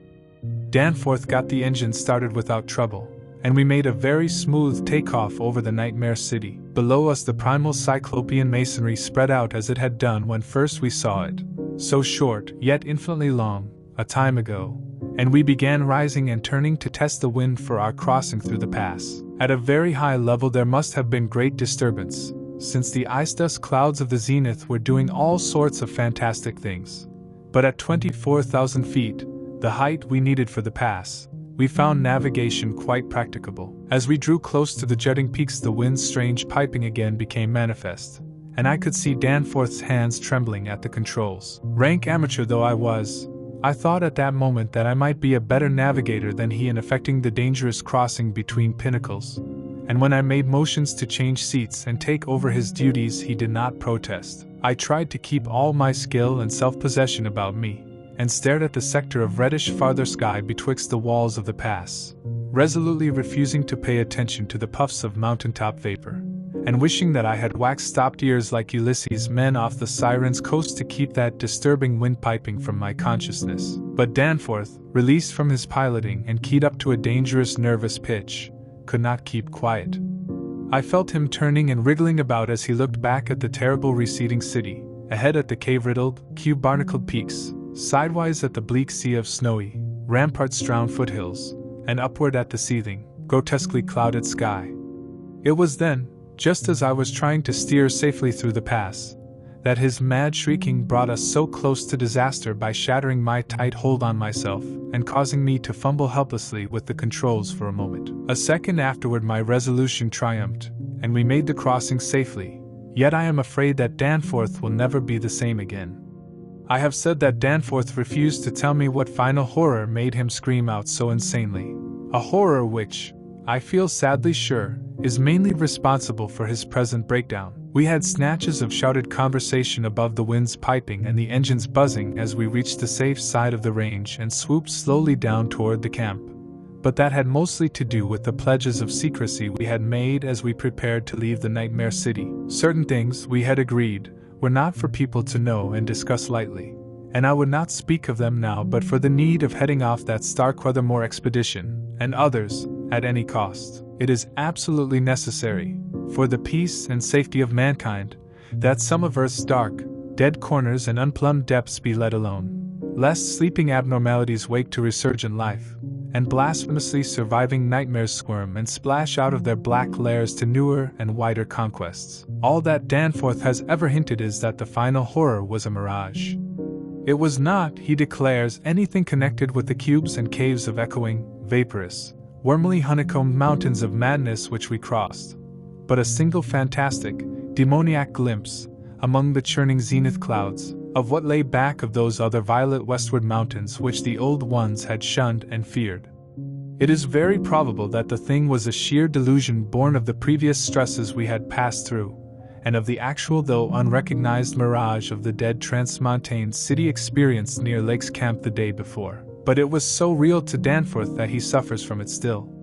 He has on rare occasions whispered disjointed and irresponsible things about the black pit, the carven rim, the proto-shoggoths, the windowless solids with 5 dimensions, the nameless cylinder, the elder Pharos, Yog-Sothoth, the primal white jelly, the color out of space, the wings, the eyes in darkness, the moon ladder, the original, the eternal, the undying, and other bizarre conceptions.